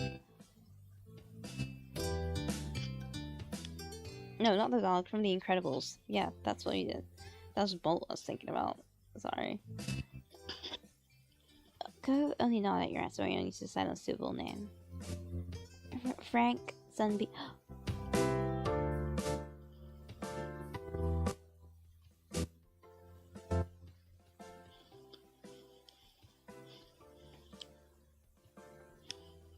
I want to name it Sunbeam.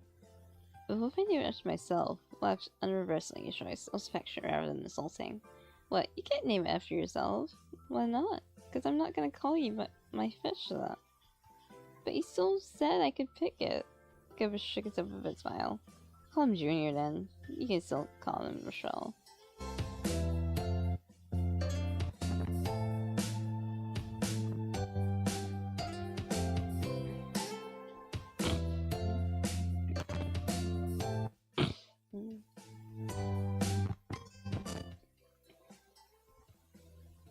I want to name it Sunbeam though. Love reserve. Cove laughed unreserved.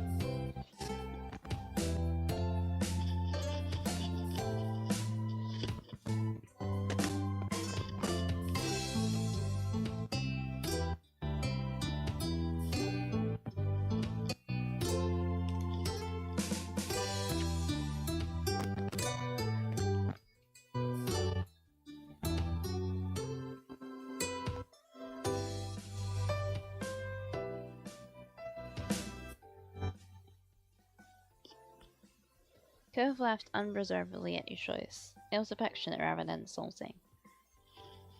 You name things like my dad. Do I? Alright, that's Sunbeam.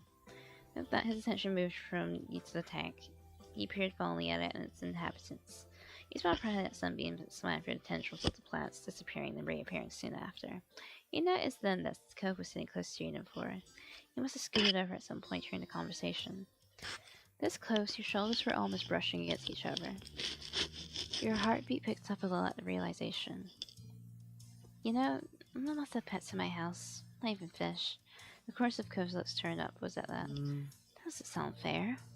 It's not like fish would make a mess of your house or something, or anything. You just gotta take care of the tank and feed them, and they'll be okay. Right? I have to be strict with the weirdest things sometimes. I don't mind that much. I get it. Right? They trust Elizabeth and me to go around the neighborhood alone, but they won't let us have pet. They won't let us have a pet. That doesn't make sense. Maybe when you're even older they'll let you. I don't know. They seem pretty against it. The current conversation brought to mind a memory from years ago. You launched into about a new warning, earning you a brief, confused look from Cove.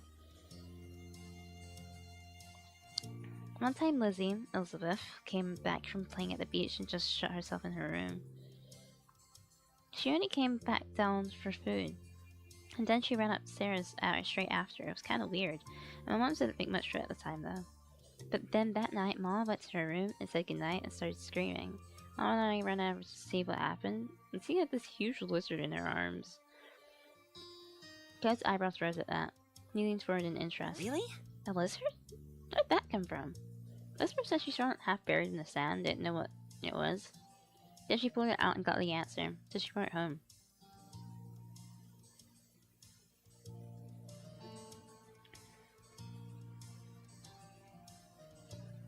She hid the lizard in her room for most of the day because she wanted to keep it.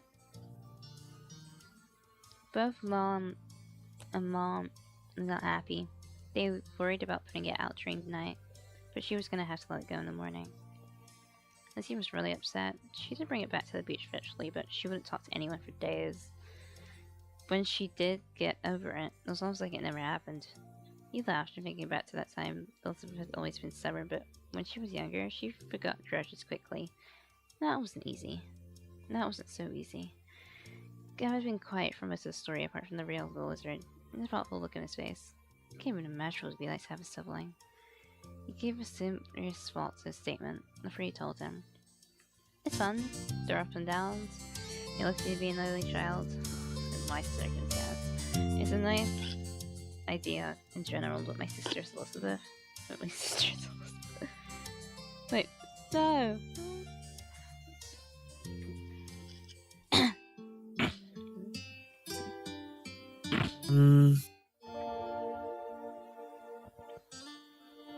Really? I'm gonna save this. I'll probably override it because I just don't know save or save, but my sister's Elizabeth. Maybe if I had someone else, I'd like to having one more. That's considering them quietly for a while. Cool. That's interesting. I think your family's cool.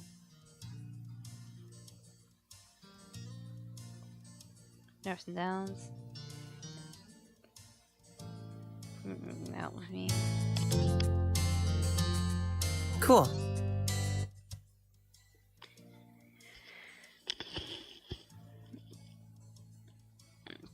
That's interesting. I think your family's cool. You didn't have much else to say, though while on the topic of your family, you consider your relationship with your moms too.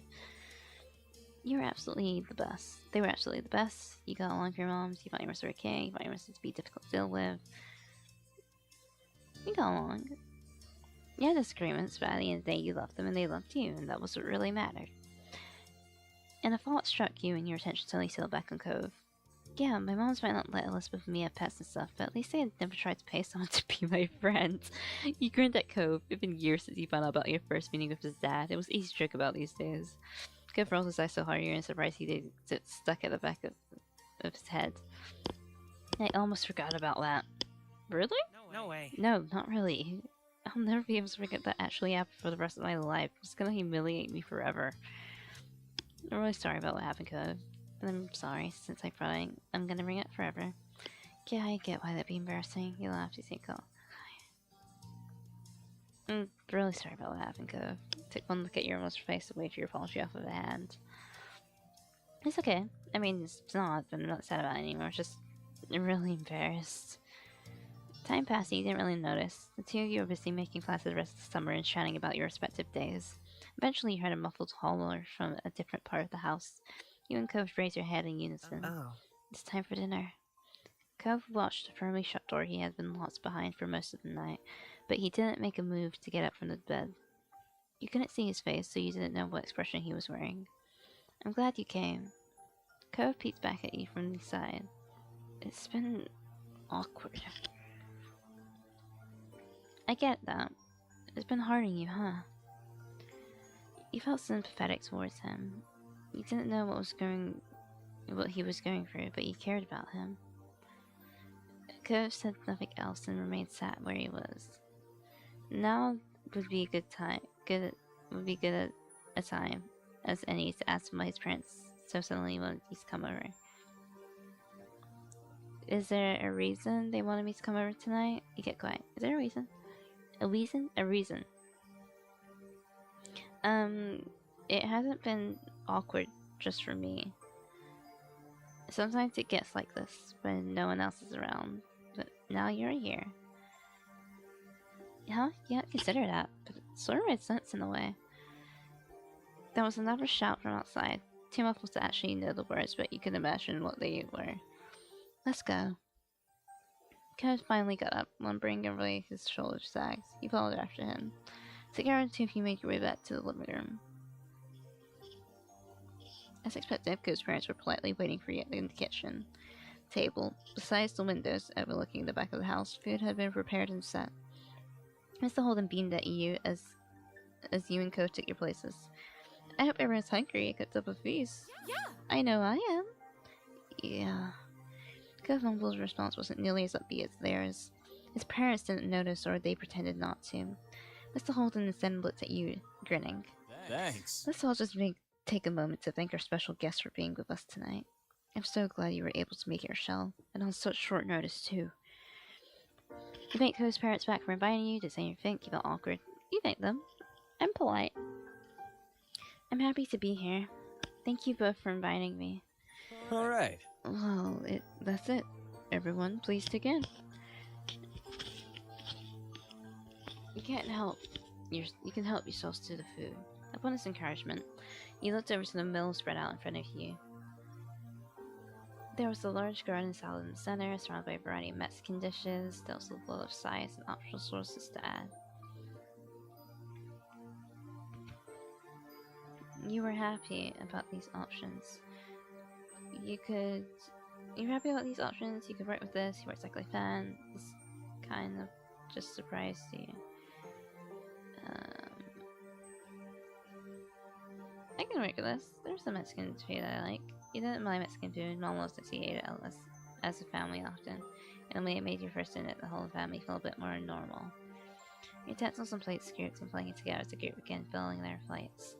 Cliff, will you pass the salsa verde? Of course. Thanks! Thank you. Let me just say, you really outdid yourself tonight. I'm so jealous. Jealous? Of what? Your goodness like to sneeze at, Kira. Ghost parents made small talk, filling the sides of what seemed to be barely any effort. You chimed in as well. Did it take you a long time to cook all this, Mr. Holden? Oh, not at all. Sure, this is more than I usually make for me and Cove, but I enjoy every second of it. Aha! Might have gone faster if you had some help, though. Cove's mom grumbled, but it was lighthearted. Mr. Cove chuckled and shook his head. Not this again. I make the rules here, and I say guests can't cook. Even when they're staying in for literal weeks. Come on. Even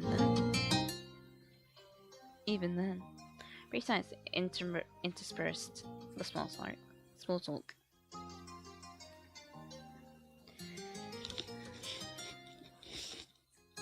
Oh! Sorry, I was just also checking this out, because I spoke about the Nintendo Switch 2 before, right?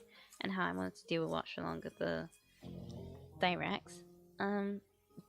I'm looking at when the next Direct will air, and it's saying the Nintendo Direct for the Nintendo Switch 2, 2nd of April 2025, will air on Wednesday, April 2nd.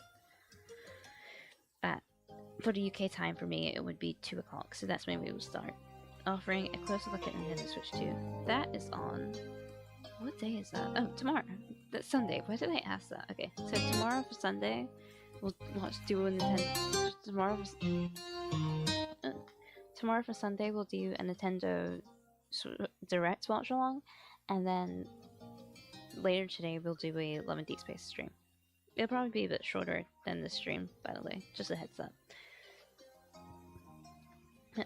You piled some food on your plate, waited for your turn if someone was serving themselves a dish that you had your eye on. You piled some food on your plate, waiting for your turn if someone was serving themselves a dish that you had your eye on. Once the food had been divided and things settled down, Ko's parents started talking. Now then, you sat in your seat when you noticed they were both looking at you. How's it going? How's everything over at your house? How's your mom's? Are your moms well? You've been keeping busy this summer, or maybe you're just trying to take it easy during the break? Not looking around with some rush of questions, you were more than happy to answer. You were surprised, you didn't mind interest, you felt comfortable. You didn't mind. You hadn't expected so many questions all at once. Still, what else was there to talk about apart from how the summer was going? You answered how things were at your house, you told them how your mom's doing, mentioned things you've done this summer. Yeah, like that. I'm not sure where to start, so much to happen. You should know what you're not seeing so much as includes your family. Selden laughed a lot short, you caught him off guard with that. A fair point.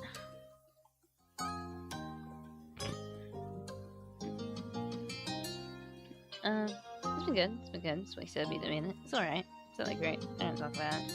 It's been good. Fantastic! That was wonderful.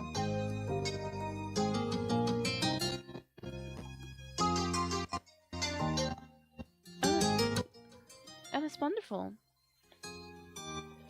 You told them how your moms were doing.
Okay, that's good.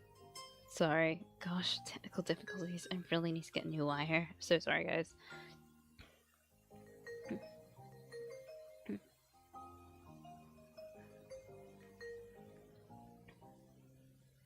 That was great. That was fine. Just a bit busy with work and stuff.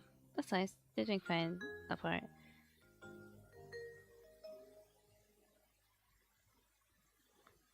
Not busy with work part, obviously.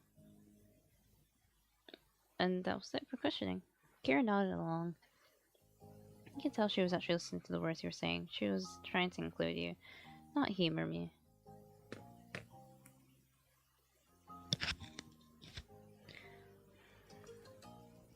Do you know Cliff? Rochelle's really into fashion. Mr. Holden's face lit up. He stopped easy, he could lean forward. He's on his right at the table. Nice work. Oh, that's right. Very cool. It's just a hobby. I'm very serious about it. It's just a hobby. There's nothing wrong with that. Ah, you couldn't tell how serious he was being with that declaration. I am skipping so much. Yes.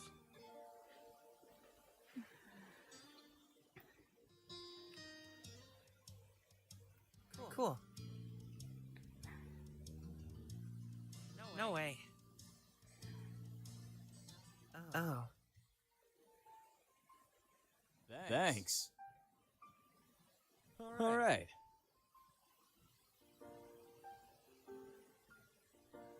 How's it going?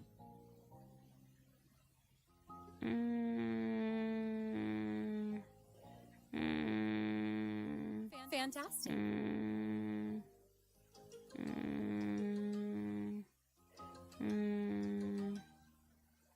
There you go. That's nice. They're doing the doing fine part, not the busy with work part, obviously.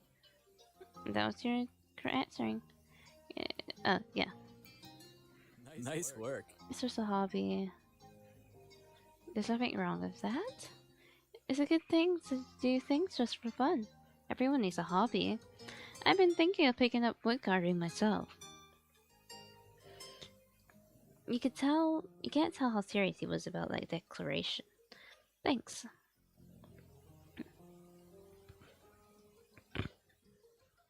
Kira's parents were definitely the encouraging type, but you could already tell that much about them. There was a lull in conversation as everyone focused their attention on their respective plates. You noted for the first time that Ko's parents were the ones guiding the conversation. You know you should break the silence this way. About your own topic conversation, you do it. I also like other things. Would you like to tell us some more? Yeah. Yeah, absolutely. Yeah, they looked genuinely eager for you to keep talking, so you did. The rest of the dinner continued just like that, with like conversations yet emails. Eventually, all the dishes on the kitchen table were pretty much gone. Kira sat down with her fork and rested her arms at her side, letting loose a satisfied sigh. Her plate was completely empty. Thanks.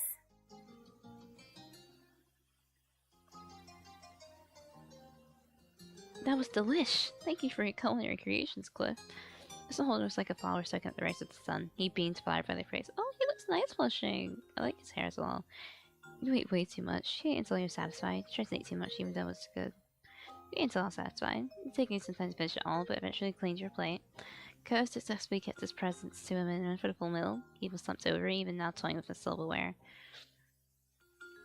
His parents practically only talk to you. More attempts to entice him to join the conversation fails. His parents practically only talk to you. More attempts to entice him to join. Yeah. Then again, Ko didn't tend to talk a lot unless he happened to be in the mood for it. So you weren't surprised things ended up that way.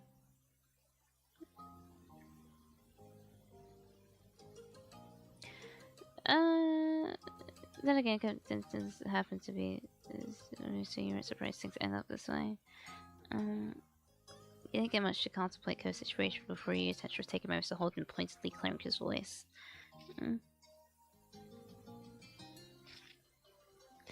Not to sound like a broken record, but thanks for coming, Richelle. I'm glad we finally got the chance to have you over for a real dinner.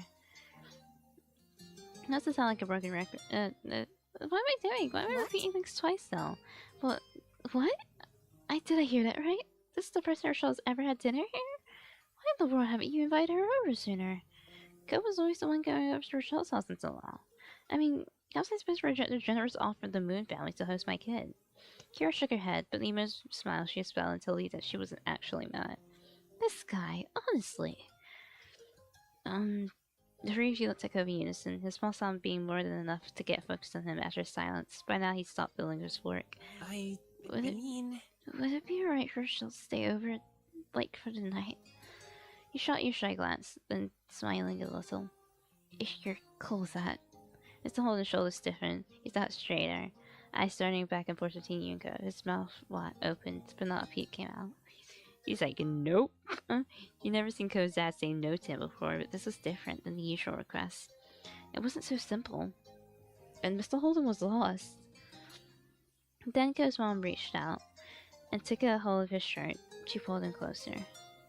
She glanced at you before leaning and then bringing a hand up in front of her face. The two adults whispered seriously to each other.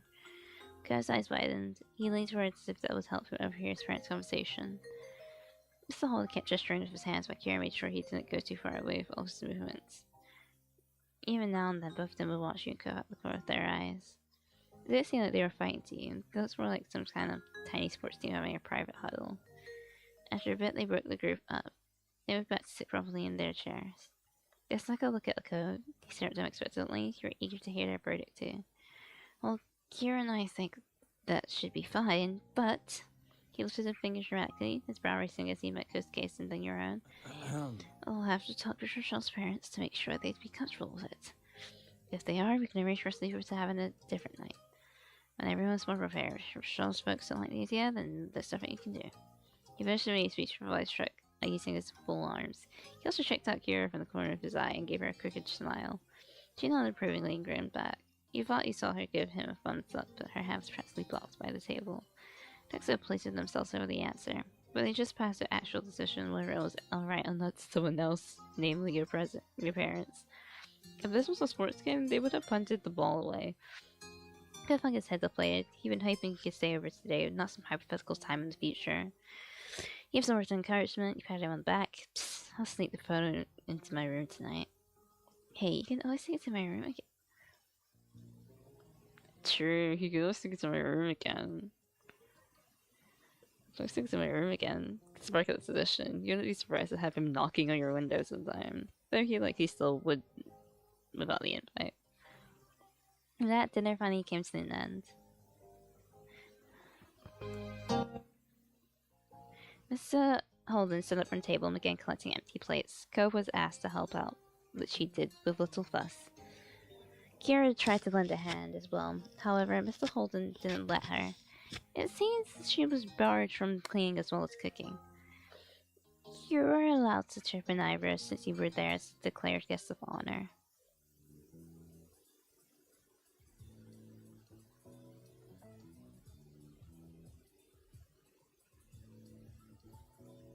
Although the meal was over, the night wasn't. Looks like you weren't going home just yet after all. You were asked to wait on the couch. While Ko and his dad were cleaning the house, Kira disappeared down the hall after shooting you a wink. It was a bit strange sitting by yourself while everyone else had something to do. Luckily, you were alone for too long. After a couple of minutes, Cove's mom returned with a deck of cards in hand. She strolled into the room confidently while shuffling.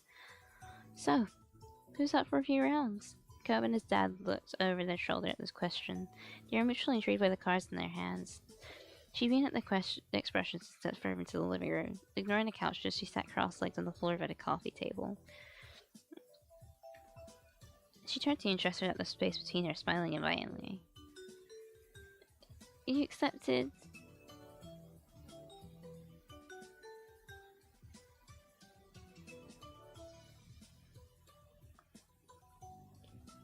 The hardwood floor underneath could still be felt. He accepted involuntarily. The living room carpet was soft, so the hardwood floor underneath could definitely still be felt.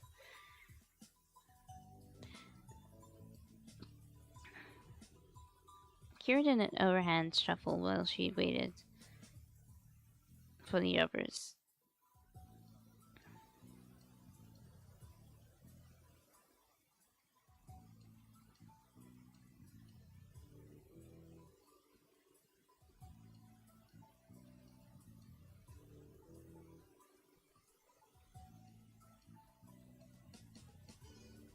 Kira had an overhand shuffle while she waited for the others to finish her task. The smile had yet to leave her lips. Great!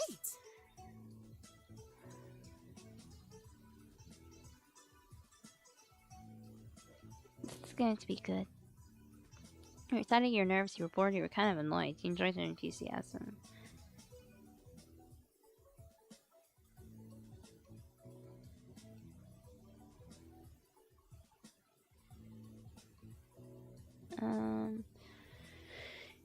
You enjoyed her enthusiasm. Ghost Mom was funny, upbeat, and easygoing. You leaned closer to watch her expertly shuffle the cards. It didn't take much longer for Cove and his dad to wrap things enough to call it good. Cove's dad appeared first, followed closely behind by Cove. Mr. Holland rubbed his hands together in anticipation. Alright, I'm ready.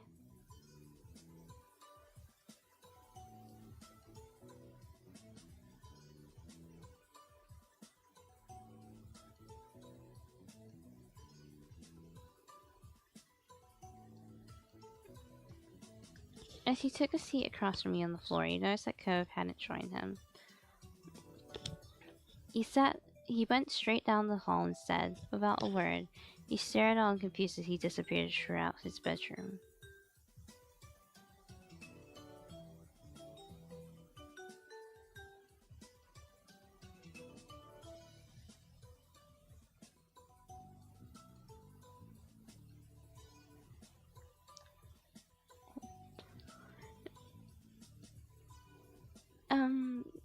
Cove's parents don't look concerned at the stunt. Kira nonchalantly split the deck of cards into two, and riffled the cards together while offering an explanation of sorts.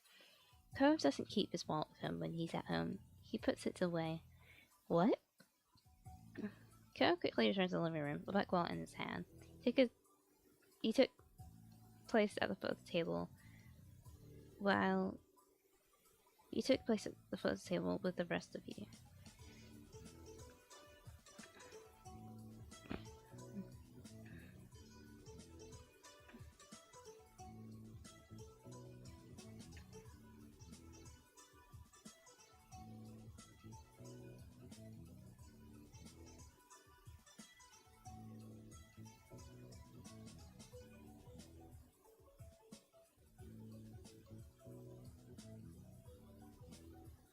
If I took hers and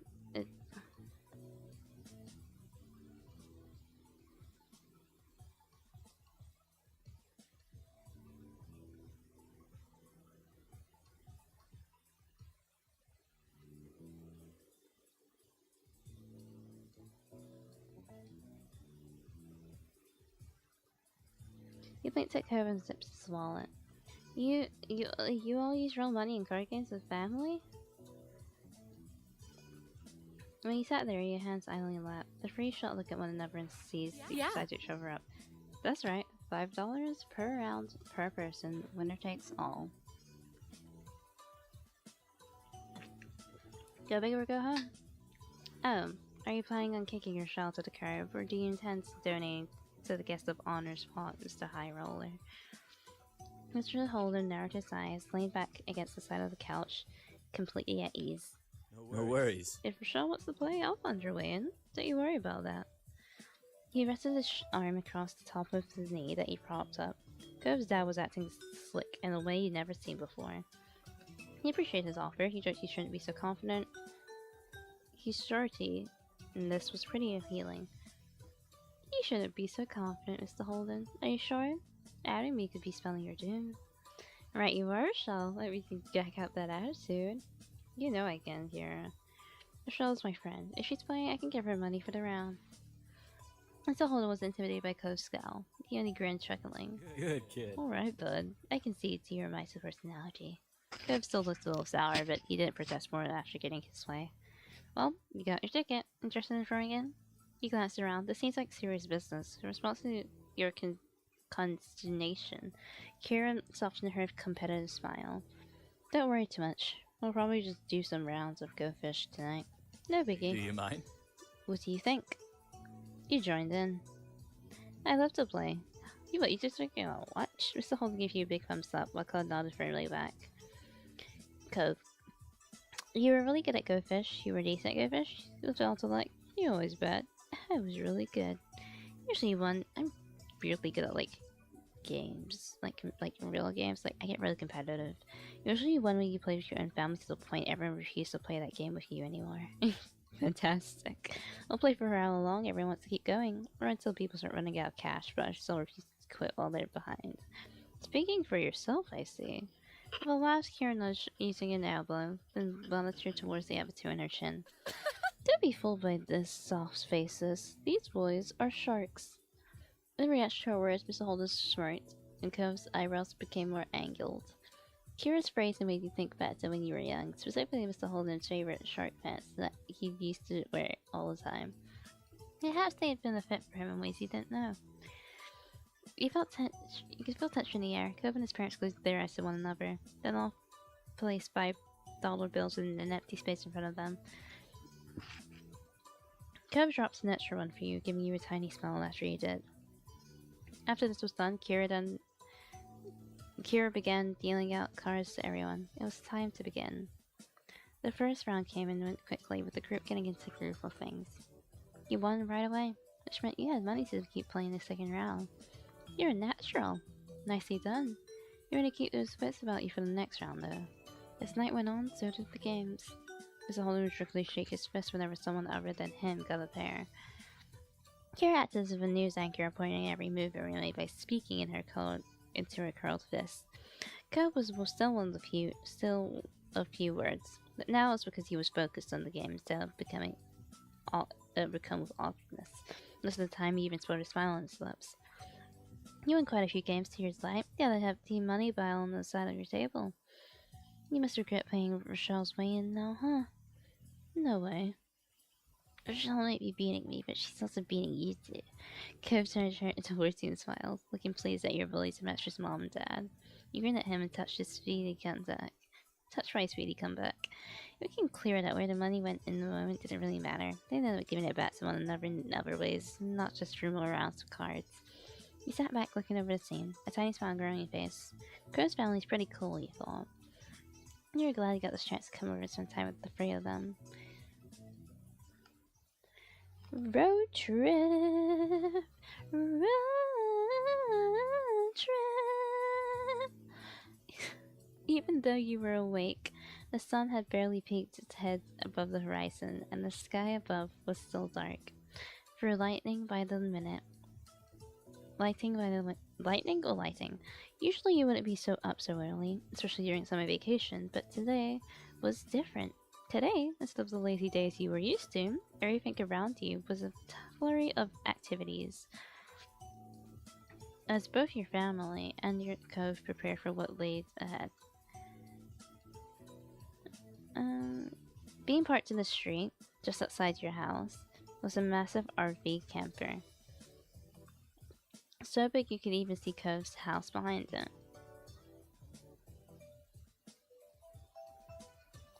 His parents had rented the RV for a few days to take him on a short road trip to see the Redwood National Park.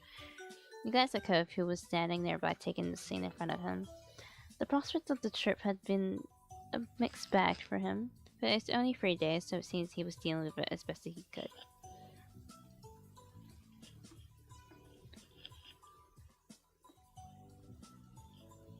You weren't sure how exactly it would happen. You knew your parents and Cove spoke to each other often, and somehow along the way, plans were made after Clutch offered to share the space. The parents all thought it was a fantastic idea.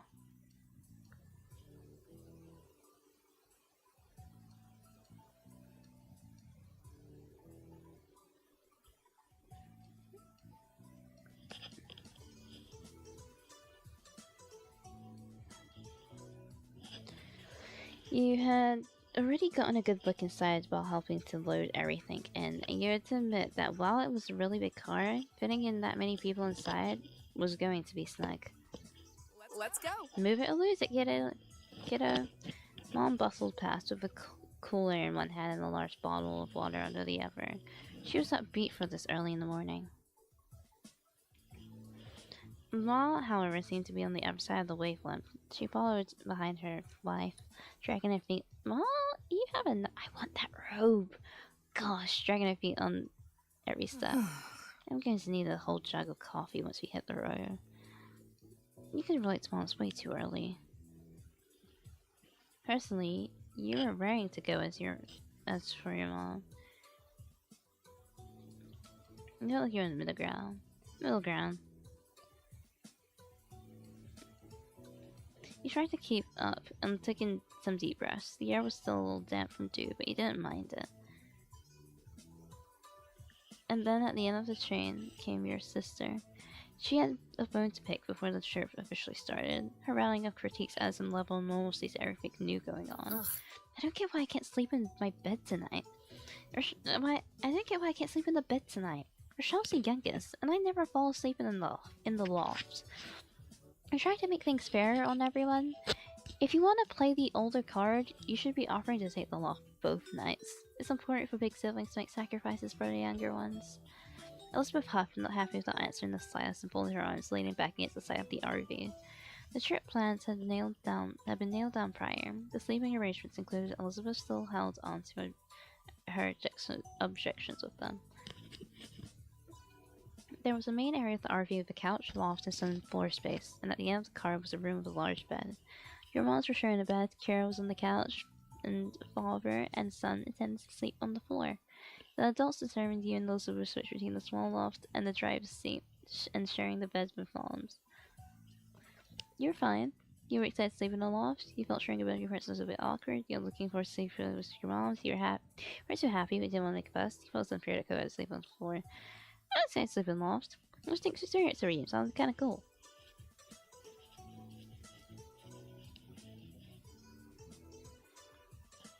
Oh, but alright, you lot. Does everyone have everything you need? We're heading out in 5 minutes. Now's the time to double check. You don't want to forget something important. At the words, Elizabeth yelled and dashed back to the house, her bedhead habit bouncing behind her as she went. Ma came over and gave you a smile, setting her hands on her hips. How about you, Richelle?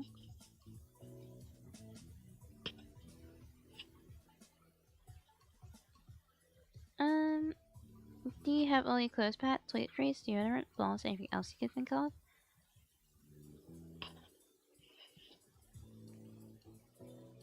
You were confident you had it all. You weren't sure about that. Oh, you have to remind size something. Sprinting up the stairs to the bathroom, you grabbed your toothbrush from behind the sink before heading back down. You were glad you were reminded to grab it before I left it this morning. It would be embarrassing you couldn't brush your teeth for the next few days. Your mom was still there waiting for it with no expression. He walked out again. Guy right now, Rochelle? Yeah. In a few moments, you left to spare. Before leaving, you mentally went over what you had packed for the trip. Clothes, a pillow, a blanket, usual day-to-day gear for most people. You also had more personal things such as portable gaming console, pencil and paper, your favorite stuff to add. Yep. Nope.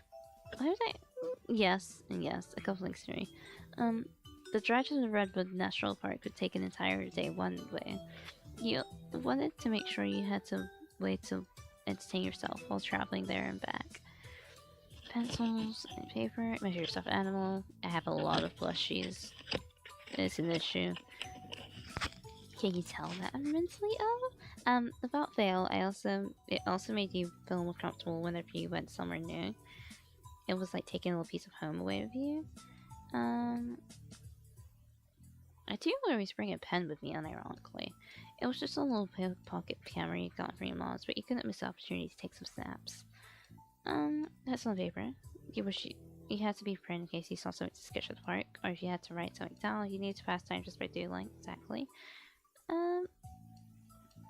An MP3 player with headphones. With so much time going to be spent driving, we wanted to make sure you were able to have some music to put on. And that was it. Hey, let me take that for you, Richelle. I'll stow it in the RV. There's a few spots left it'll fit. You let Kira take your bag and gave her a grateful smile. There's nothing left to do. You watched others get ready for the trip. Kira and Cliff seemed to have the most energy of everyone. They were finishing packing and away the suitcases away while your mom had gone to lock up the house. They high-fived whenever one another got crammed into the storage compartments of the vehicle.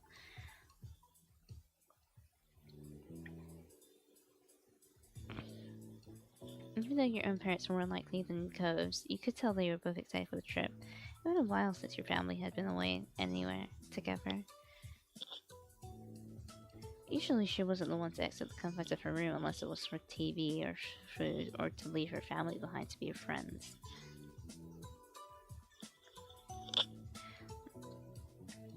You would have thought those whole days packed in RV6 hours would be too much for her, but it was a nice surprise. She twists any vacation was better than no vacation in her mind. Her mind. Could have been pretty quiet so far. More than anything, seemed to be overwhelmed by the situation. Oh no. You were excited for the trip? You were excited for the trip too? You were eager to, you're curious to... No, I'd be excited. It was great to get away and explore new places. Soon the miscellaneous remaining tasks had been wrapped up. Everyone piled into the RV. It was officially time to get for the road trip to start. And it did. Cliff took his first shift driving. He cautiously navigated the massive car out the narrow neighborhood streets. It was touch and go for the first part of the journey. Your mom and Kira were all huddled at the front, trying to get a view of how much space they had on each side. No! The mom's group cleared out of the driver's area, leaving Cove's dad to it, taking more comfortable seats around the main cabin. You felt like you could finally relax now. Time slipped by, morning faded. Before you realized that the engine of the RV came to a stop, only halted for a few moments as Cliff climbed out of the driver's seat and Mom took over. Mom was sitting shotgun, giving Mom a quick tutorial of the controls as if it was her first time doing anything this large. Cliff groaned as he headed towards the referee, stretching his arms above his head and loosening his muscles. Nice sunglasses. We're making good progress. Yeah, maybe you should take a nap in the back for a while. That was a long call you just did. I know you're on less sleep than usual. Cliff waved a hand, trademark grin of his slipping into place. Nah. I didn't need sleep. I was go a few miles in the old tank. He flexed an arm, showing off his muscles to drive the point about how resilient he was home. Kira rolled her eyes in amusement.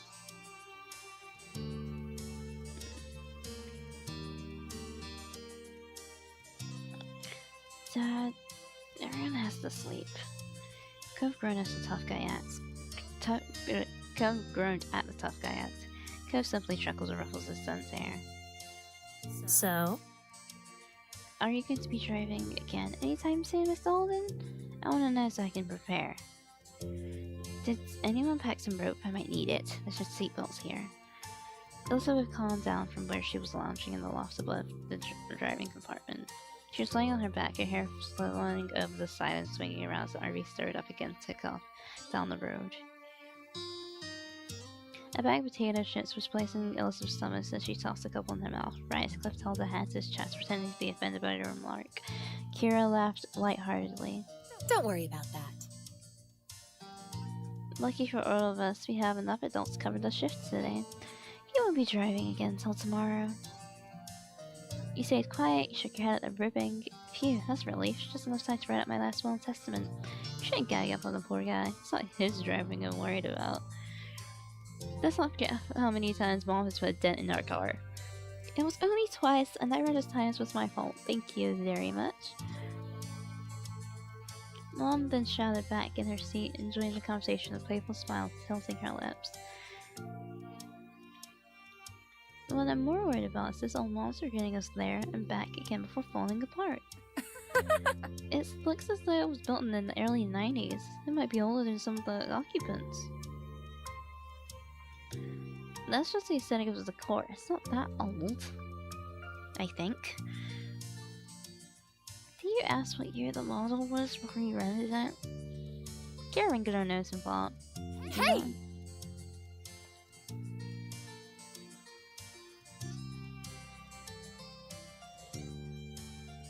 Yeah, I did. I just can't remember what the answer was. Cliff chuckled at her, while the rest of you let out a collective sigh. The RV lurched a little as it picked up speed, and you held to the ladder to the lofty geeky bones.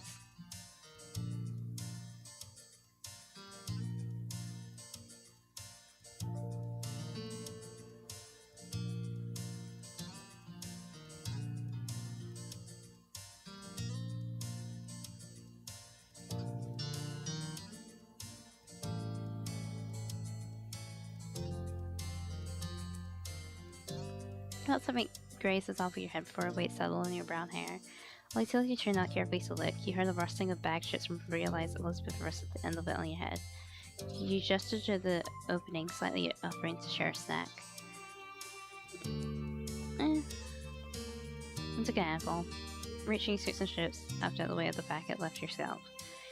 You happily mushed away as the conversation continued and you got closer and closer to your destination. The day flew by, with the group of you chatting, playing games, and passing the time together before finally arriving at the park and setting up for the night. Mom was closing the windows while everyone got ready for bed, saying goodnight to the others as she made her way to the back room. You had all had dinner tonight. You had all dinner together while still driving out, and some hours after had arrived at your destination and found a spot to the park in for the rest of your stay. Giving a look across the front of the RV, you noticed almost everyone there was already dozing off where they were, with Cove having completely fallen asleep curled up in the passenger seat. He might have done so while Kira was driving the last leg and they had decided to not disturb him. Kira herself was the only one up there who was still awake. Flipping through a magazine next to a portable light from her spot on the couch, it seems the Holden needed to sleep despite his claims. You followed your monsters to the back room and closed your door behind you before crawling onto the bed between them. It was a queen-size bed, so there was enough space for the three of you together without much squishing. Good night. Get a good rest, Richelle. We got a big day ahead of us tomorrow. That's fantastic. I'm looking forward to the bushwalk in the morning. It's been a long time since I was out in nature like this. There will be plenty for us to see. You stayed awake for a little while longer while your moms whispered about the park and forest in general. At the sound of the voices in the background, eventually you nodded off to sleep.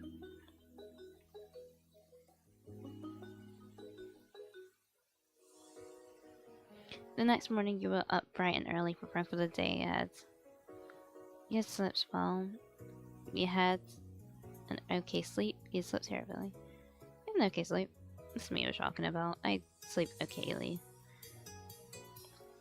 It was nothing compared to your bed at home, but at least you didn't have to sleep on the floor, so you couldn't complain too much.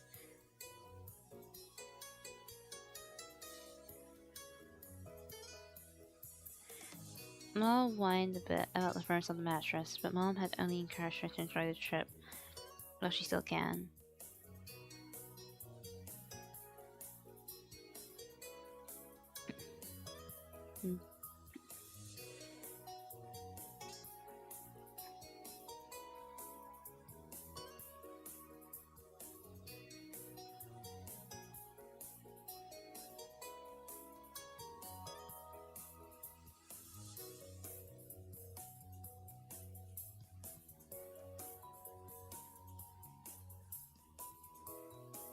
Mom whined about the firmness of the mattress, but Mom had only encouraged her to enjoy the trip while she could. While looking for a spot to get ready, you had some trouble finding space of your own as the others were doing the same.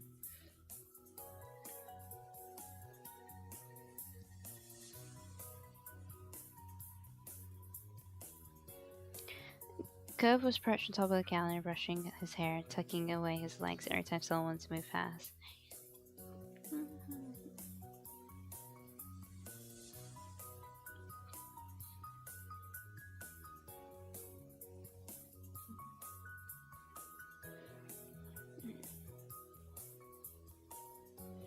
The parents were checking, double checking, and triple checking that that you had everything to the point where you had to stop listening to them altogether.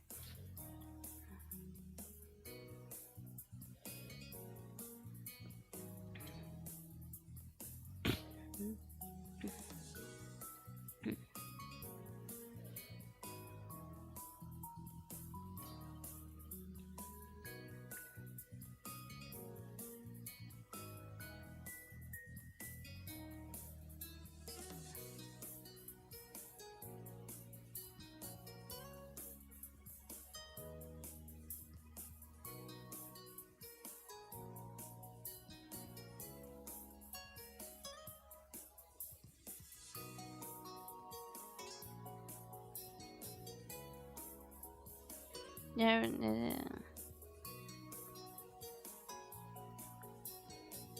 You knew you wouldn't be returning to your RV at all that day, but by the look of the backpacks all packed up and ready to go, you doubted anything was missing from them.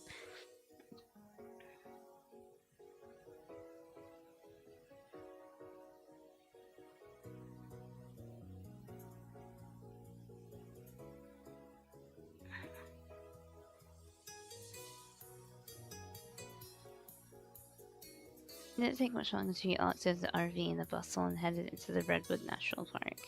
Wow. Oh, wait, that's so cute! Cove had his head tilted up. This jacket's so cute. It tilted up towards the canopy of trees, his eyes wide as he took in the massive trunks on either side of you. He knew that the redwood trees here were considered the tallest trees on Earth. I didn't know that, but you weren't prepared for exactly how huge they were in person. Come on! Smile, you two. He spun inside for your snap picture of you and Cove together. Before she pointed her camera at Cliff, trying to get a shot despite his weak protest that she should just enjoy the moment.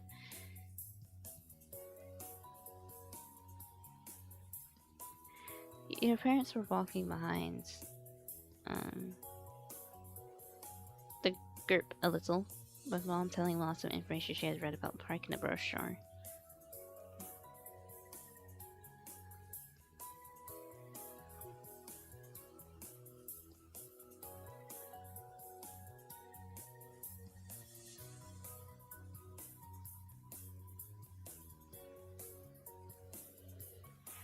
Mom listened happily while looking around and taking in the sights, every now and then asking her a question or making a joke about something Mom had said. You smiled at him, thinking your mom must have read a lot of pamphlets and know so much about the park.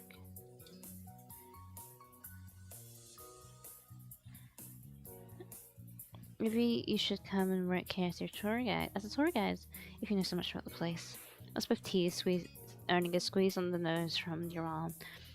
She seemed to be enjoying herself, but you thought that might just be because she was amused by everyone else's reactions. You're not of the redwoods, your fascinated by the sensations surrounding you. You're in a good mood. No, you're in awe. Surrounded on either side of the enormous trees shot up into the sky, the sunlight peeking through their canopy and speckling the path in front of you. The sheer size of the redwoods made you feel like a tiny ant bustling along through the forest. The adults had decided on some casual nature walks rather than any serious hiking, and you strolled along at your own pace, taking in the scenery. This was better for the little smirkiness Cove as she fell into a place between the two of you, and immediately could tell her expression she was going to say something taunting. Aww. I can't believe her families were actually on vacation together. She threw her arms out, speaking with a genuine sense of bewilderment. I would have joked about something like this happening, but now I'm not sure. I want to give them any more ideas. Kev ignored her completely and continued walking along. Just watch. Next year, I'll be talking about their next new amazing idea. He found the fake voice deepen in her own.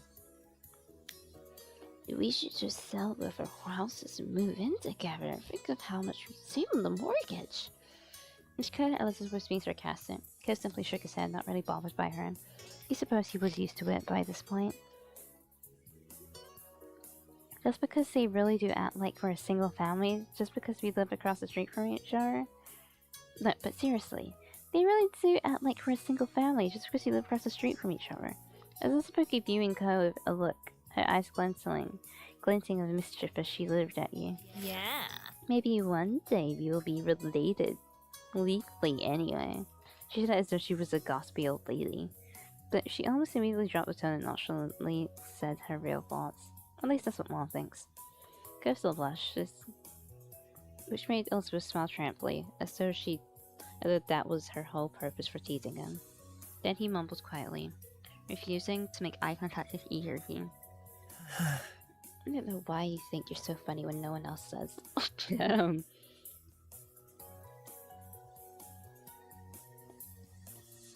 Okay, I'm not gonna say it, but I just want to see what it'd be like if I was like, I'll marry you, Cove. Okay. Like, I would marry you. He looked in disbelief. He genuinely could not believe this is where the conversation had gone. Don't worry about it. You can take as long as you need to think on it. Come frowned and brooded harder, but pretended to ignore what he said. Your sister noticed what was happening. Oh, he isn't going to engage with this topic? He ground up the continuities and increased speed of his walk. That felt mean. That was too much teasing. Also, marriage is like something serious to me, so I wouldn't joke about that. Go for the point. Wasn't a great compliment. You told us to cut it out. You were embarrassed. Why did she always have to say things like that? That's not fun, she knew it. I think... Never replies, he just walked ahead. He and Cliff swapped some comfortable looks. The day continued with plenty to see and experience. You passed a few different activities that you would have liked to try out if you had the time, such as kayaking and rock climbing. Mama said that would have to wait for another trip. There was a little stream during the walk that you sat beside. Like this stream, that was a bad joke, I am so sorry. And set out a picnic for lunch, nibbling on a selection of fruit, sandwiches, and chips. Various birds flew by overhead, and you made a game out of guessing species that were hanging out in the trees nearby.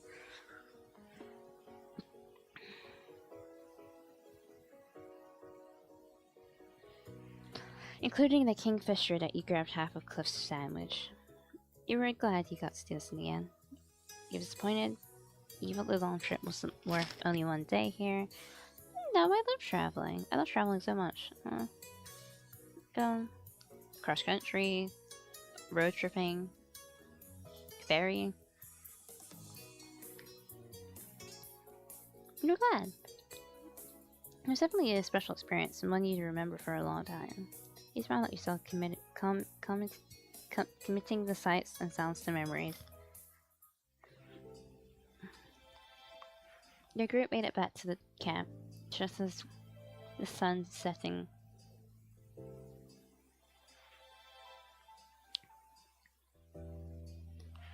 Your group made it back to camp. Your group made it back to camp just as the sun was setting in the sky. Stars appearing one by one. Everyone had enjoyed different parts of it most. You traded stories of what you caught while you're eating dinner, and afterwards you pitched in to help clean up.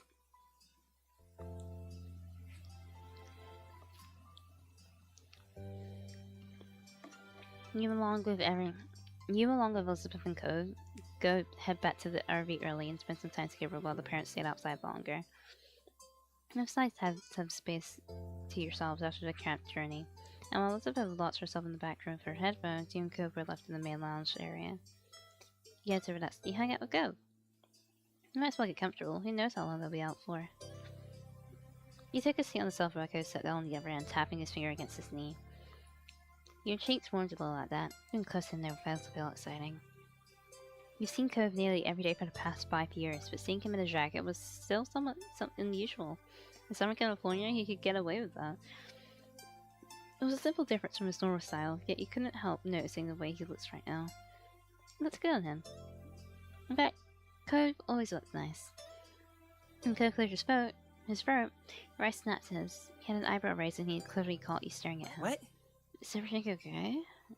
You've ready your kiss from entirely. Yeah, don't worry about it.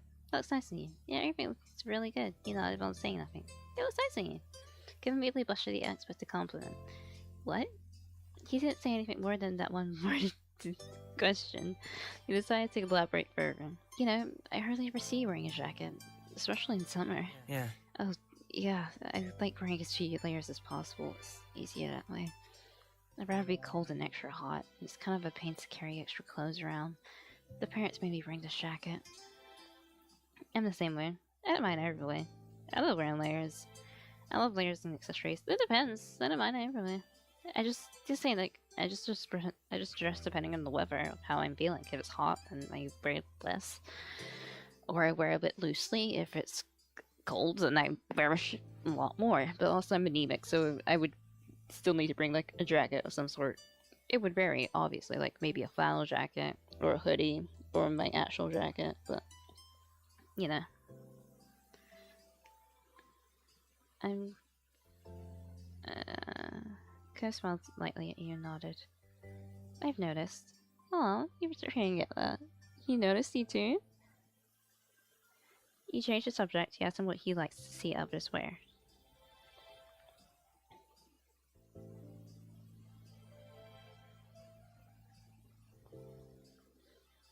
Hey, what kind of things do you think are nice to see on another person? Kevin eyes.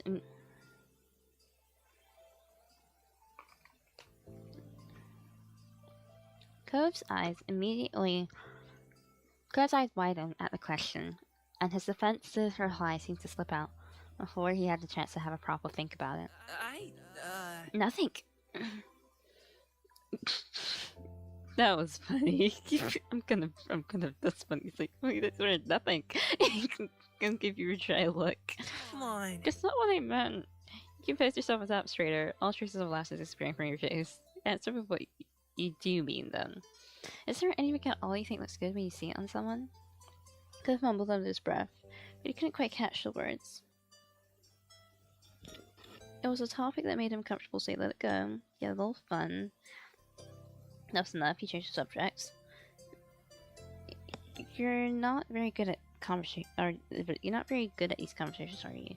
I swear I won't make fun of you. I just thought it'd be fun. I swear I won't make fun of you. That's not really it. Cove seemed pretty grumpy about his statement, but you weren't ready to give up so easily. Please? Cove sighed and looked down at his lap while he fidgeted his hand so he to give an answer. I don't know. You made an impressed sound over how this was going. Are you sure? Maybe. I don't know why you want to talk about that with somebody else. Cove was never one to gab on about himself, and you were always convinced he stumbly held out, but shoulder slumps had caved into your questioning. Fine. I guess they kind of like ankle bracelets? Ankle bracelets? Yeah, everyone can wear a pretty bracelet. Wrist ones are cool too, but they're pretty normal. There's nothing fun or flirty about ankle bracelets. I mean... Or special or something. I don't know how to explain it. Cove brushed his knuckles against his cheek awkwardly, seeming unsure where to go from here. I like them too. So you think they're sexy? Hey, out here in the world, you picked that. I like them too. Thank you for answering. I just want to see what would come next, but I'm gonna pick thanks for answering. What? No, I can't believe you even used that word to describe it. That's what I was saying. I've been absolutely scandalized by your statement, and you could only laugh. When he said nothing else, you took a moment to gather your own thoughts.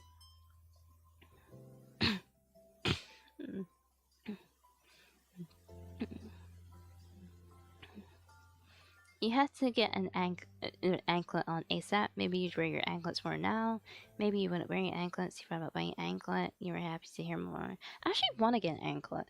The same. I also want to get like a. I don't know what they're called, but It's like the drawer that you wear around your stomach. I want that because I do wear a lot of crop tops. You were happy to hear more about Cove, but I did.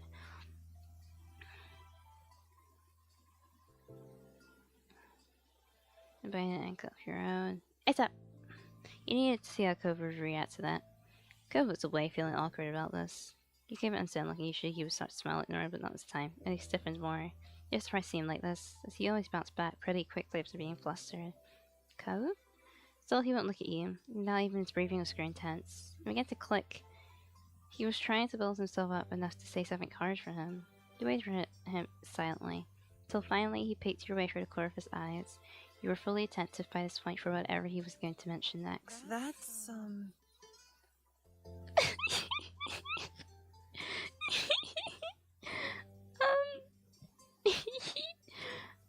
People having red eyes. That's also something I like. Huh? Promote your son and I completely lost for words. That was definitely not what you imagined this was going. Cove faced you head on, his expression full of desperate meaning. You got the distinct impression you hadn't chosen that just because you liked the color red. You chose entirely because it was your eye color. Was he trying to flirt with you? That was all you could think. Your legs felt like drilling you, worried you might fall right off the couch. What do you like for another person, Richelle? What do I like in another person? Pretty hair, muscles, glasses, blue eyes. Everything about you. Cove went still, his eyes widening in surprise. It was definitely a lot for him to hear, but you couldn't help yourself. It was the truth. You adored him. And now you were both flirting with each other. He placed his hand in his lap and looked down. It seemed like he hadn't expected to get this far and didn't know where to go from here. With that, the topic abruptly dropped off. Cove officially had no more to say on it. The parents were arrived soon after, each climbing into the RV and finding some space to sit down and rest their legs. Elizabeth, having heard a commotion, came out from the room for the first time since arriving and joined you all. He spent the evening chatting and playing a few games, enjoying the last evening of the trip together.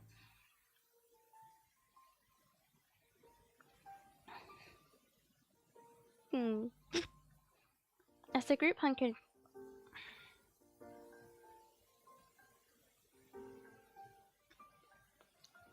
hunkered down for the night, your mom... Wait, give me a minute, guys.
Okay, sorry, I just need to blow my nose. My nose. Bedtime arrives within the blink of an eye. As the group hunkered down. For the night, your mom did a final round to be sure nothing had been left behind. She explained that Cliff was going to start driving early in the morning, like on the first day, but would be letting everyone else in the group sleep. There wouldn't be a need for all of them to get up. Now that was the time to check if he hadn't left anything outside. You were, as well as everyone else.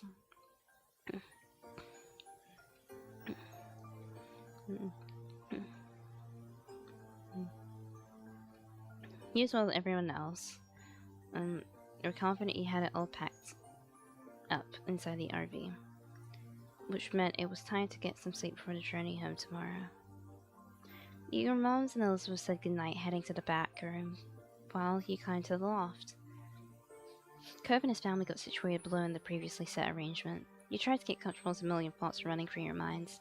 It was hard to believe that the trip was practically over, and before you knew it, you'd be back in your own bed at home. You enjoyed the mini adventure. You thought the trip had been okay. You felt the trip was a waste of time, yet it had a good time. You enjoyed the mini adventure. It was short, that's for sure. You got to see and do so much during the time here. All in all, it was a nice break away from home. The minutes ticked by silently. It didn't take long for the soft snores of Cliff and Kira to drift up to you. They were asleep now. You wonder if Cove was still awake and decided to poke your head out from the loft to find out. You blinked through the dark. Looking down the hall, you noticed Cove lying on his back, his eyes staring straight up at the ceiling. The steam from hair was spread out on his sleeping bag. He must have felt you watching, because suddenly his eyes locked on yours. Still couldn't see much in the dim light, but you could make out the crooked smile on his face well enough. You grinned back at him, you made a silly face, you waved at him. He smiled. Cove shrugged in his bed while still smiling, or at least he thought he did. He then just ran to come over. He didn't went back to sleep, said to Bun quietly. You decided to just for him to come closer. Cove looked unsure about it, but you were happy to see him slowly start to sit up anyway. His sleeping bag rustled as he moved, though he tried to go slow and froze like a deer in headlights every time he made a sound, watching his parents for any sign of movement.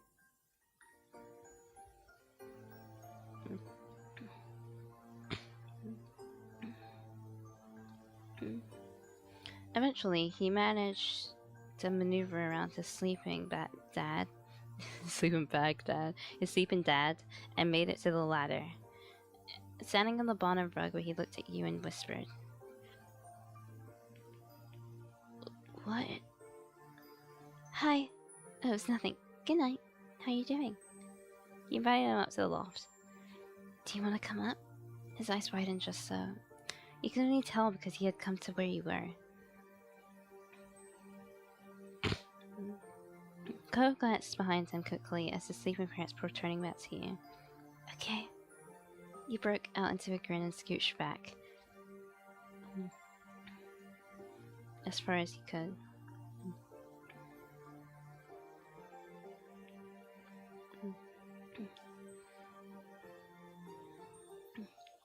Making space for Cove to crawl in. He was very tall, so it wasn't a great fit for him, but he managed to squeeze in himself. He understood how that felt. With two of you in the loft together, there was barely any room to move. Oh, that's such a cute CG. You laid down next to him on. You laid down next to each other on your sides, face to face. You got under the blanket a bit.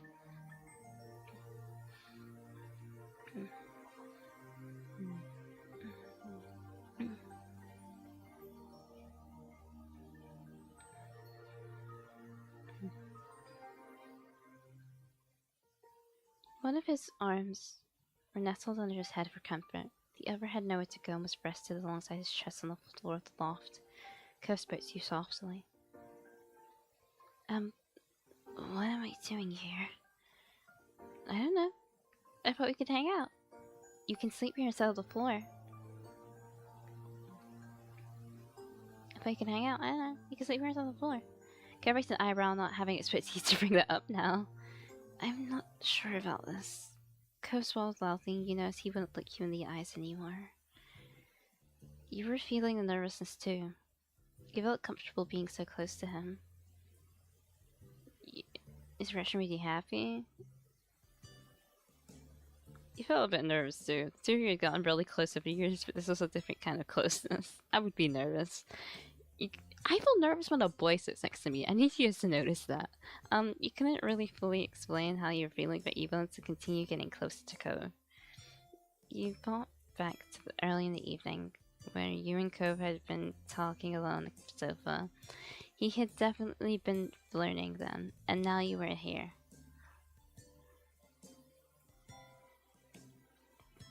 You laid there silently.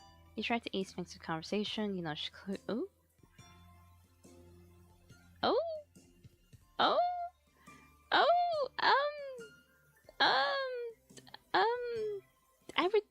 between these two. You nudged closer to him, or you touched. Okay, what was touching his arm do? You know, your fingers on Ko's arm, feeling the warmth of his skin beneath them. Ko's face flushed dark enough to notice even in the almost pitch-black RV cabin. The hand resting in front of him tightened, falling into a fist. You okay? Yeah. I'm fine. I mean, I'm not dying or anything. Ko's eyebrows went up nervously, but his smile widened. He curled himself deep into the loft and closer to you. He looked away as he did. There was almost no space left between you and him. He and you. Ko's breath tickled the sides of his face. For a moment, you stayed together like that. Never you spoke a word. Then your eyes looked again. Ko seemed almost taken aback by the situation, as though it hadn't completely hit him what it was going to feel like to do this until now.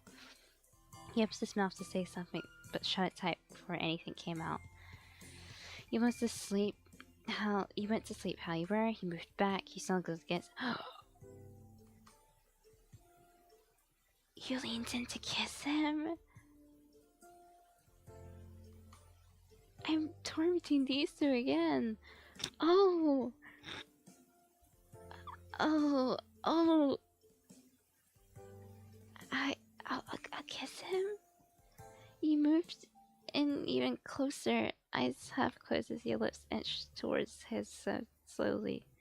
Code froze immediately. You could feel his body trembling against his as you neared. You grew close enough to be one motion away from placing your lips together. Then all at once he bolted upright, completely forgetting the restrictions of the location, smacked his head against the roof of the RV with a loud crack, making you gasp aloud. Ow! Cove, are you okay? Cove didn't answer. He fell back to the loft floor in a flustered pile. He pressed one hand against his head and the other over his face as he groaned in pain. The sound of movement in the RV below startled you, and when you looked over the side, you noticed Cliff was dimly shut up and was looking around widely. What's wrong? Wake up, everyone! Something happened! Cliff reached over to where Kira was on the couch, and she whined as he shook her out of a sleep deep enough not to be interrupted by the chaos. What's going on? What's going on? What's going on? And then the lights came on, and he scrambled on the blanket to avoid being seen, but it was too late. What? Cove? Where are you? Richelle? Are you... Oh. It took a second for Kira to figure out where her son had gone, and he seen a Cliff chuckle as he too realized. You were warned there wasn't much room up there, but... Code groaned terribly again, but this time it was out of humiliation. He moved the hands from his sore scalp to almost cover his shame, rather than face his parents. Hey! What's up with the noise out here?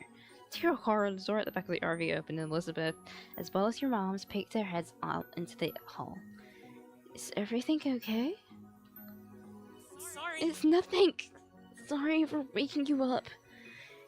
Cove crawled into himself, completely humiliated as he apologized a couple more times. Not loud enough for anyone other than you to hear, though. He laughed. He tried to check on them. I say, like, are you okay? Hey, how's your head? With another whimper, Cove pushed himself onto his side.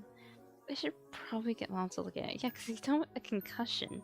Kira casually came on over to the edge of the loft. She patted her son on the back. Come to Mama, baby. You can't stay there. There was no putting it off. Cove climbed down the ladder, his face still red as a tomato when he reached the bottom. His dad gave him a nudge on the shoulder as he passed, trying to hold back renewed laughter, and his mom pulled him over to give his head a quick look over.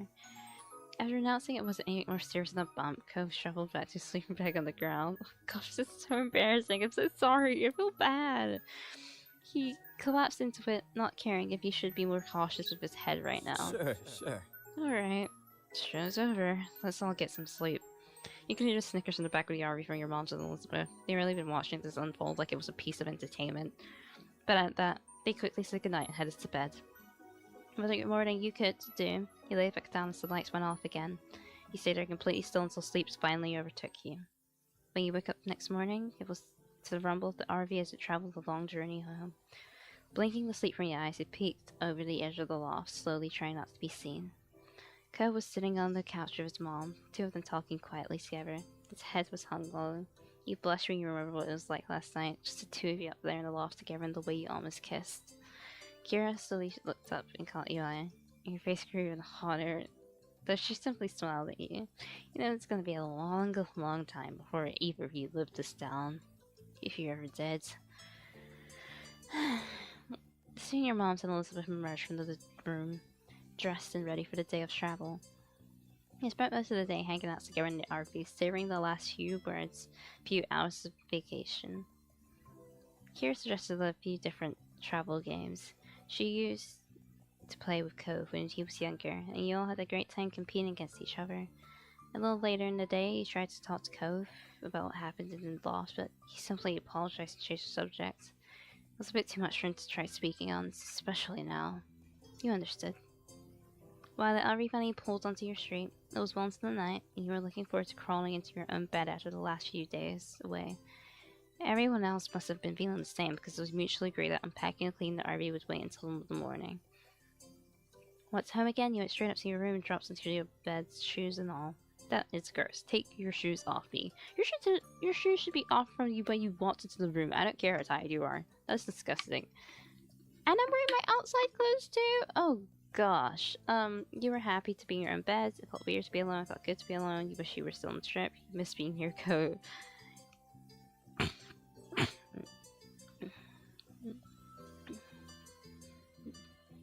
You miss being near Code. You two had basically been living together for 3 days. It was nice.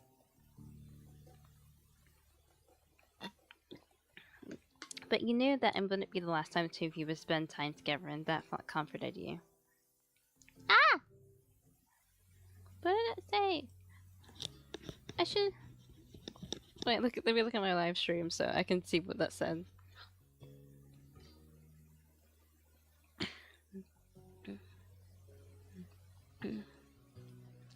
The last sentence was, by the way, guys. But there's the last few thoughts drifting through your mind. It wasn't long before you dozed off to sleep. Tomorrow, life would go on like normal. There we go.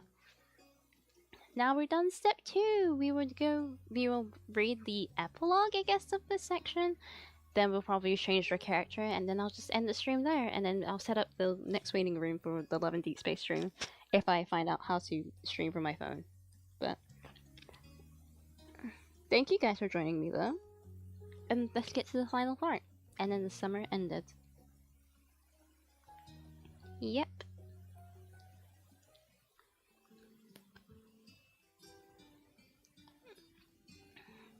There was no denying it. Today was the very last day of summer. Tomorrow you were heading to class. You were excited to go back. Anxiety gnawed at your stomach. It was a bummer. Your feelings were muddled. There were aspects of good school that you missed, and others you happily lived without.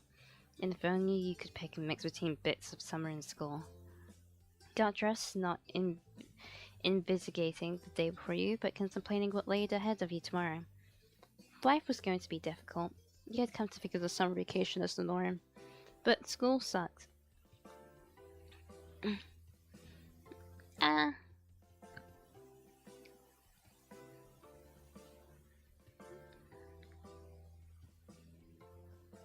The school sucked up the majority of the year, whereas the summer vacation was just a requisite in the middle. So rather than it being normal, it was kind of a return to the normal. What did your normal life really mean? We're getting philosophical here. Average Richelle. You consider how fond you remembers. You consider how fondly your moms talked about their summer vacation as kids. You didn't really recognize that 1 year the pattern of school and summer itself would be over for good. It was hard to imagine. Yeah. You got distracted, one arm still out of his sleeve. He pulled it through and put your mind back to the present.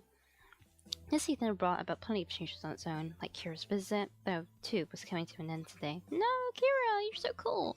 You were happy you finally got a chance to know her. You'd become I'd become extremely fond of her. The neighborhood was about to feel a lot emptier. You finished dressing, which was good. Cope would be there any moment. You agreed to see his mom off together. Eventually, the plan was that he would come over to bring you round to his house when she was ready to set off. But you both knew that you'd be hanging out for at least a little while beforehand. Kira's visit had troubled Cope when it first happened. I wish there was a way to go back. Because I double tapped so much.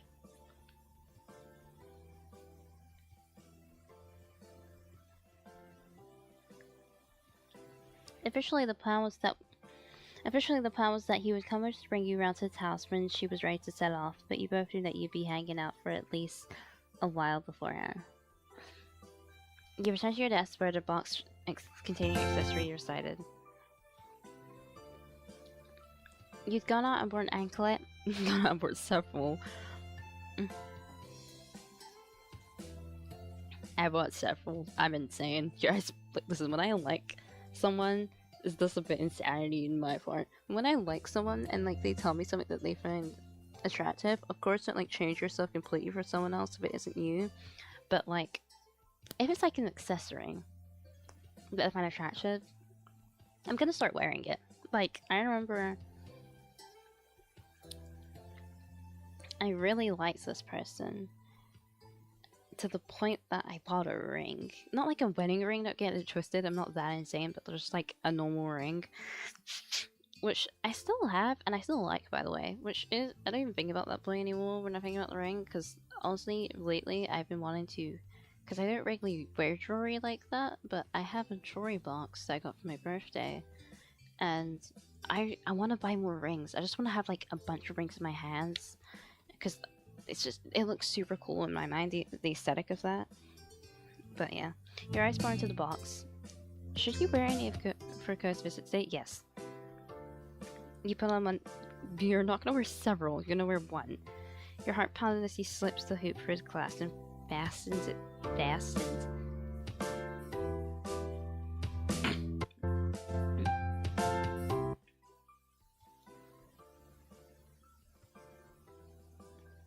Fastened it? What am I? American fastened it. Did Co spawn it? Your face grew hot as you imagined how he might react. The next thought that crossed your mind was, it would only be polite to get the door for Cove. You went the stairs to wait. You couldn't wait to see Cove, so you went downstairs to meet him. When he arrived, Cove knew your house well enough, you could launch your room to wait for him. Now I want to go and see him. You bound downstairs, your hand gliding over the rail. You wanted to make sure you got there first. If you didn't hurry, your mom's might answer it. It was only a few minutes later when the door rang as you chosen to stand beside it to wait for Cove. There was no delay in opening it. Cove was there, just as you expected. Seeing you, he smiled politely. Hi, Cove. Coming in. Once he steps inside, you beckons for him to follow you upstairs. Is this... Wait, no, is this... Wait, okay, I'm gonna shut up, because it might not be what I think it is. Back in your room, you sat down on the bed waiting for Cove to settle in as you knew he would. With other guests, you might have offered them a seat, but you and Cove were long past those tentative stages of friendship. Your room was familiar to him as his own. You watched as Cove sat down in your desk chair, his preferred spot. He rolled it close to the bed to make it easier to chat, tweaking the angle so he would face you fully. Once happy with the position, he leaned in towards you, hands held on his lap. His actions weren't the ones of someone who planned on moving from his spot anytime soon, even though you had an appointment to keep together that day. When is your mom leaving? Don't worry about it. We got some time. She's still gonna shower and stuff before she goes. She didn't want me to just keep hanging around while she was doing that. He lifted his head, his gaze drifting out through the window, and chuckled. Can't believe she's really leaving. Just when I'm getting used to her being there every day. He leaned back in the chair, a wry smile tickling his cheeks. Yeah, she'll be back. She was saying she'll be back. He cocked his head thoughtfully before shrugging. He ran a hand through his hair before shaking his head as if shaking off the topic like a dog whipping off water following a dip in the sea. Cove looked back to you, lips parted as if he was about to speak, but instead his eyes widened and his mouth closed in a tiny frown. Something had caught his attention. Is it the anklet? Yep. Something wrapped around where the end of your leg met your foot. He cast his eyes back to your face, then down to your ankle and back to your face. He repeated the process once, twice more, as if he's struggling to hold the two items in tandem. Maybe he was weighing up whether this could be a coincidence or not. Or maybe he was just too shy to verbalize his thoughts, or was still trying to find the words. And this was the most he could manage. The attention made you feel bashful, amused, thrilled. Please. Thrilled. You felt energized by how perhaps what been, wanted to leap up, and not wanting to break the spell the jury had placed in Cove. On his next glance back to your face, Gibbs' expression had shifted. He watched his bewilderment eroded into mortification as he realized that he had been caught staring. He quickly spun in the chair to face the wall instead, allowing you to glimpse the blush that he had spread all over to his ears. He twisted in his seat, bringing his hands and determinedly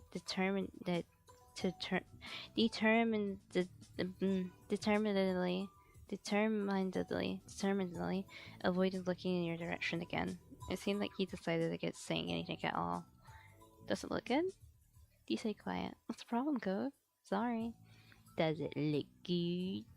Hee hee. Cove mumbled something unintelligible as he slumped lower. With how he was hunched over, the quiet words had no chance of reaching you. You weren't going to get anything out of him in this state. You waited for him to come over before speaking again. Finally, he pipped up very softly. That's, Did you do it because of what I said before? I mean, you know. The last few words were whispered as though they were a precious secret. The ankle bracelet. Yes. No, maybe. I don't know what you're talking about. Sure. Yes. His eyes squeezed shut. He had no idea if the answer made him feel better or more nervous. He eventually looked down at his lap, where his fingers were flexing and curling in an awkward dance of nerves. His chest rose as he breathed. His breath deepened. Well, it looks good on you. Your heart skidded in your chest like a stone skipping across water. One big leap from the unexpected compliment, followed by a series of shorter ones as you absorbed the words. You beamed at him. He was looking at you again, at last, and returned a smile shyly. This really couldn't have worked out better, he thought. And there was nothing else he could add after that. Ko's posture turned, his eyelids blinking quickly. Richelle, I actually kind of wanted to talk about... He drew a deep breath before concluding the sentence. I mean... What happened on the trip? His voice shook as he pushed the words out. Your eyes grew at the reaction. Cove pulled his arms around his chest, shoulders hunching inwards. You knew what he was implying, back when you'd been in the loft and nearly kissed. Cove hadn't broached a word about it since it happened, or, well, almost happened. I'm sorry. For moving away like that when you tried to. He dropped the sentence. He didn't push for him to finish it, had conveyed what it needed. And I'm sorry for how I've been since, you know, acting like it didn't even happen. I thought about it. I mean, I haven't forgotten about it. I don't keep thinking about it all the time. He hung his red cheek's head, forehead propped up by a couple of fingers. You could tell he was already regretting how this was going. Sorry. It's sort of being weird. It's just, I kind of thought or hoped that sometime I'd be able to do this.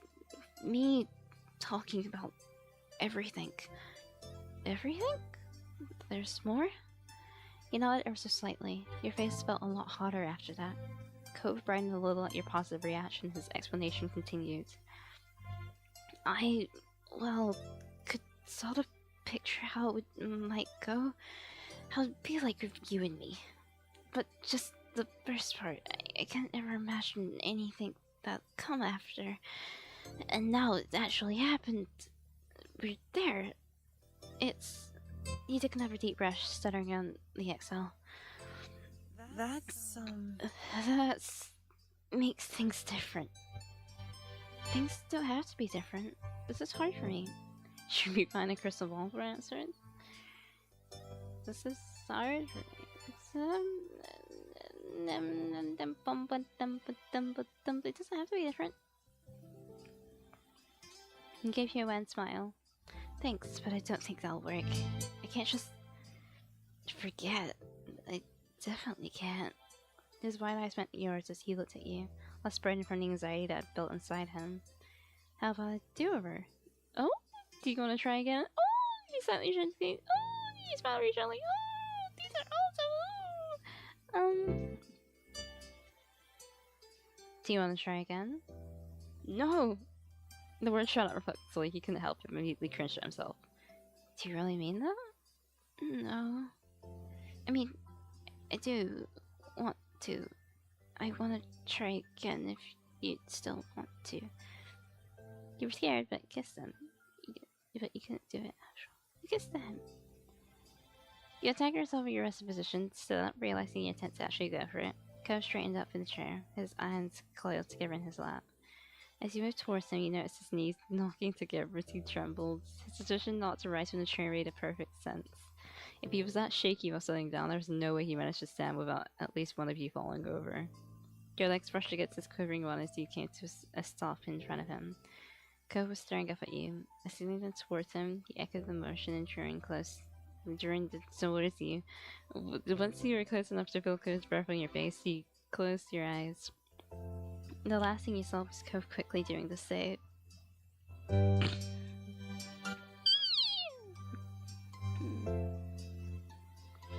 Your lips met with Cove's for a minute. His lips were pressed tightly together, unyielding, but it was alright. You were kissing him. He was kissing you. This is so cute.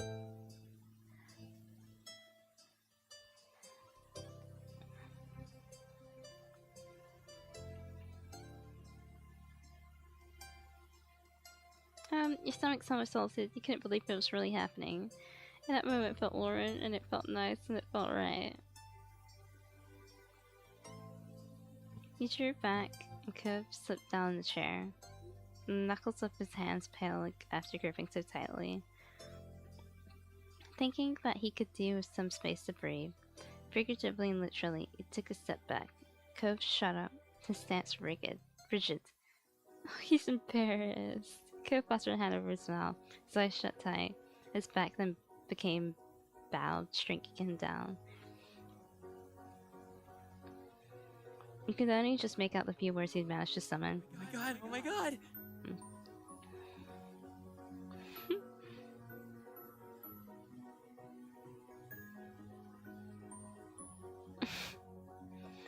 I can't believe he actually... Oh my gosh, his eyes flew wide open, but he didn't look your way, let alone meet your gaze. Oh my god! We kissed. We kissed. You're full of nerds. His pressure was really cute, it really is, but I would also be flustered. It's just so funny when you that he was so frantic. His pressure was cute. You watched him adoringly as he tried to gather his senses. Company slams his eyes closed once again. Did you like it? Did you like it? Wow, I'm bold. Was that bad? It was nice. Oh, wow, I really am bold. It's okay. Did I do something wrong? Did you like it? Okay, we're still holding the hand to his face, but in an attempt to answer, he emitted a muffled whimper. With that obviously not working, he covered his face at last, bringing the hand to lay against his chest and looked at you. Yeah. He opened his mouth.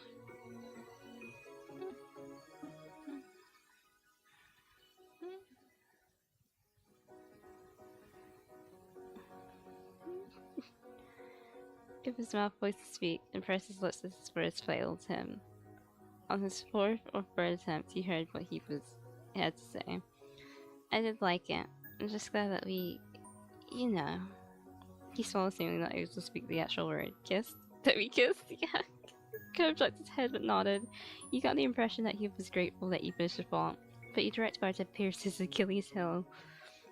He grinned, probably the experience had become a welcome one. The smile on Cove's face was real but weary, not unlike the one he bore after a long, exhausting day of activity. Like when he made a new personal best. The work had been hard, but the reward had been worth it. With some renounced confidence, he drew himself up as he inhaled deeply. Each word he spoke next was delicate. Richelle, I like you. A lot. Probably way too much. He tucked his head bashfully and opened an eye, peeking at you through the hair that had fallen over his face like a veil. He'd managed to smile. Thanks for waiting for me. Why am I about to cry?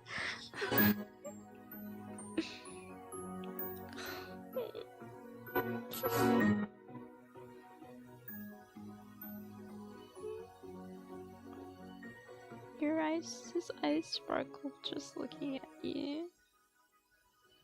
His affection transparently clear. He never could hide what he was feeling. You couldn't be more grateful for that today. He smiled at him, he hugged him. I'm like, oh my gosh, I like you more. I'm sorry, I love love. I'm so sorry. I just love love so much. You smiled at him, you hugged him. I like you. I like you too. Ko squeezed out a nervous giggle. He's curled his hand into a bluish fist and brushed the knuckles slightly against his cheek. Words evaded him as he opened his mouth and closed it again.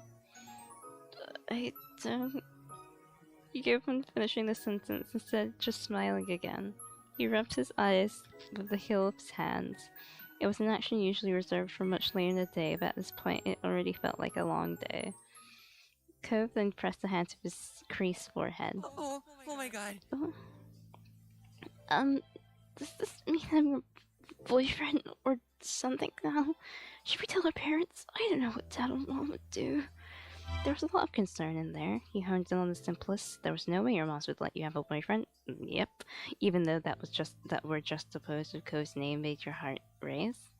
My parents won't let me have a boyfriend or even a something. It's not fair. I wish we were older. It's okay. Doesn't matter then. You like each other and that's so important, and that is what I'm going to pick. Nobody else's fault about your relationship change was what it was between the two of you. That's the same, it's just between the two of us. We get to decide who gets to find out.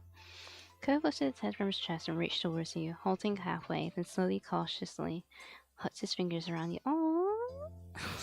It's so sweet. His palm pressing its back of your hand. He held his hand back. You let him hold your hand. His palm slips into the crook of your palm. He squeezed your hand gently. We can get it to work. We always figure things out sooner or later. Yeah, you're right. No matter what, it's okay in the end. You're right. No matter what, it's okay in the end when it's the two of us. Your forthright statement made Cove gasp, but the smile that followed and his tighter grip on your hand told you that he had appreciated it.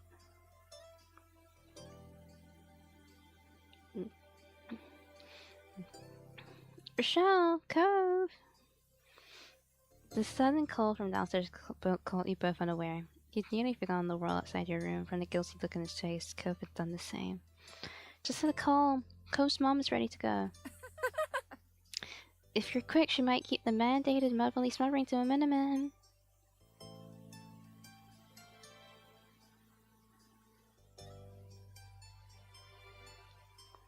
You doubted that, but it was nice that Mom and Miss Picrew had their strange sense of humor in common. Your eyes met Cove's, wordlessly headed downstairs together. Boyfriend and girlfriend now. Oh, let's see. Each step on the way there was a painfully slow, like he was trying to delay the inevitable. His whole body tense, leaving the house. Coast froze altogether before you both could cross the street. Oh.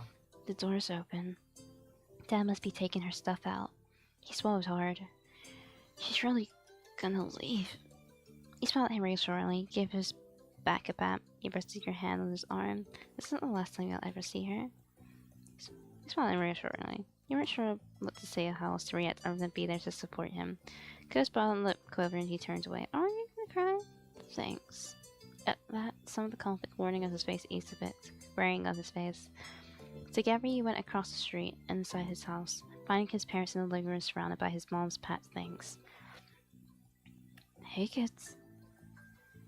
Good timing. I just called the taxi. Hi. And hi Richelle. So glad I get to see you today. It was fabulous getting to know you this summer. I finally got to put a face to the name I heard so many times. She winked and go put it about a donkey over teasing. I'm really happy I got to meet you too. I hope you have a good time visiting. Bye. You didn't say anything in response. I'm really happy I got to meet Kira. Hopefully, it won't be too long before we see each other again. Nodding, Kira turned her attention back to her boys. She patted Cliff on the arm with a warm smile, and then she enveloped Kobe in a crushing hug. Initially, Ko squirmed to break free from her grip, but his mom was in face and kept him locked in place. Heartbeats later, he gave in and hugged her back tightly. I'm so glad. I'm so happy this trip was a success. Cliff felt like he was bursting with pride. And then Cove stiffened. Kira loosened her hold on him enough to study his face concern. She spoke her next 3 words in a whisper that had been meant just for her son. What do you think? Do you want to unshelve it? Raising an eyebrow, Cliff watched him carefully. His smile began to falter. What's wrong? Cove's gaze moved to the floor. He looked like he was grappling with where to begin, but then Cliff smacked a hand to his own cheek. The noise caught everyone's attention. Cliff's eyes were wide, and you could clearly see the light bulb movement he was experiencing on his face. It shouldn't have been a surprise. I went behind your back again. Yep. Yeah. And it only took me until the very last moment to realize it. Crossing his arms, Cliff laughed at himself. You could tell it was out of frustration, disbelief, rather than the usual good-natured feelings. I'm so sorry. I really thought I'd gotten better at this. You have. Cliff's voice was small, but it was enough to break through its status faults. Cliff's mouth pulled into a small smile. It's okay. It's been a long time since something like this happened. Not long enough. You deserve better than a blockhead falling back into old habits just because things seem to be going good. I'm trying. It won't keep happening. I promise I'll work on it. We all can work on it. I can try harder myself to be in the loop on what's actually happening over here. Abby's smile quickly spread across Crow's face, then he answered delicately. Okay. You felt relieved seeing how much the whole family had grown together since you first met them. They can talk to each other more easily. After that, it wasn't long before the taxi arrived, rolling up in front of the house, and in clear view of the open door. Kira stood up, smiling sadly. Well, that's my ride. Yeah. The matching reply got a chuckle at Kira as he filed out of the house. Father and son went with Kira's bags in hand. Once outside, you spotted your family waiting by the street, and to your surprise, Derek was also with them. He stood. Oh, so where's Derek been? He stood uncomfortably and waved as soon as you noticed him. What's up? I remember meeting like Derek in the beginning of this up to you, and then he kind of like disappeared. Oh gosh, I forgot what voice I gave you. What's up? Hey, Richelle. Hi, Cove. When did you get here? My dad dropped me off just a little bit ago. For I could visit one more time before school started. Sorry. You picked a busy time. Sorry. Derek couldn't even look at Cove. He nervously kept rolling a pebble with the bottom of his shoe. Sorry. I wasn't even thinking wish your mom would be leaving today. I'm sorry, dude. What? You're not interrupting anything? You're always welcome here. It would have been sad if I didn't get to say goodbye before leaving. Derek came to hang out often, so it was inevitable that the two had met at some point this season. I think so too. As a parent, Derek would have preferred to have gotten there at a more opportune moment. He never liked seeming impolite, but the reassuring words soothed his worries. Attention he was holding his body lessened. He looked like he was feeling much more like himself. Bye, Derek. It was fun getting to know you. Bye, ma'am. Is there anything I can do to help? Nah. Don't worry about it. Don't worry yourself over it. We're just about to set. In that short amount of time, Cliff had gathered and packed the bags into the trunk. Kira took one last look at everyone inside. Alright, I don't want to keep the driver waiting. It's time to head out. The little crowd that had formed around started chorus of farewells and well wishes traveling, but Kira still made no move to get into the taxi. She placed her attention on Cove. I'll call when I get to the airport, and when I make it to Nevada. Also, you better call the moment you walk in the door at home. Otherwise, we'll be wondering all night if you got into trouble on the way there. Can do. I can do that. And can you call tomorrow too? So I can tell you how school went? Of course! I want to hear all about it. Kira put a hand on Cove's head and affectionately ruffled his hair one last time. She then let go, only to move on to squeezing his cheeks in her hands instead. Mom! Cove. I love you so much, baby. She was chuckling by the time she freed him around and things off with a small tap to the tip of his nose. Cove rubbed at his face with a grin. Finally, she walked to the car while waving and took her seat in the taxi.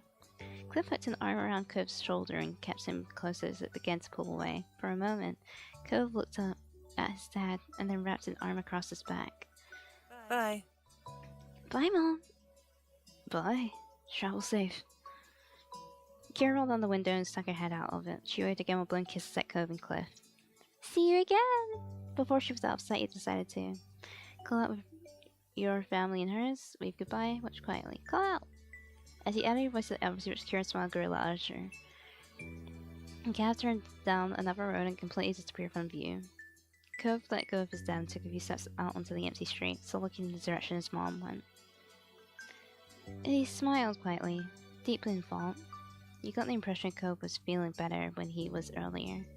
He was finally content with the way things were. You jumped a bit when your mom put a hand on your shoulder, pulling you away from your thoughts. You smiled when you looked at her. That was a great vacation, huh?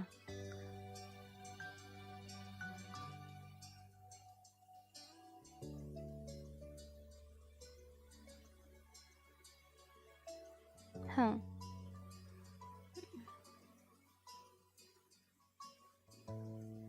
Huh. That was a great vacation, huh?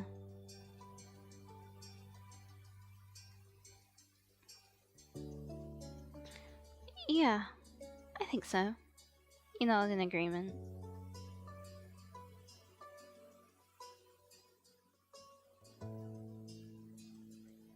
I didn't think that would show up. I'm so sorry, guys.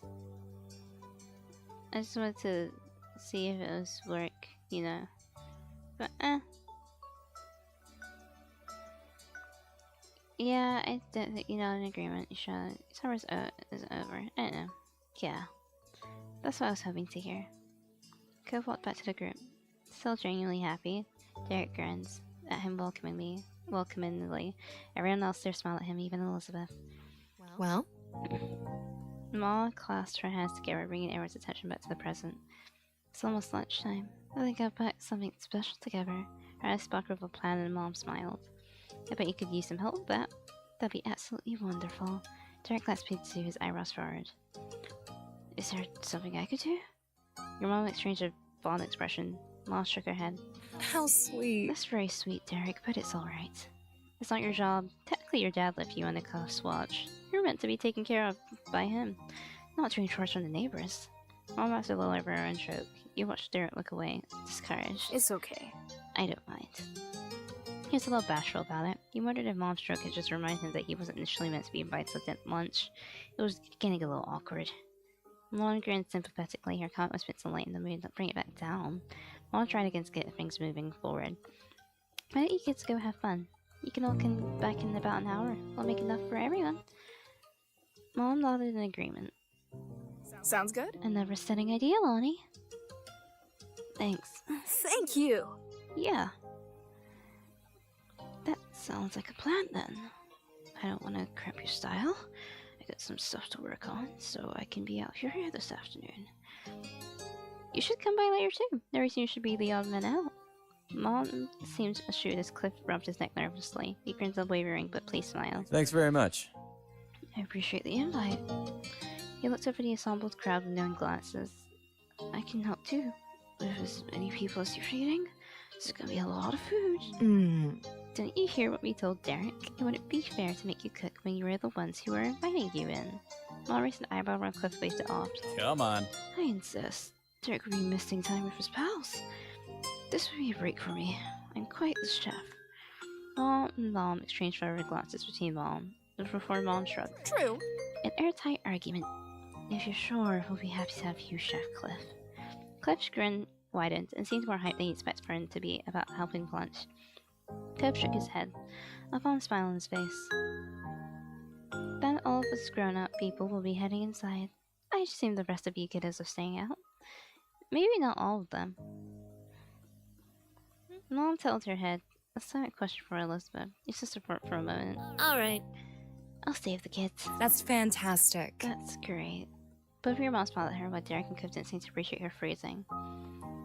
But with the plan decided, all three parents waved and headed for your house. It was just you teenagers now. Elizabeth looked at you and the others, a curious expression on her face. So? So, what now? You slightly wondered if Elizabeth only stayed out with you to avoid getting roped into work. Then again, she could just generally want to hang out. Couldn't tell with your sister. Cliff spoke up after no one else did to answer Elizabeth's question. Want to go down to the shopping street? It's It's been a while, and I don't think there's a lot of other things we could agree on. Yeah, sure. Awesome. Sounds awesome to me. Unlike you guys. Sorry, guys.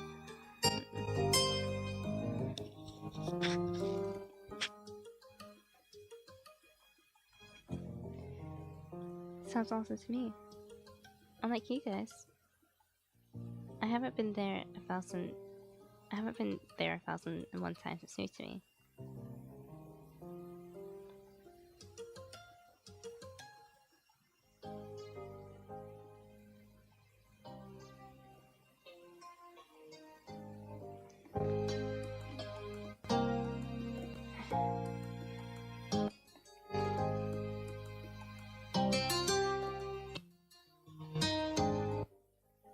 Let's do it.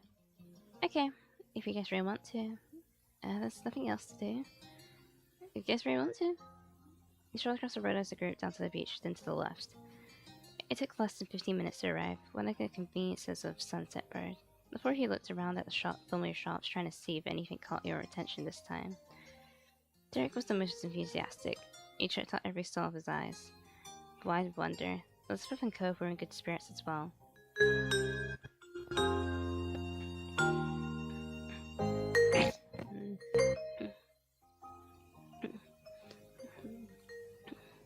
That's so cool. He ran out to the street magician who was currently doing a card trick for a group of enchanted tourists.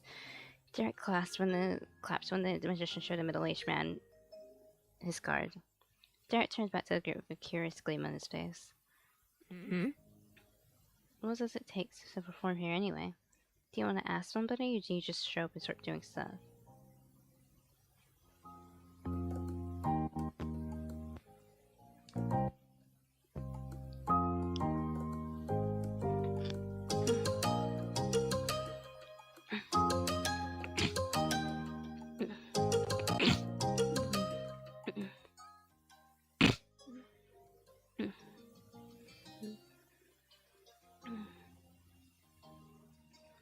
Who would you even ask? It's a public street. Hey, Miss Mayor, can I pull a rabbit out of my hat, please? Flopsy is well behaved, I promise. Derek chuckled, his eyes stretched up and down the street. Maybe? Maybe that's the boss of the shopping street. No one does any of this around my neighborhood. It's just regular stores behind walls. It's difficult if someone wants a real store, but here I'm pretty sure people are just putting their little shows whenever they want and do whatever. That's so neat. Would we be allowed to do something too?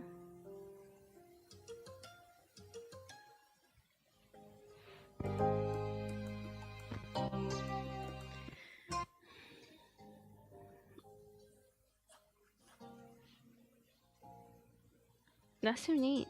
Would we be allowed to do something too?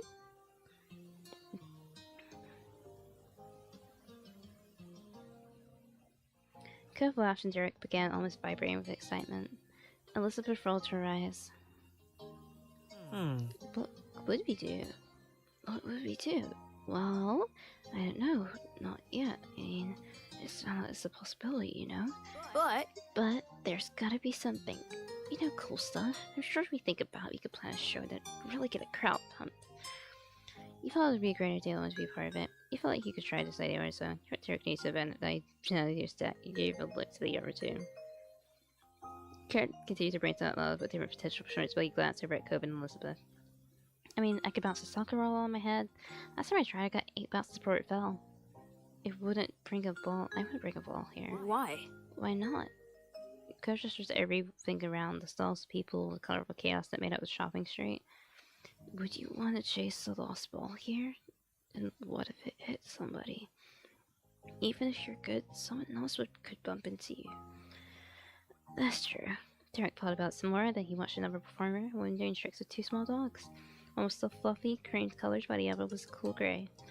The one held up rings, both animals jumped through the openings, happy to receive a treat at the end. Derek brightened. Maybe I'll teach crabs how to race. Crabs? It could work. With some amusement, the gang continued to pursue the stalls. Elizabeth found some earrings with a dangling, badly misrepresented globe that everyone laughed at.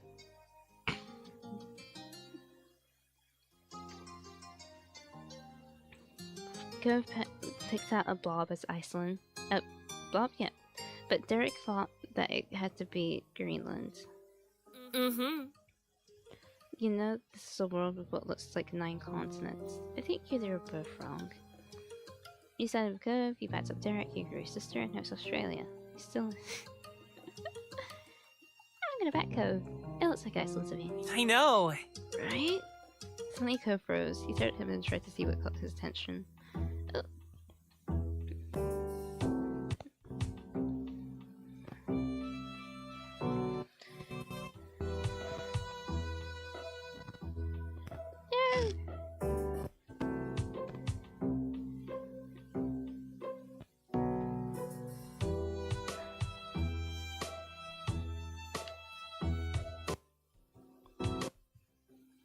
Suddenly Cove froze. He stared at him and then tried to see what caught his attention. He tried to see what caught his attention. When he saw a familiar face down the way, it all made sense. Between the crowds, his bright hair stood out like a neon green bulb in a kitchen sink. It was Jeremy. Oh no. Jeremy slowly drifted his eyes down the street. And his eyes widened in mutual recognition. He definitely noticed you.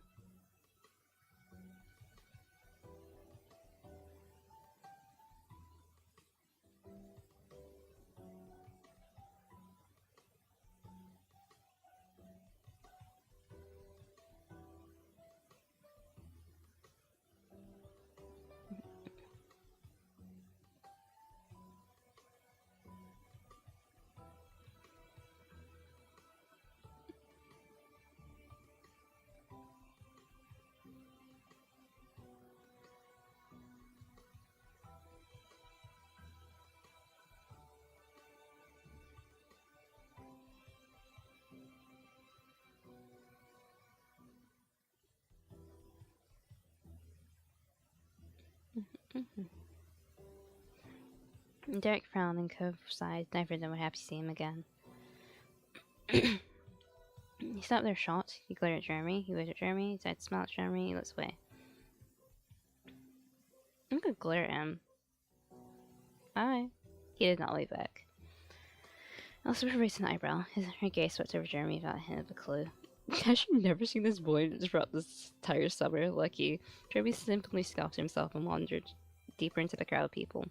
Derek relaxed and exhaled loudly. I'm so glad he's not going to start anything. He picked over Elizabeth with a tiny smile. See? That was the mean kid. What? Huh? She still did get it. The first summer day hadn't made nearly as much of an impression on her as it did for Derek, but he smiled and waved it off. Just forget about him. I already have. He laughed and Cove smiled lightly. He seemed in a much better mood now that Jeremy was gone. Your eyes wandered over to where Jeremy disappeared. You haven't begun the day you met him either. He was only to be in town for a vacation with the parents he hated. This is probably the last time you would ever see him. You mentioned that realization to Arion? Yeah, that was stuff. You mentioned that to Arion. Jeremy's probably gone for good for now. It's time for him to go back to wherever he's from. Yeah. Guess we won't have to worry about that guy anymore. Derek kicked a little rock in the road, clattered forward, and then rolled under a stall. But I still think it's kind of sad Jeremy turned out to be, well, like he is. It would have been nice to make another friend. Cove shook his head. He was clearly not broken up over what might have been.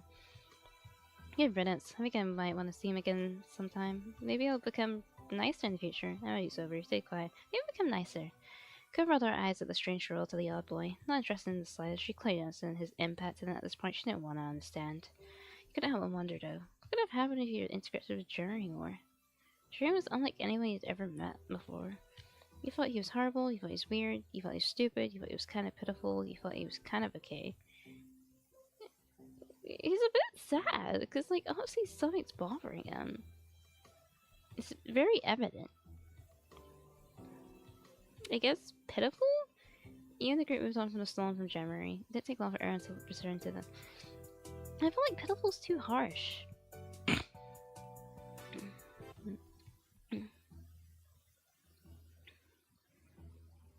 I guess it's the closest. Illustrator has blown by and lunch must have been waiting for you for now. Derek bounced on the boss with his feet. Okay. Come on, guys.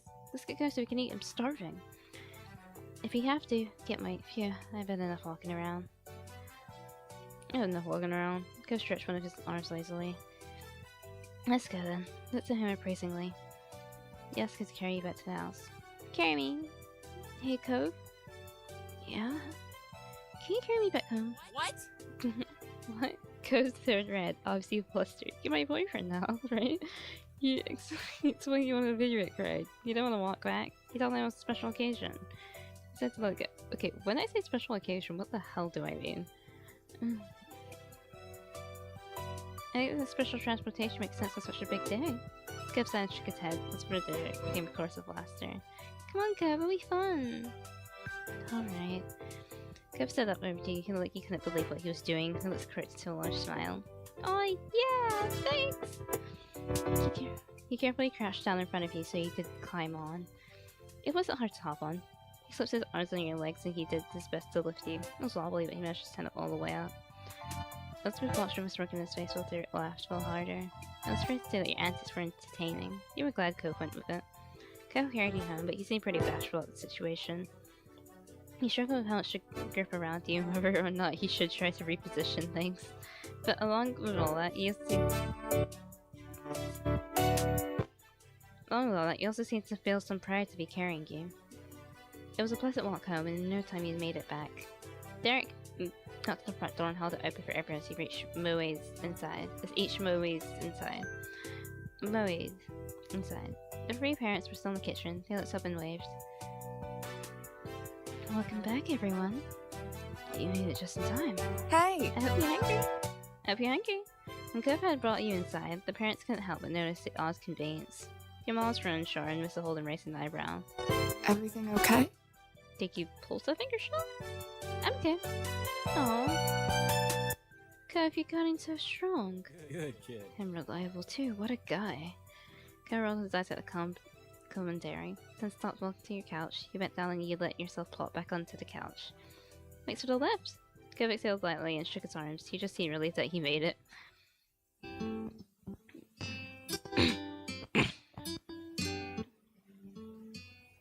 So, did everyone have a nice time out? Cheers for everyone to take a seat at the table. Plates of silverware had already been placed out. You took your normal seat. Elspeth sat across from you and Derek took the seat to your left. Cove sat on your right. But he blushed a little and began fidgeting with his silverware.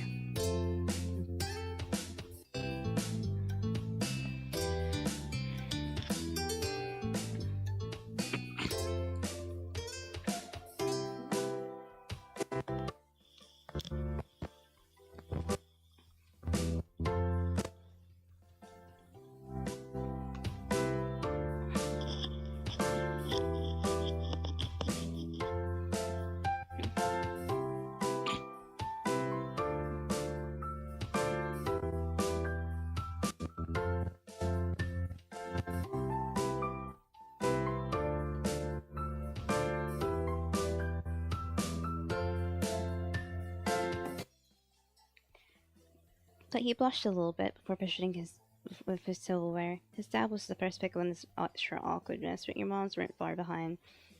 And Berkshire looks at Cove's reaction. It seemed like he was struggling how to act normal around his dad or your parents, or both after what happened between the two of you upstairs. Yeah. Oh yeah, we had a good time. That's fine. Cove shrugged, not wanting to say more than that. I really liked it. It was okay, I guess. Yeah, the bank guy smells without a hitch. I love being sarcastic. Yeah, the bank guy smells without a hitch. That's good in my book. Casually, Holden sat in the empty seat across from Cove. He smiled at you and all the other kids. Mom set down a platter full of water glasses on the table. She looked down at the gathering. It's a good thing we have 8 chairs. I can't remember the last time we had a group this big over for a meal. Can you pass drinks down to the other side? Make sure you all get one. Sure. Just close to the cups obliged and started offering waters around. As you passed Cove's drink, your hands touched. Cove froze. He had already let go, not realizing he was too distracted to function in that moment. The glass fell onto the table, landing in the sharp clatter of glass and wood. Cove scooted his chair back with a strange shout. I'm sorry, I'll get a towel or something. He looked around in a frantic panic as if an object to soak up the water would magically appear if he turned his head fast enough. His dad bit his lip and learning right from his own seat. Well... Cove, what's going on? You've been a little out of it today. Did something happen? Cove tense, frozen again. He set out water on the tabletop as if he wanted to sink into it. He spoke up to cover Cove. You blanked on anything that. You spoke up to cover Cove. You blanked on anything that could be said. You admitted what had happened between the two of you. You had to find out sometime. You accidentally blurted it out. I want to go for all these options, really. You spoke up to cover Cove. If something happened, you should wait for Cove to want to talk about it. Trying to make him say things in front of everyone wouldn't be a good idea.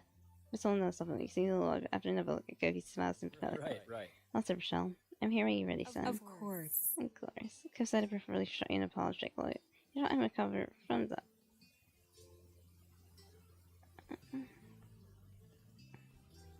You bought something that could be sent. Could be in a pair, all three pair of shot shoes. I started to move between you and Cove.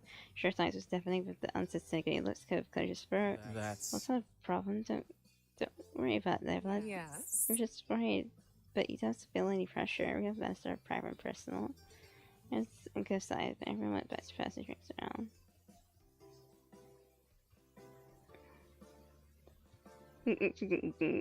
We guessed.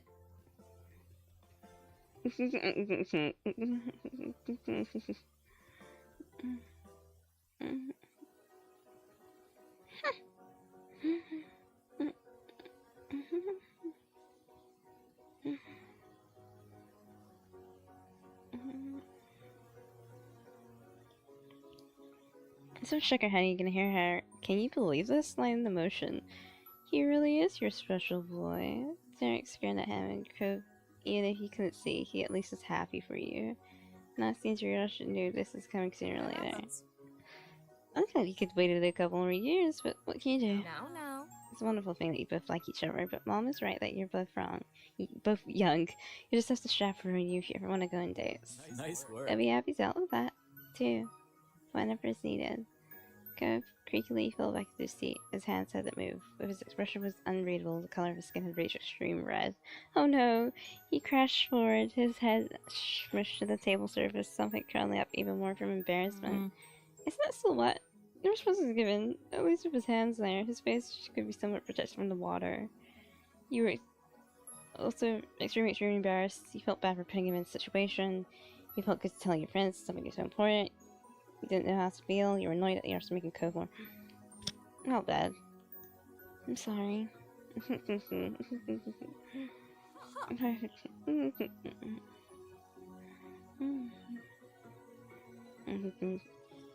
be the Holden Moon clan's first meal together. Or Moon Holden clan, I'm not sure which has to put a ring to it.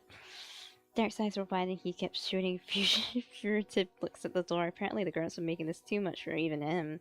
He seemed to be one of the few people concerned for Cove's impression of a withdrawn red-eared slider turtle. You good, bro? Derek whispered encouragement to Watson's friend. Meanwhile, Elizabeth was still unimpressed. And then finally he had a squeak. It was Cove. Oh my god. Please, can we please don't talk about this anymore, please? I'm sure, I think that's enough for now. So let's eat lunch after all.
Oh my god.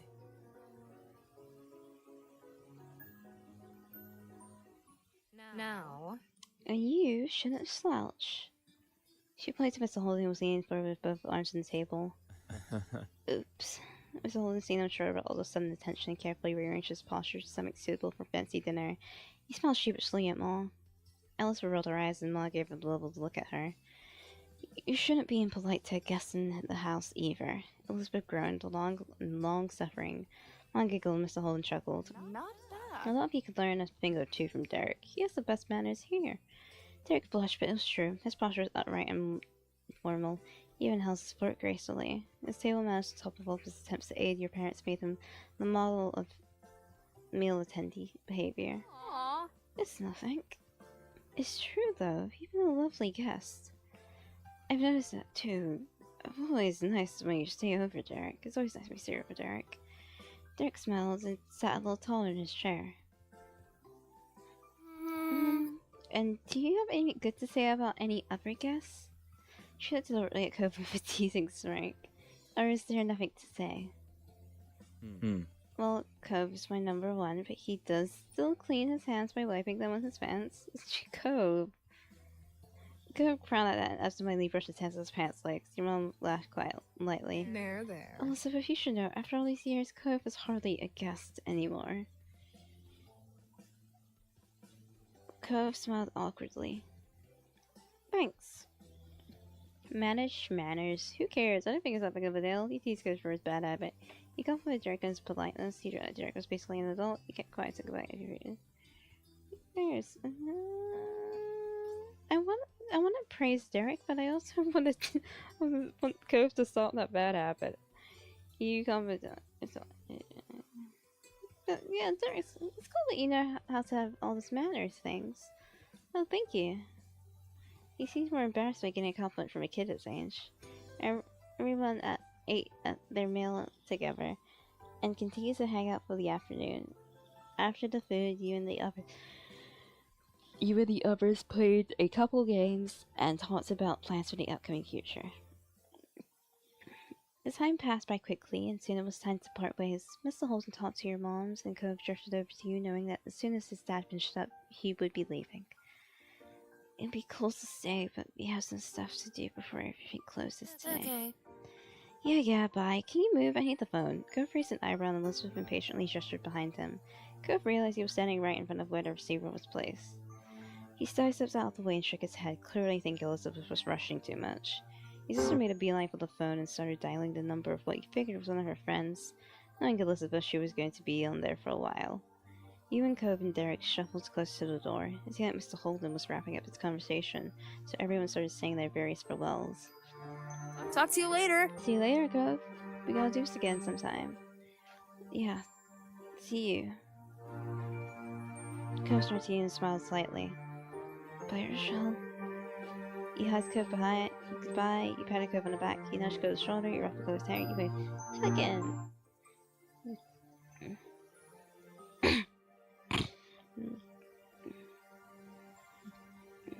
You stepped forward and spread your arms wide. Cove only had a moment to react before you encircling your arms. Cove took a second to return the hug surprise. He leaned into you and held on. Then he hovered nearby with a small smile on his face when it ended. His cheeks were slightly red, especially when he looked over and noticed that Derek had watched the whole thing. Derek smiled amusingly. Seriously, dude, we have to hang out later. I'm gonna miss you during school. You punched Cove's arm softly. Cove still rubbed the spot afterwards. Cove and his dad left soon after that. Your parents started cleaning up the house, and Elizabeth was still chatting to her friends on the phone. It was just you and Derek left. He elected to stay outside in front of the house to wait for his dad to pick him up. He decided to keep your guests company, although he was originally Cove's visitor. I let summer breeze through your hair, and Derek shifted his weight from one foot to foot. Thanks for having me. He kicked at the ground distractedly. Well, Dad's still gonna be a while, so do you want to go for a walk? Sure, I don't mind. The two of you walked down the street again, just wondering about the destination planned. It was quite a stroll, too quiet for Derek being in the company. You turned to him when you noticed that he wasn't saying a word. That was unusual. Derek always had something he could chat about. You weren't sure if you should ask about it. Somehow you ended up at the old park near the bench. You glanced over to Derek once more, so expecting to say something any second now. However, nothing came from him. In fact, now you notice a frown creeping on his face. Derek smiled when he realized you were watching. At least his mouth was turned up. There wasn't anything that really felt happy in the expression. He turned away and the smile fell off his face. His eyes stared intently at the ground and you raised an eyebrow. Is everything okay? If you want to talk about something, I'm here. Derek, what's going on? You kept quiet. Derek, what's going on? I'm a little sad. Just, the school's starting back up again, and it's gonna be harder to visit. I'm gonna have homework and clubs and practices and everything else. This It sucks. really sucks when we go to different schools. It's very screwed up and it's best for close tightly together. This was really concerning him. Well, if you don't have time? You should have some optimism to the conversation. You should have some optimism. We'll make time. We can talk over the phone and have plans for weekends. It'll be okay. Derek looked up at the sky. It was orange and purple, filled with wisps of clouds scattered around. A plane flew high with a jet stream trailing behind it. I hope we'll always be friends, no matter what. Even if we don't see each other for a long time, or if we get really busy, I still hope. He kept himself up and met your eyes. There was something serious to him, sincerely worried that you fell out of friendship. I hope so too. I'll stay friends forever. We're always going to be friends. I don't know what's coming. He nodded silently. We're always going to be friends. Derek smiled, most to himself. He seemed a little more like the usual. Yeah, for sure we have to make the most of next year, then the year after that, and the year after that. He rambled on for a while about things. We'll just make the most out of every year. Right. He smiled and felt like your friendship was still strong. You didn't spend much time longer at the park after that. Derek didn't want to miss his dad, so you both made your way back to your street. As Derek went home, you decided to settle in for the night. Stretching your arms over your head, you noticed that the living room and the phone were free. Lee?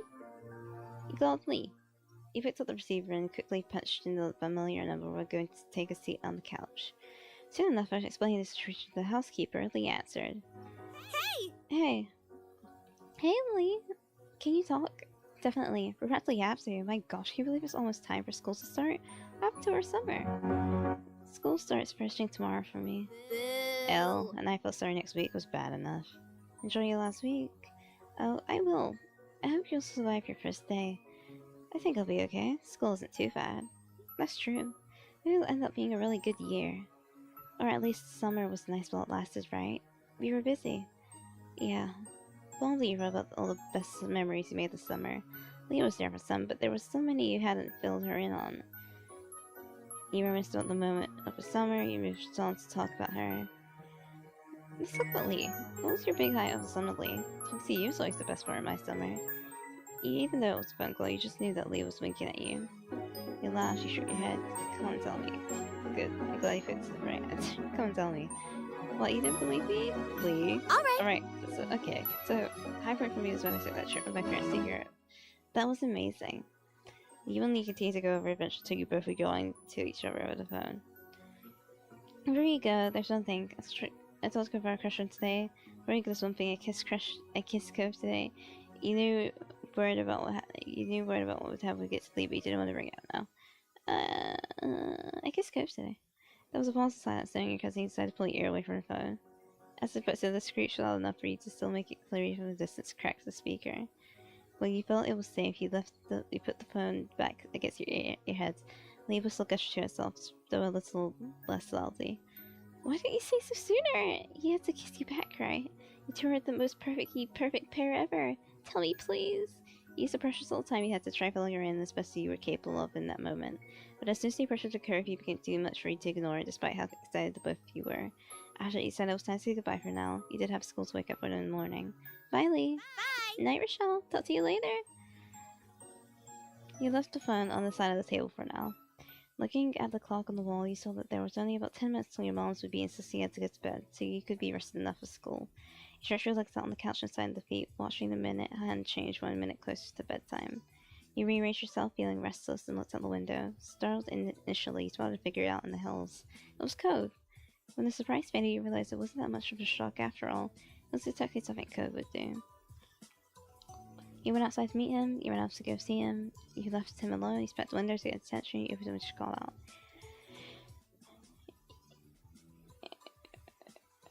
You ran off.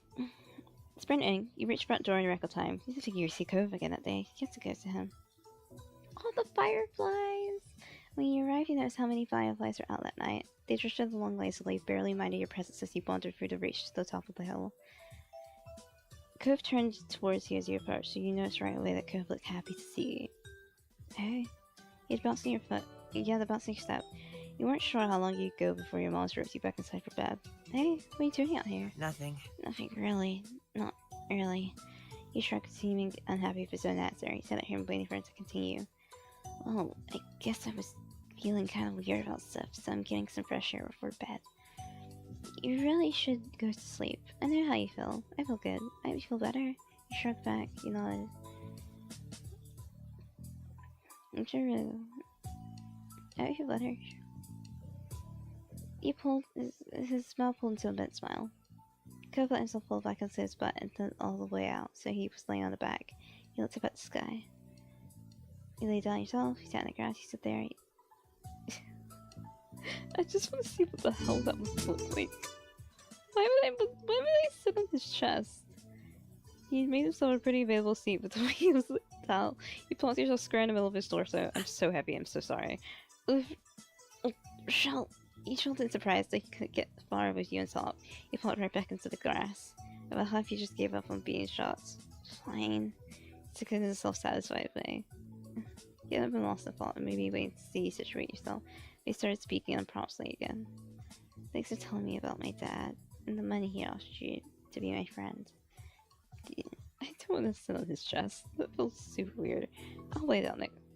Yourself. Yeah. That's probably the last thing you were expecting out of him. Cove seemed to pick up on that and stretched his arms out in front of him. I mean... This is where we remember. It's happened that day. You could recall the sad little boy with a pink cast who you found in this very spot. It felt like a lifetime ago. I kind of have a strange feeling looking at you. Not in a bad way, just thinking about you, then really seeing you now. It's something. He turned his face away. You got the impression he was trying to hide a blush.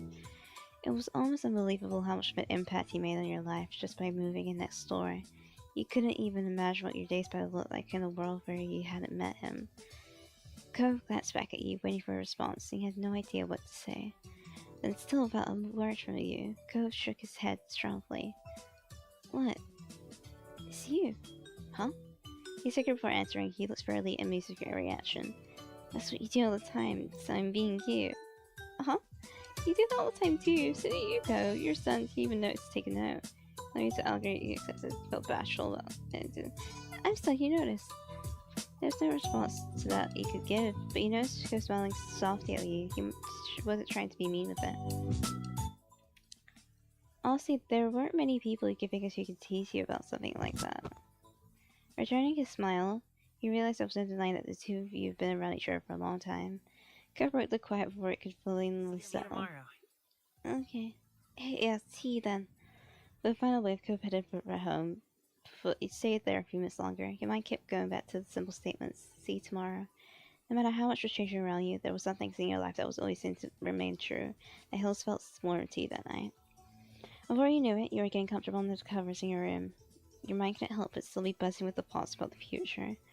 It was hard to not think about Cove. There hadn't been enough time to really figure it all out after what happened between you. You felt excited. There was a little doubt in your mind that things were moving forward, and you couldn't wait to find out what changes were happening for you on the horizon.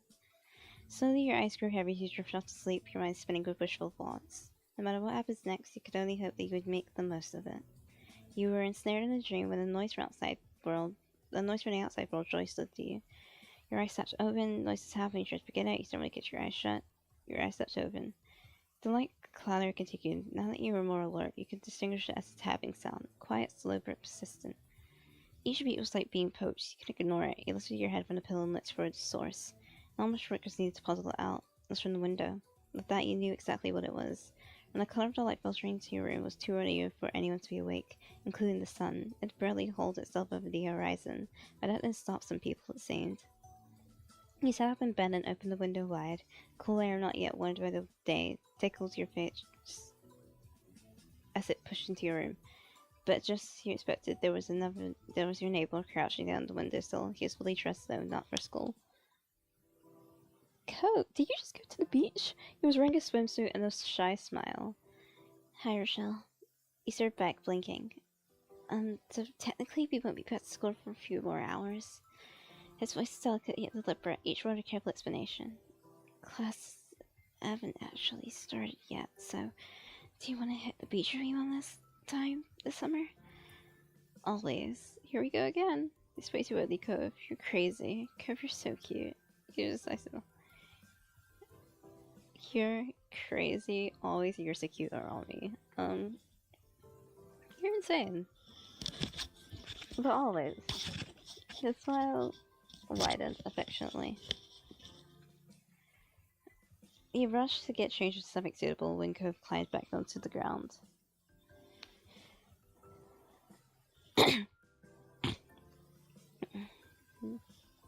He let him still half asleep, some struggled somewhat as he had to coordinate them to swimsuit before he got there in the end.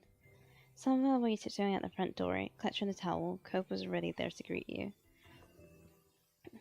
Your eyes met and Cove's eyes darted to your destination and back to you. You checked the door was closed, gave him a thumbs up, and the two he leapt into action. Blurredly, you began to run down the familiar path ahead, Cove beside you. The thrill of the illicit outing made you want to laugh, not that you dared. If anyone of your family in the town saw you, then your summer would be back to being over. One glance at Cove told you that he was exactly the same, holding back stickers for fear of being hurt and caught.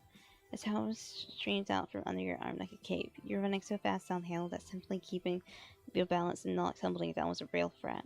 It wasn't enough of one of you to make you slow down plenty of pace. For every step you took, the beach was a little closer and the day a little brighter. What lay ahead for you would arrive, and you were happy to meet it. The in-between.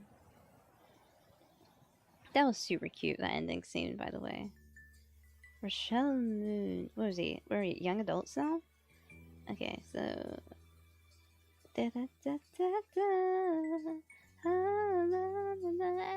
My voice is so dead. My hair will be white this time, though. Because I don't know.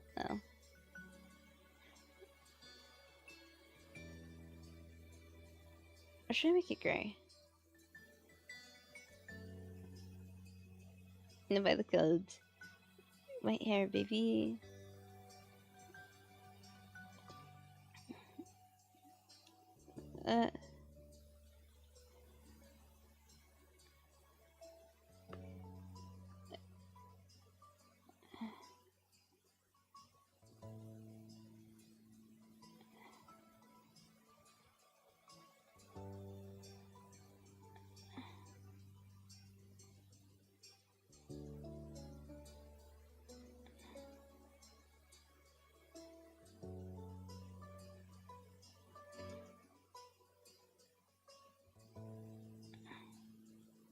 Should I do blunt or short? Because now that I'm older now, I'm now a vampire now instead of an angel, so my hair is... I'm a vampire now instead of an angel, so my hair is changed. I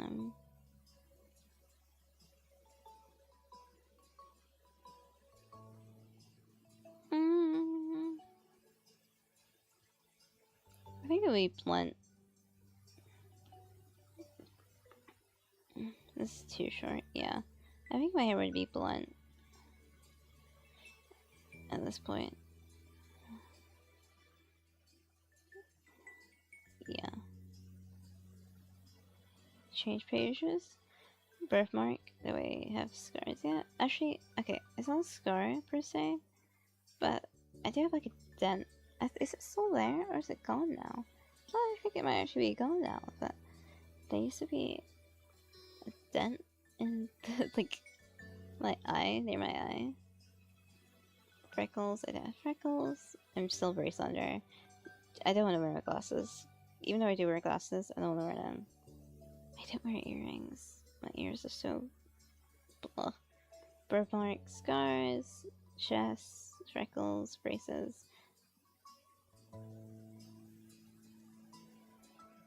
Nope. Accessory, bought bracelets, yep.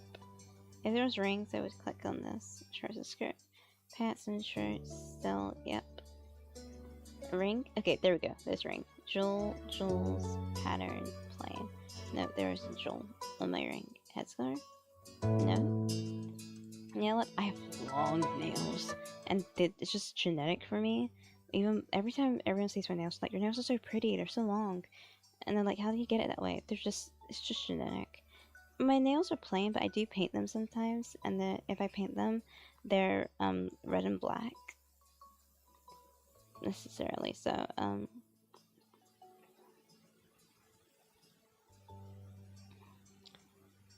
but I think it'll be plain for now. Maybe when I'm older, they will be like black or red, but like for now, they're plain. And yep.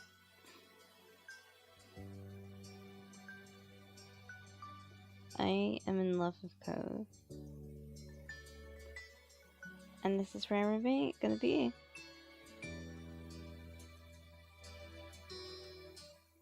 So I'm gonna save right here today because this is where we're ending the stream. Thank you once again everyone for joining me today on the stream. I know this was like, what, a 6-hour, 7-hour stream? But I'm glad everyone was able that watched, who came through, who lurked, who popped by. Remember to like and subscribe to the channel. Comment down below. Give me any game like ideas that you wish me to play. I'm so open. I would love to play them for you. My socials are down in the description. Thank you once again, GBPatch Games. Their socials are in the description and their website for making this beautiful game and creating Cove Holden because he's so cute. The confession scene was so cute and beautiful. And Cove, I got teary-eyed because when he was like, "Thank you for waiting for me," because I don't know, just something about like someone you care about, someone you have a crush on, just being like, knows you have feelings for them, but like while they're aware, they still let you figure it out and match the pace. When you finally get to that equal area, they say like, "Thank you for waiting for me," just like wrecks me. I don't know why. But yeah, once again, thank you for being in the stream. I hope you have a wonderful morning, evening, night, afternoon. Take care of yourselves. Remember to drink and eat something. I'm gonna do another stream really soon. I'm gonna make a waiting room for Love and Deep Space if I figure out how to stream on my phone, or to capture the game on my phone to the stream. And I love you all. I hope you have a lovely day. Bye! Also follow me on Twitter. I forgot to say that too, but yeah. And I should probably have a comment. A question for the stream. What is your dream confession? Or how will you confess to your partner that you're currently with? Okay, so once again, bye bye bye.